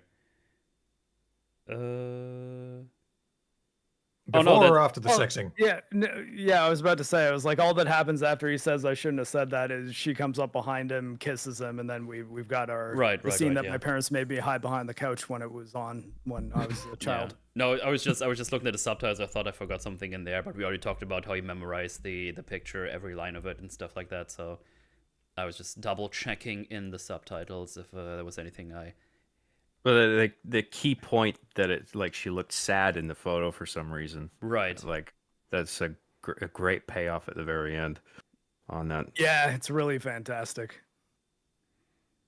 Absolutely. So yeah, they have sexy times. We get some Linda Hamilton side boob. So what's not to like? I better watch it with this on YouTube.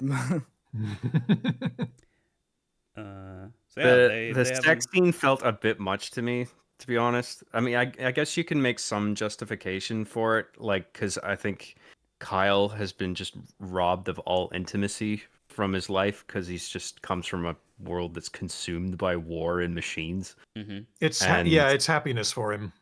Yeah, I just, but even given that, I just feel like it goes on a bit too long. Yeah, it's probably more explicit than it needs to be. I forgot that it was this explicit. I was like, oh shit. Yeah. Yeah, it goes a bit too hard. No, I feel like honestly. What? I think though, like it was also coming from an era though where like you've got an R-rated 80s action movie. It's like that. Yes. Something that you might want to throw in. JoJo, it's okay. It had to happen for John Connor to be born. he was war struck. He just needed to have some fun times. that I is think true, part of Mark. The 80s pulpiness is definitely a factor. Yeah. You could also say it's important to see them, engaged in love, because at the end of the film, when she's speaking into the tape recorder, she says that, like, what was it? We only knew each other for a few hours, but we loved a lifetime's worth. And if it was just like, okay, it's sexy time now, they kiss, and then it fades to black, you're not actually seeing that. Yeah. So I think it does have more of a purpose than a lot of sex scenes do. And it's narratively very important that John Connor is being conceived at that point in time. Yes. So the question of how explicit do you make it is up in the air, but I think this one is more warranted than most. That's true. I agree with that. Hey, for everyone accusing me of being a Terminator, JoJo was barking at Rocky, not at me. Oh my god, Rocky's a He's Terminator. also a dog. A dog is a Terminator. A doginator. He's far too much of a sweetie pie, aren't you, Rocky? You're a good boy. But hey, it's time for big action sequence at the end. It's kind of 20-minute non-stop action, or 15 minutes, or something along those lines. Multi-stage action scene. Yeah. It's big old hijinks. Because we immediately start using the pipe bombs. They kind of run him over a little bit, so he falls over. They drive away with the truck that they again steal from someone. And he's like, hey, should we use the pipe bombs? And he's like, you know what, let's trade places. Let me do this, because makes sense. He knows the timing of those things. He did the fuses and everything. Well, also, if you drop one in the car, it could be really, really bad. Yes. A little bit, yeah. So yeah, he just starts chugging those pipe bombs at him, trying to slow him down. But it's hard to aim, and so he doesn't properly hit them, obviously, which makes sense. But I guess it's enough to slow him down just a little bit. The Terminator starts shooting, and at some point, Kyle actually gets hit proper. I was like, oh shit, shit's about to be not so good. It's not going so well. This is what we call stakes being raised, and things are being interesting and high tense. Yeah, well, Kyle's effectively out of commission for nearly the rest of the movie, with the exception of, I guess, one more thing that he does, which is significant, and then just like he turns on the machines for the cover. But, or I guess two more things, because he does have the kind of pipe battle with the Terminator. But this is where Sarah needs to start being like, oh shit. It's like, now I've got to take care of myself. It's me now. I gotta do it. By the way, like the small thing, the Terminator shoots the side mirror, so she can't see proper anymore. It's just, oh, that's neat. Huh. Yeah. That's just a nice little thing. That's slightly different to what I was thinking. I was thinking that he's programmed to shoot Sarah Connor, and he sees a reflection of Sarah Connor. I mean, I think it works both ways, because I mean, I guess the Terminator would probably understand what a mirror is, but at the same time, if it can only see one, then it might not understand that isn't the real one, I guess. Right. So yeah, her idea is, well, just fucking crash him into the wall because he's on a motorcycle, and let him slide over the floor. And that's what she does. But she also flips over herself, and they narrowly get out of the car. And Terminator. But she specifically flips over because she sees him on the ground, and it's like, I gotta take the opportunity to run this fucker over. Yeah.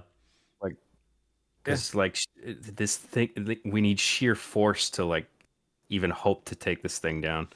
Absolutely. And it's just like, and then so I like few seconds later. Sorry, there's go a ahead. direct consequence of doing that, which is like, oh shit, the car rolled over. Like maybe I shouldn't have done that, but it makes total sense that she would take that opportunity. Yeah, for sure. And not realizing that a few seconds later he get crushed by an 18-wheeler, and that wouldn't even kill him. He gets up, and you're like, oh shit, it's about to go further down, and he just looks, and he's like, "Merp." He just gets fucking annihilated by that fucking truck. It's all carefully communicated in like considered and quick shots. You know, like him falling off the bike, and then her swerving, and the body getting run over, and then the car flip. Like, so it's well edited. Yeah. Then you see the truck driver go now. It's like, oh shit, I ran someone over, and then I think he just gets knocked out immediately. Just gets thrown or something. You know what this scene was missing was a shot of the driver of the truck in slow motion reaching down for a oh no sesame seed on his sandwich. Oh, not the Flash and Dark Fate. I can only bear so much. But yeah, he gets in the driver's seat, looks at the other guy, just says, "Get out," and he's like, Yeah, he's "All right." surprisingly nice to the co-driver. Like, doesn't kill him, doesn't hurt him. He's just like, "Get out." Yeah. Like, can't even be bothered. Like that's just like the path of least resistance at that point. Just simply tell him to get out. Like, why bother just picking up a gun and shooting him when get out will work? August, does he have any guns at this point? I think he's out of guns at this point, which is why he goes for the 18-wheeler, because that's the easiest way to kill someone at this point in time. Right, yeah. Because because I think after he gets hit by the 18-wheeler, his leg is fucked, so they can move faster than him, which means he can't just chase them and then, beat them to death with his bare hands, which is why he needs the lorry. Yeah. So yeah, they just kind of start running away. To be honest, not entirely sure why he doesn't manage to catch up to them immediately. It seems like in some cuts the truck is a bit farther away than before. So they do a bit of trickery here. I saw that movie. I saw that. Yeah. Sarah Connor outrunning a lorry is a little bit sus. Maybe she's just really fast. I don't know. It's the PCP, I tell you. Yeah, I think it might just be a framing thing. I think the implication is that she's further away than particularly the Terminator POV shots are implying. Right. But yeah, Kyle tells her to keep running, and he hides behind a little dumpster. Because he's one more pipe bomb left, and he puts it on the truck in like a little, I don't know, a hole at the back. I don't know what that exhaust pipe. Oh, exhaust pipe, right. And yeah, she just kind of starts doing some, I don't know, zigzagging, trying to get behind cars and stuff. Take notes, Rick and Stark. And then the fucking thing explodes. And for people who don't know, this is also a miniature model. This is not a proper big truck that explodes here. Yeah. Yeah, that would be expensive. Dangerous. There's a very brief use of rear projection. Yeah, that one shot where she's running away. Yeah. Yeah. Fun fact, they had to do this twice because the first explosion didn't work out properly. So they had to rebuild that model again. Like, it's not a super small model, but it's like big enough to be annoying, so they had to rebuild it completely. Detailed enough that it's you gotta. It looks enough like a real truck exploding in the wide shot. So it's not a lot of very careful work for something that you're just gonna blow up. It's not like a little Hot Wheels. Like if you were actually on the set, like it's considerably large, but still a miniature compared to a real truck. Apparently, the reason they fucked it up is the first time is they were pulling it with a cable, and it was like attached to the front axle, like the front two wheels, and the axle like came right off. Yeah, and you could like see it clearly in the shot. it's like, fuck, we got to do this again. Yeah, and then they had nailed it in the second take. Yeah, because they had all the explosives prepped on it already, so they just couldn't use that shot anymore. All right, line producer, call Nike. We'll get another shot of the shoes in there. We need another model. Yeah. And yeah, the Terminator is going up in flames, and woohoo, glorious success. Kyle is here, all is good. Or is it? It's not. And on the miniature thing, I wouldn't have figured it was a miniature if I hadn't seen the behind the it looks scenes really stuff. good. It looks so good. Do a great job. Yeah. I also gotta say that I love the sequence of shots where she's looking at it as it's burning, and then it starts to look more like a skull. Yeah, because the skin is going, and then it turns its head and looks at her. Yeah. And that shot distinctly of the face burning is like, I got Michael Myers vibes off of that in particular, where it's just like, fuck, this thing doesn't even feel pain. Well, of course it doesn't, but like, it's just an eerie image watching a human face burn like that with sort of its mouth agape, not making any noises or anything, just sort of like eerily wriggling about. But then we have Arnold Schwarzenegger is no longer in the film, but the Terminator. The Terminator is still here, and it's only the I guess endoskeleton is what they would call it. Oh my god, it's the dog from Wallace and Gromit, the close shave. Oh, I totally forgot about that Terminator parody in a close shave. Yeah. So yeah, they run inside. What I like about the stop motion here is it oddly sort of adds to the effect that it's stop motion because it's a robot for some reason for me. Like it's stop motion usually if it's something like King Kong or like one of those old ones, it's just like, I don't know, you really notice the stuttering because it's like the lack of motion blur is what creates that stuttering effect, because you don't get motion blur when you're doing stop motion stuff. And you can clearly see like the stuttering here, but because it's a robot, actually it oddly kind of works in its favor, to me anyway. Something else that I think was probably deliberate is it looks a bit jank in some of the shots. So in order to hide that and justify it a little bit, it's injured. It can't walk properly, so it doesn't. They don't have to animate it to make it walk properly. Yeah, exactly. So it's going to look a little bit goofy, and with the exception of the shots where it's walking up to the door as they close it, I think it holds up pretty damn well. Yeah. There's a great puppeteering with the Terminator top half at the door here. It looks so good. The best shots are the best shots are the puppet ones where it's where it isn't stop motion, I think, but even the stop motion earlier on I think looked passable at least. Yeah. That one shot where he gets the door open and like walks through. It's not like a walking shot, but it's still like the puppet. You see the top half, but he just enters the room and turns his head. It looks so badass. Yeah, that looks really cool. But yeah, then like. And by the way, this go ahead. Sorry, just one more thing. Just this endoskeleton design. I mean, this is one of my favorite. It's awesome. I think it's safe to call it a monster design. Because it is sort of like a movie monster, and like the endoskeleton is the fact that it's like a buff metal skeleton. It's just so fucking cool. The red eyes. It's one of my favorites in any like movies. Period. Yeah, it looks great. So yeah, they're in like some kind of factory. I can't really tell you what exactly it is. Probably some metal works or something. I don't know. It doesn't really matter. But yeah, Kyle's like, hey, let's turn on the other machine, so he has a harder time tracking us because of all the noise, basically. And he falls over. It's like, no, just go without me. And he's like, no, get up, soldier. She says, on your feet, soldier. On your feet, soldier. Yeah. Yep. And she gets him up. They kind of stumble their way through the factory. The guy is looking around, looking for them, and she accidentally activates a press, and that makes a lot of noise. So now he's locked in, and there's also a setup for in a little bit, because that's how we destroy the creature. Yeah. Also, Kyle and finds, it explains which button she knew what to press. Yeah. And Kyle gets a little steel pipe to defend themselves. So they go up a little walkway, and he tells her to just run, and he just kind of starts to beat up the robot. I should say try, because it barely.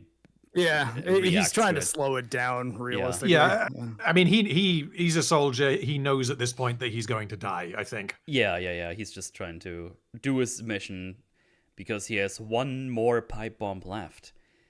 And he turns it on, and then he just puts it in between the skeleton and just stumbles down the thing. At this point, I actually didn't remember that he dies there. So I was like, oh, he's still alive here now, right? But no, he's actually dead after this. Sarah checks on him, and he's fluked up. He's dead a Rooney. Very, very much not alive. R.I.P. Kyle. F's in chat for Kyle. He was a good soldier. He did good. My favorite characters. Yeah, he's great. He's very good. I like that he's been using pipe bombs since the beginning of the movie, and that's what ends up killing him. Yeah. Also, Sarah has like a thing stuck in her leg, like a metal splinter or something. She gets that out. He didn't have enough PCP. Aw. Gotta have PCP. Yeah. Unfortunately, it's not a PCP factory. Yeah. See, that's a mistake. I should have gone there. Those fools.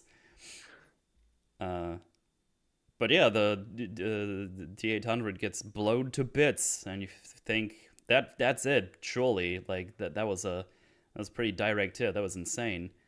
And Kyla's dead, and oh man, I'm really glad this is over. But nope, the torso is still very much intact. So it starts crawling towards Sarah, and she crawls away from it, and it's a very slow chase because they're both pretty much immobilized at the moment. And it's creepy. Like it just keeps it's just keeping on target, and she's like, shit, it just crawls over some kind of some of the machinery and on some belts, all the way to the big old hydraulic press.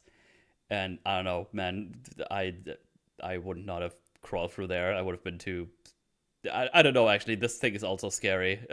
Yeah. So I just don't know. The fact that this is an active hydraulic press. I guess if I know it doesn't go automatically, I would probably go for it. I don't know. Yeah, But if you knew it's a it scary wasn't thought. coming down.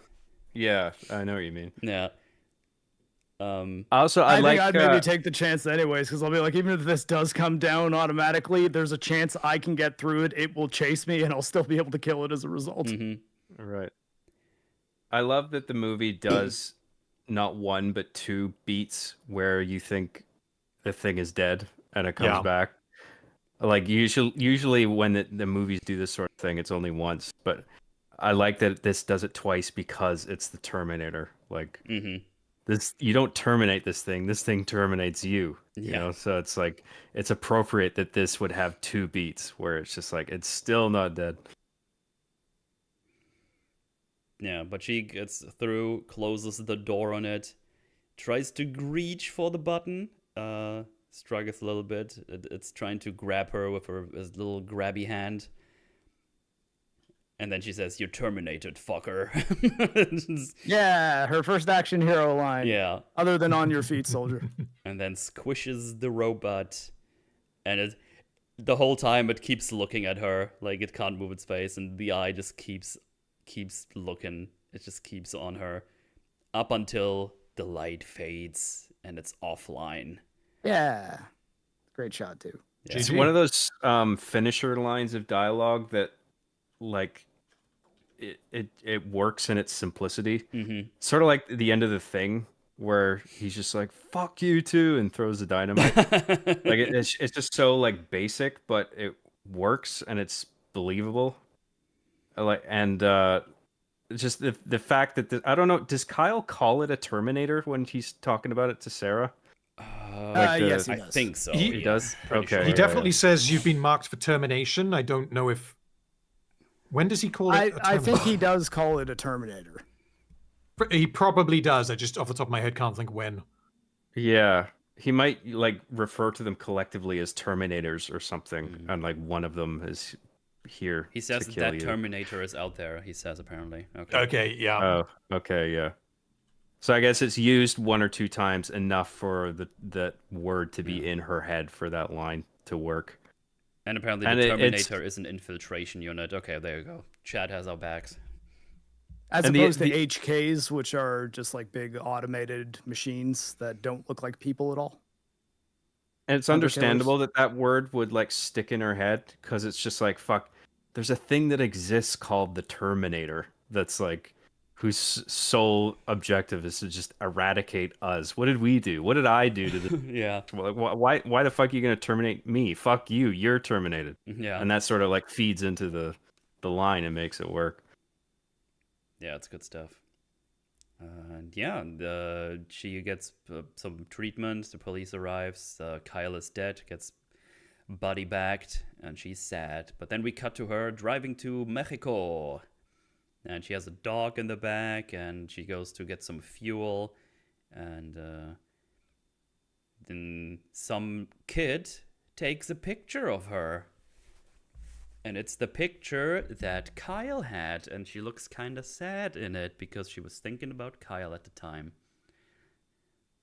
And yeah, that's how you get the picture. And there's your loop. There's your closed loop. That's what you would call it, right? The reveal of the picture is great. Yeah, I love like that. it a lot. Pay for it or my father will beat me. Yeah, that kid is hilarious. Oh, that's... Yeah. He says that if you don't give him $5 American for this picture, his father will beat him. They do that in the I can't believe I'd forgotten about this until now. The Robot Chicken Inspector Gadget skit.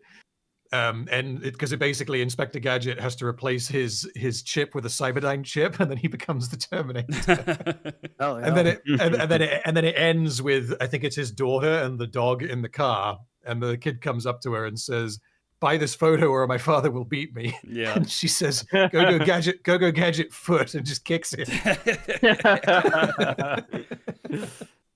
And then she's like, "Pretty good hustle, kid. $4." And the kid is like, "Okay." See.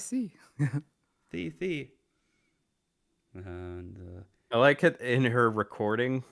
She's like, there's some dialogue that's sort of referring to the complicated nature of the time travel element, where it's just like, I don't fucking understand this shit. yeah, Like, I don't know if I should tell you. That's a tough one. But you know what? I will tell you about him.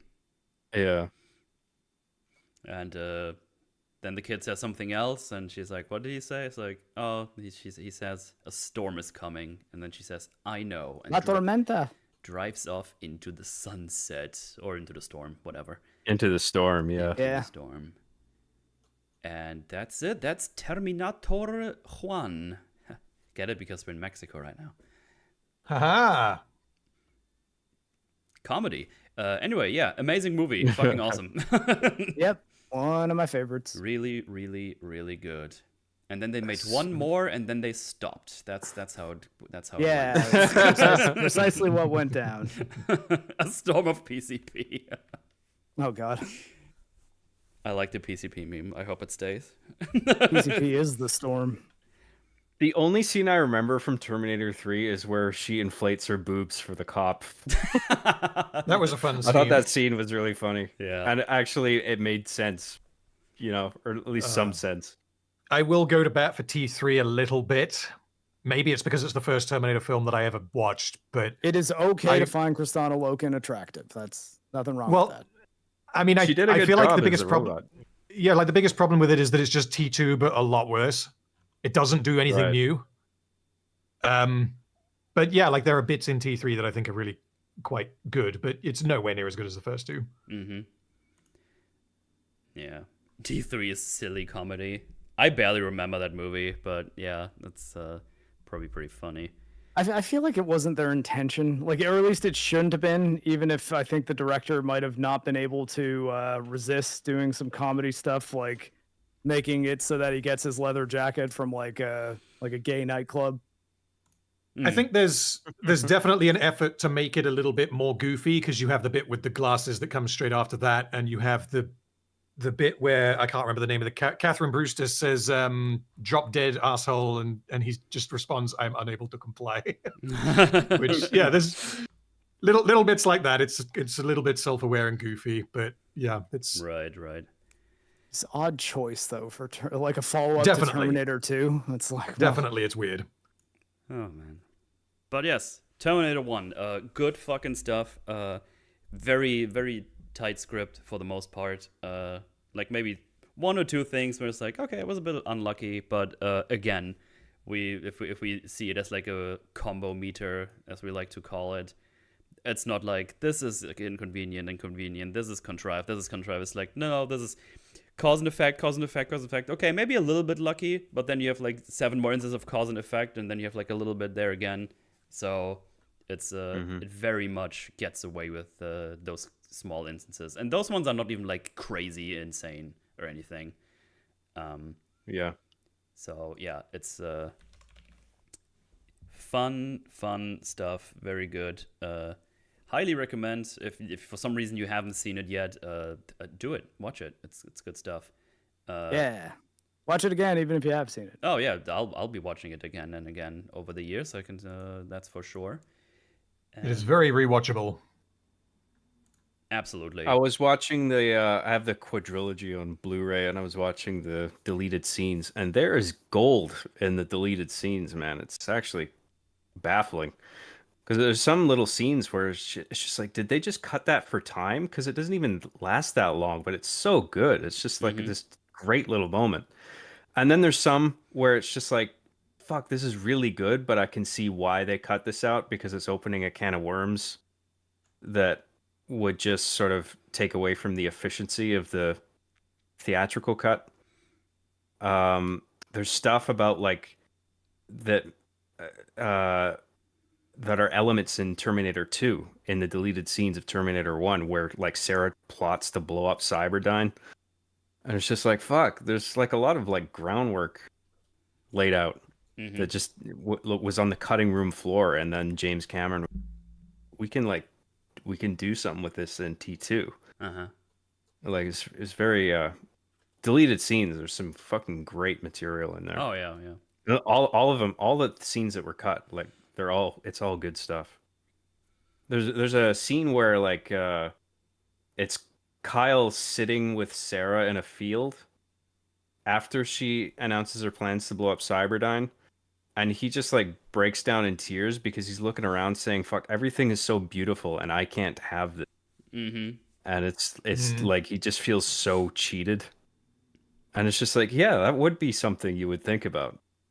Like the cruelty of your own fate to like not inhabit a world like this, but instead be in this fucking dog shit future where everything's skulls and fucking dodging lasers and shit. Like, why can't I have this?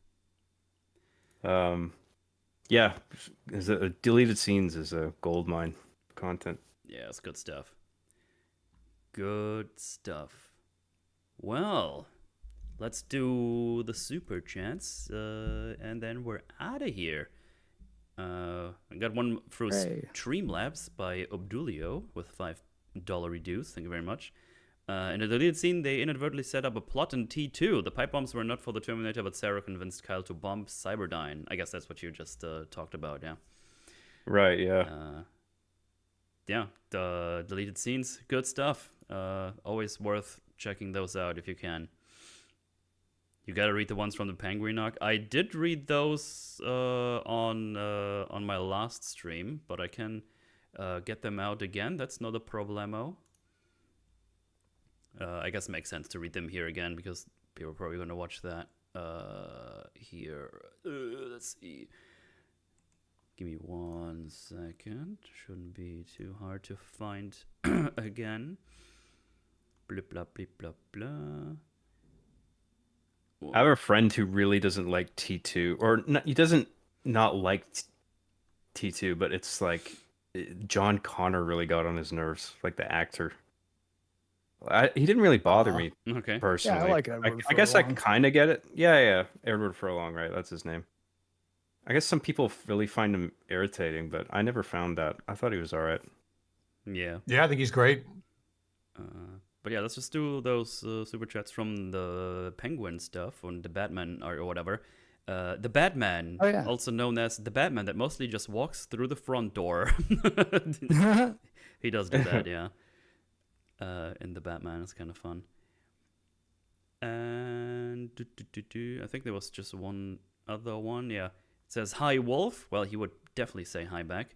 Did Gollum win the argument? Happy New Year's. New Year's. Well, Happy New Year's to you. Thank you very much. By the way, Metal, I like the Star Wars Outlaws bits. Rebel Moon is a dumb thing. It's a 40K and Star Wars ripoff. Yes.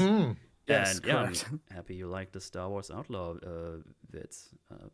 They're there for you to watch at all times. Unless you mean the rando rant, then nothing changes in what I just said, except it's for that. But yeah, glad you enjoy them. And now we can go to today's Super Chat Roonies. We got $5 by Nick the Greek. Thank you very much. This could be dangerous. I mean, we all know what happens when the Germans and Austrians get together. It's fine. He was just in the movie. He didn't talk to me personally. Yet. Then we got $5 by M8566. I'm just here for when Metal does his Skeletor voice. Ah!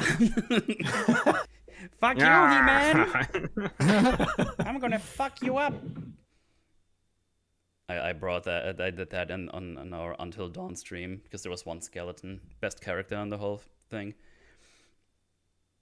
It's hard to go wrong with skeletons. They look pretty much badass and everything. Yeah, it's pretty good. Man, I can't wait for that Until Dawn movie. I'm sure it's going to be really good, just like the game. I don't understand why they're doing that. The point of the game is that it's a interactive story with branching narrative. You can't do that in a film. Yeah. I think what they're doing is they just have to survive and then survive again. It's like different killers every time. I don't know. Are they picking the canon version, I suppose? It's like whatever choices they make there are what you should assume you should be picking while playing Until Dawn. Actually, has nothing to do with the game. It's just complete its own thing. What? Yeah. Oh, what? So it's like a spiritual successor kind of thing. No, it's just Until Dawn, and they do something with that. I don't know. Until Dawn fucking sucks ass, so it's gonna be awful anyway. So it's. I mean, I don't hate the director's Annabelle movie. It's actually pretty good. That. Annabelle Creation. Yeah, the first Annabelle's the utter trash. Don't ever watch that one. Creation's not bad though. That stuck out as really bizarre to me too, that Until Dawn thing, because they cast the game itself like a movie with like real actors like Rami Malek and stuff, and they 3D scanned them.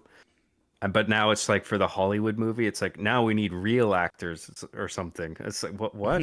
Yeah, I don't get the thought process there. By the way, for anyone who's not aware, Maul and I played Until Dawn at the same time on his stream. I played the PS5 version and he played the original version. Oh no, wait, this was the other way around. He played on his PC and I played on the PS5, and we did the stream at the same time. It's pretty funny.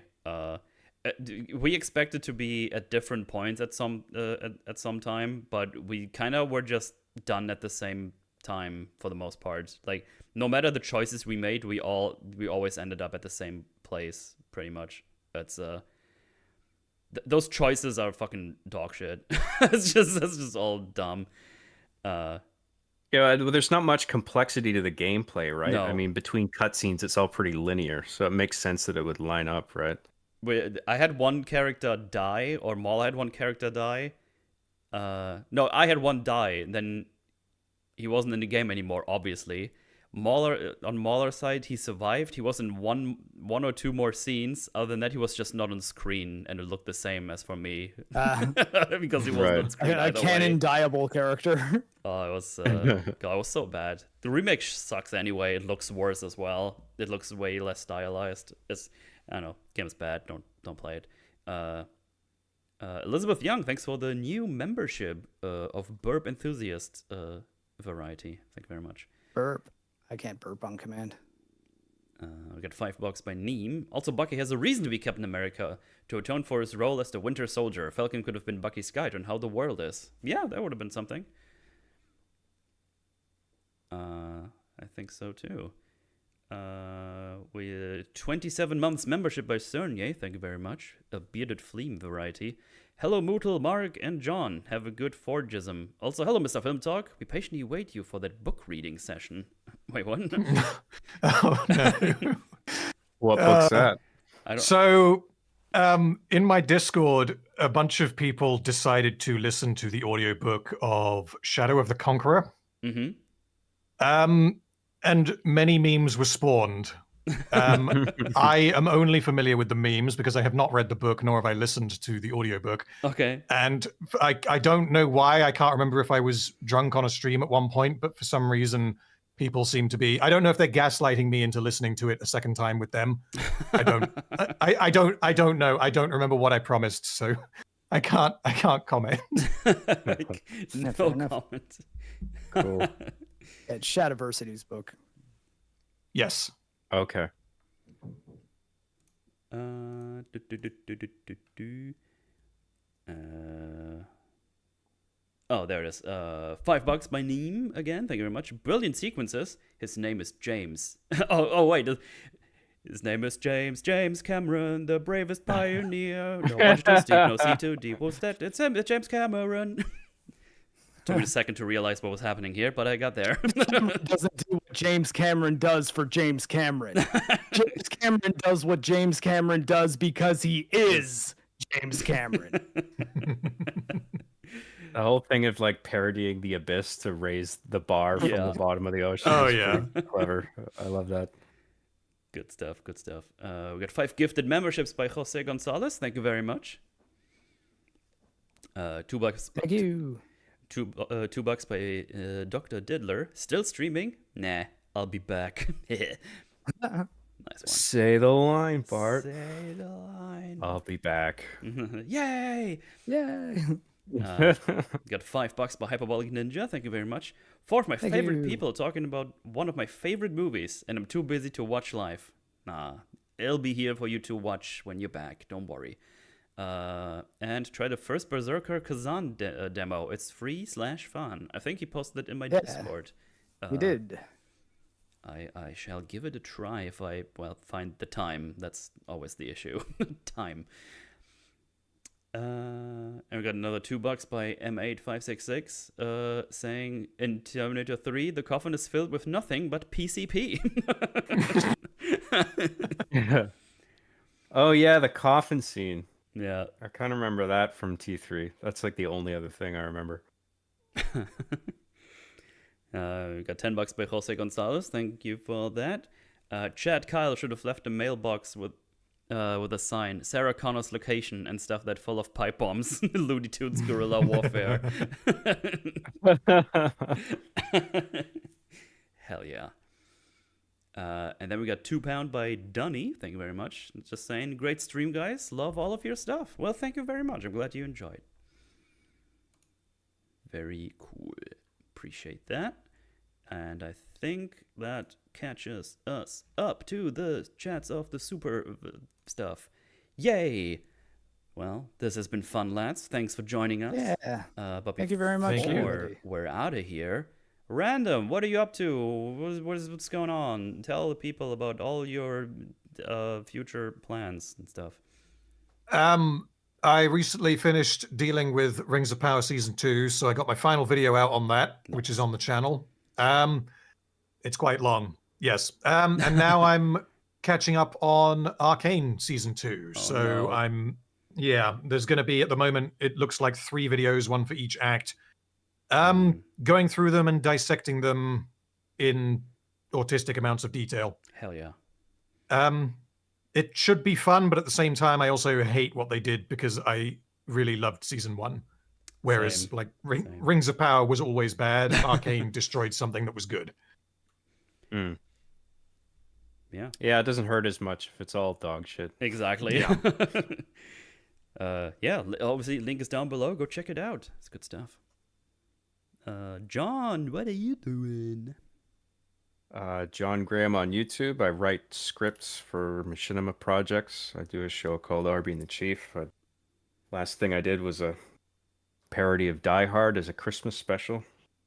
I do streams. Taking a break from streaming for a bit. I was doing it weekly for a while, but I just got really tired. But I'm hoping to pick that back up before the month ends. So that's my shit. Hell yeah. If you want to see him farther than the bathtub, that's where you gotta go. Yes. It's very hot scene. Hell yeah. I was erect the whole time. Anyway, link is down below. Go check it out. Marc, you got anything going on? Any plans? So mostly this show, but I'll post in the Discord a channel that has not very many subscribers that I did a thing for last night that will apparently be out on Tuesday. No. So if you go to this channel, Cherik Seeks, on Tuesday, you will see me play through all of Star Fox 64, racing against 2 other people in which they both smoked me. But it was also my first time ever playing that game past the 2nd level, and I finished the whole game without dying. So there's that. Oh, sick.